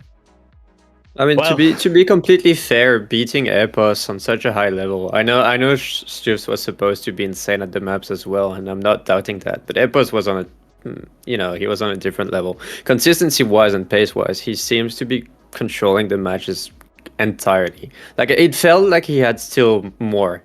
You know, he could have delivered even more if he had more competition during the rounds. Yeah, I feel like he was just killing it, man. He was just so much better.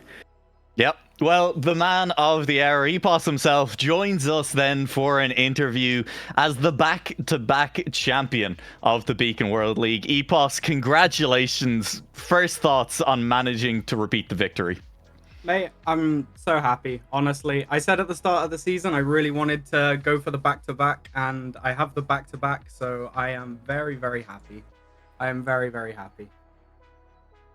I mean, it was quite close, to be fair. Yeah. You ended up being a bit lucky, but I mean, you can still be proud. It's fine. Yeah.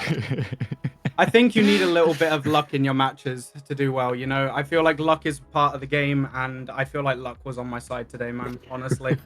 I was so happy. Except for the world records, unfortunately. It's all that was missing, I guess. I mean, Mate. sick job, mate. Honestly, you did amazing. You can be proud. It was fun to watch, and it looked so controlled, so well played. Thank you. That's the thing, though. I had the world record. I had a run on Arrogate, my 3rd round, I think, on it. And Yep. I knew I had the run, and I panicked on the end. I think I could have had it, but you can't play perfect. I don't know. I feel like I was too lucky enough as it is. I wasn't lucky enough to get the world record as well. But just before we move on with any other questions, rumor has it that you do have a PB on Arrogate that is shockingly good. Yeah, I've got a 79 on Arrogate, so I'm really happy with that. I actually have a little, because I did a hunting session for like 2.5 hours, and I have a little compilation of my rages unlisted on my YouTube. So maybe I'll post that afterward, and you can see the absolute fucking pain that I was going through. That's 4 tenths faster than your live world record. That's insane. Yeah, it is. It's very fast time. Okay. I was very happy. Yeah, I can imagine. I doubt anyone has even got a 0.8, to be honest. Well, I actually have 0.78, but yeah. Oh, okay.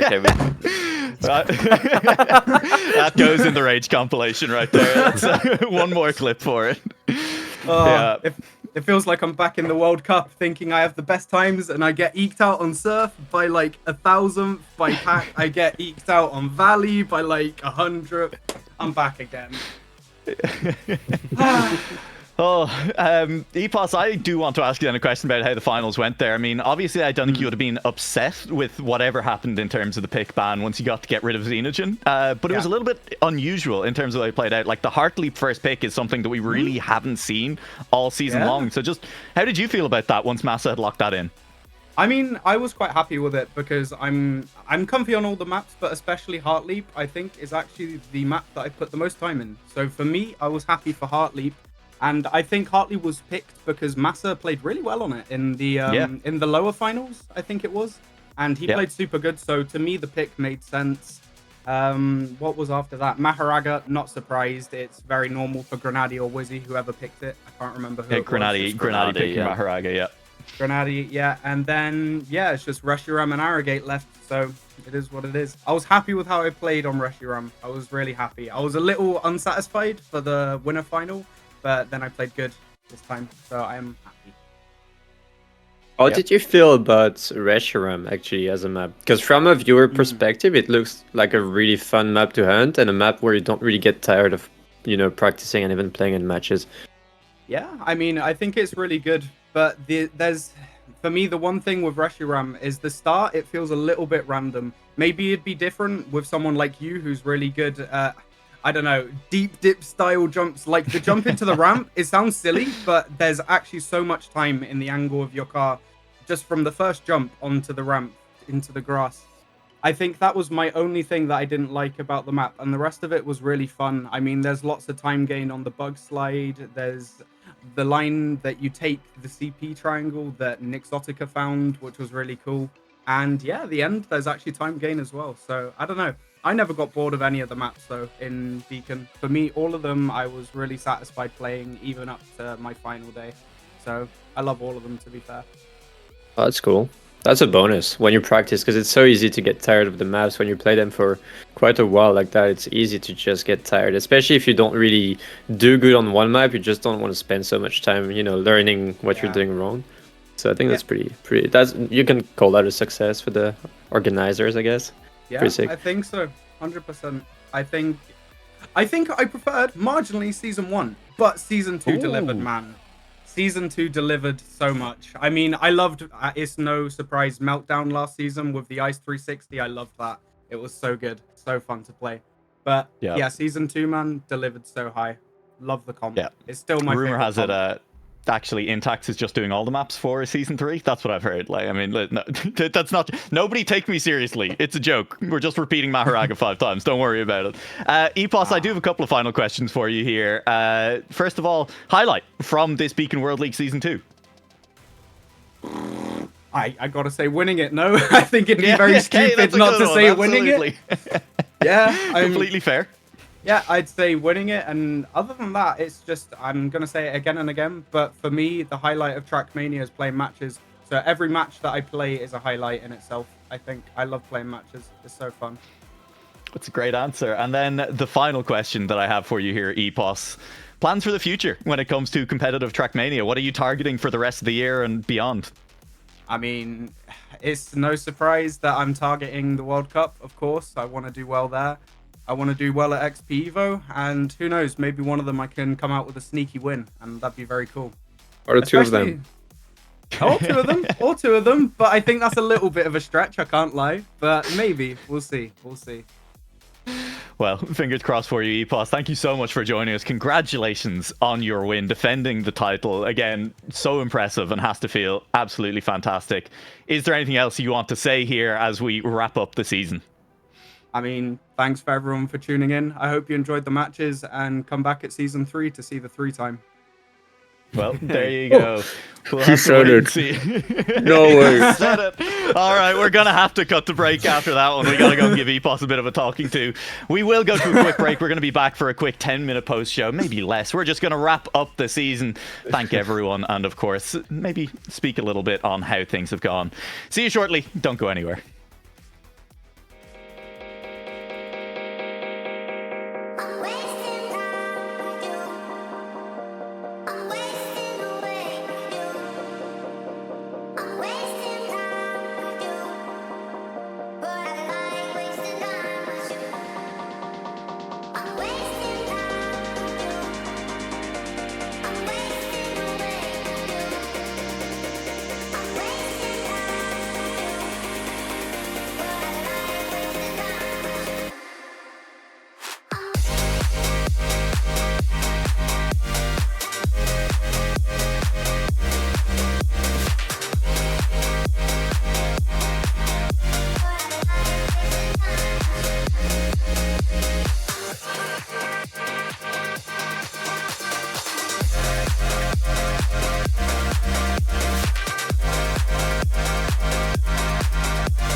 A bittersweet moment as always as we arrive at the end of a season. No more matches to be played, a winner crowned, and all of the playing done. What a season it was, though. I mean, Bren, first taste then of the Beacon World League for this season. I mean, how did you enjoy the day? What did you think of the playoffs?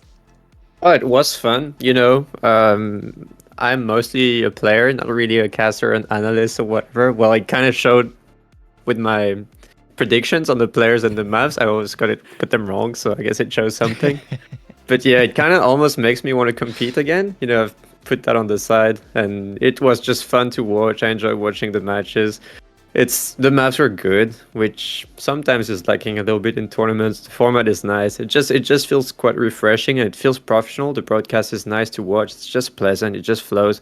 the maps introduction are amazing. Like Intact's map introduction looks amazing, despite the map being absolutely dog shit. But yeah, it's just no, it's You have just to make up nice. for it somehow. No, it's just nice, and it makes me want to play. You know, like it's 3 a.m, and I almost want to boot up the game and practice a map that I don't know, just a random map. It's cool. Yeah. Well, hey, I mean, let's take a quick look finally at the bracket as things played out today as well. And I mean, Orion, also your first taste of Beacon from the broadcast side, at least this season. And I mean, we delivered some truly fantastic matches for you. It was exceptional, honestly. And I mean, I expected no less, seeing the players that we had coming into this week. Like, Epos is always going to deliver, but, you know, you've got the 2 big players as well. Grenade, Massa, both ended up in that grand final. A shame that we didn't see Stuffs at his best. And for anyone watching, like, that grand final, I don't know if the outcome would have been different, but it definitely would have been a lot more dynamic to watch, with Stuffs breathing down Epos's neck or vice versa.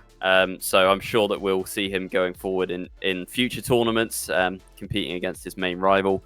Wizzy as well, another BITM player, 4th in the grand final, did really well to make it all the way from the lower bracket semi-final. And yeah, Ender and Tween as well had a really good fight. We're so close to getting into that final as well. So yeah, the talent on display has been exceptional. Production quality has been exceptional. And the viewership as well. Thank you everyone for watching. I was pleasantly surprised to see how many viewers we had in chat. And I know Grenade as well was doing his own stream and we had a combined viewership of over 1,000. So yeah, big shout out to all of you guys that have stuck around and watched this season. Oh, Boney, I can't say it was a surprise where it all ended up. Epos managing to take the win, repeating the back-to-back, but the journey we took to get there, I mean, you know, we haven't really talked much today about Div 2. That's not what it's been about. But I mean, the action down in Div 2 was incredible as well. We obviously have Charles and Manta joining from Div 2 up into Div 1 for the next season, whenever it ends up happening. Just the entire season, I think, has really proven the quality and what the players can do when they're given a competition that plays to kind of letting them flex. Yeah. The format used in all of that is very much bringing that boon to it as well. The change we've had in terms of point differential as well, instead of 2 points between each, 3 points between each positions, has done a lot. Match records very much pushing everybody to the limit. And I think that is what has been giving us these nice close rounds, and at the same time these exciting PBs from both Div 1 and Div 2. Just everybody pushing it as far as they can, because every single round matters in that regard, right? Whether it's for that singular point or eliminating somebody so you can get that 3rd or 2nd place just over someone else. It just really does come down to it every single time, and it's just beautiful to see these 32 players that we've had thus far compete up against one another. And I mean, to have this be the result, the final conclusion, the bow to tie it all together, it was a blast start to finish.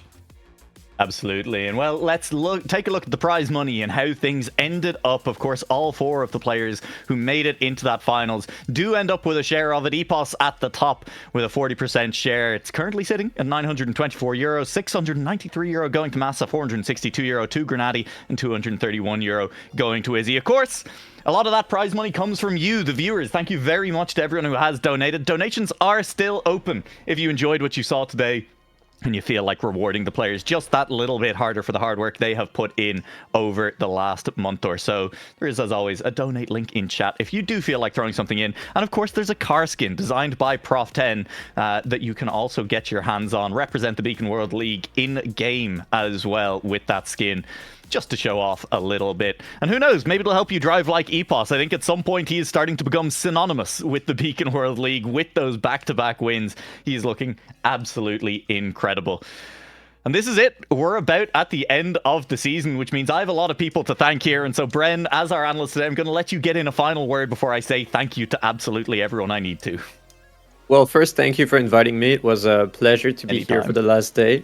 It was just fun time. I enjoyed the chat. I enjoy talking about the players, teasing a little bit as well. Like, it's just how I like to do it. It's just fun. And yeah, I'd like to say that for real, like the standards of the Beacon should be the standards that we're seeing in so many tournaments. Like, it's so much better quality. the casting that you guys do is great. Like the whole show is nice, it's pleasant, the scenes are well done, everything's flawless. Again, I can repeat it 10 times. But I mean, everyone should just get inspired by you guys and contact you and make something out of the Beacon League that is even bigger than what it is right now, because it's truly good work, you know. And it's quite a shame that it is not the standard for Trackmania right now. And I hope that the Beacon can become more of a symbol for Trackmania. I don't know how to word that properly, but hopefully it can just grow and be something that has even more meaning through the pro scene. So yeah, congrats guys, congrats to everyone working on the project. It's been sick. Congrats to the mappers, congrats to the players. I mean, except Intax, sorry. And yeah, good job guys. You can be proud. Everyone can be proud. Yeah. Well, of course, I can tell you from the inside that these things do not happen without a huge amount of wonderful people to make it happen. So, of course, thank you, Bren, for being here today, providing a little bit of entertainment and some expert analysis. And, of course, the other guest analysts that we had on over the course of the tournament. We had your teammate, we had Otak, Mime was here as well, Carl Jr., Neil, and Coco, all providing some expertise along the way. Tween also joined the broadcast, I think. No, Epos joined the broadcast briefly, and Tween also joined the broadcast briefly. We had a lot of excellent people on at various points. It was wonderful. The rest of the broadcast team, thank you very much for joining me here. Boney, Randomized, G-Geek, who is doing the French broadcast, Orion for joining us today. Behind the scenes, doing production for us, we had Chris Zephyr, aka Deployer and Padster, all of them working very hard. The video editors who provided the map videos and the map intros, Doze working on those map intros that I think we've all enjoyed so much, especially the Maharaga one along the way. Choom and Whiskey also doing work. Whiskey did that incredible trailer that we provided all the way back at the start of the tournament, with Spam giving the final voice line for it as well. A ton of fun. Of course, there is the mappers as well. These tournaments don't happen unless we have the mappers for them. Mephisto, Intax, Kerberos, Vixa, Roxy, and Ellipse also doing some work on the maps for them as well. And then, you know, you need the servers to run it on. There's one man who provides all of that for, as far as I can tell, every community event in existence. Bo, making sure that our matches happen and that the format works along the way. And then the final point as well, thank you so much to all of the additional staff members, the admins who make things run behind the scenes, and of course, to all of you, the players, the viewers, to everyone who has watched and participated in making the Beacon World League what it is, who's donated to the prize pool, who's been here to cheer on players, to type funny yellow map in chat, whatever it may have been over the course of the tournament. It only exists thanks to the hard work and dedication of everyone who has been involved along the way. This event would be impossible without all of them. And of course, there is Season 3 off in the distance. With that in mind, I do regret to announce that Season 3 will not be happening in 2024. There are far too many other excellent Trackmania events, too many things on the schedule for the rest of the year. But the Beacon World League will be back in 2025 for Season 3, and maybe some other events along the way. Everything is going to be bigger and better once we hit the new year. And in the meantime, we would like to remind you all to continue to support the other community events. There are other people doing excellent work out there, and make sure that you give them your support as well, the same love and dedication that you have shown to us over the past month. So that's it. Season 2 is a wrap, and I'm going to add my own personal thanks on top there, as well as the ones that come from everyone here. It has been a pleasure working it, as always. It has been a pleasure to once again watch Epos dominate the field and come out as a grand champion in the Beacon World League. I'm glad we can provide somewhere that he can at least win something. And with that, we'll see you next time.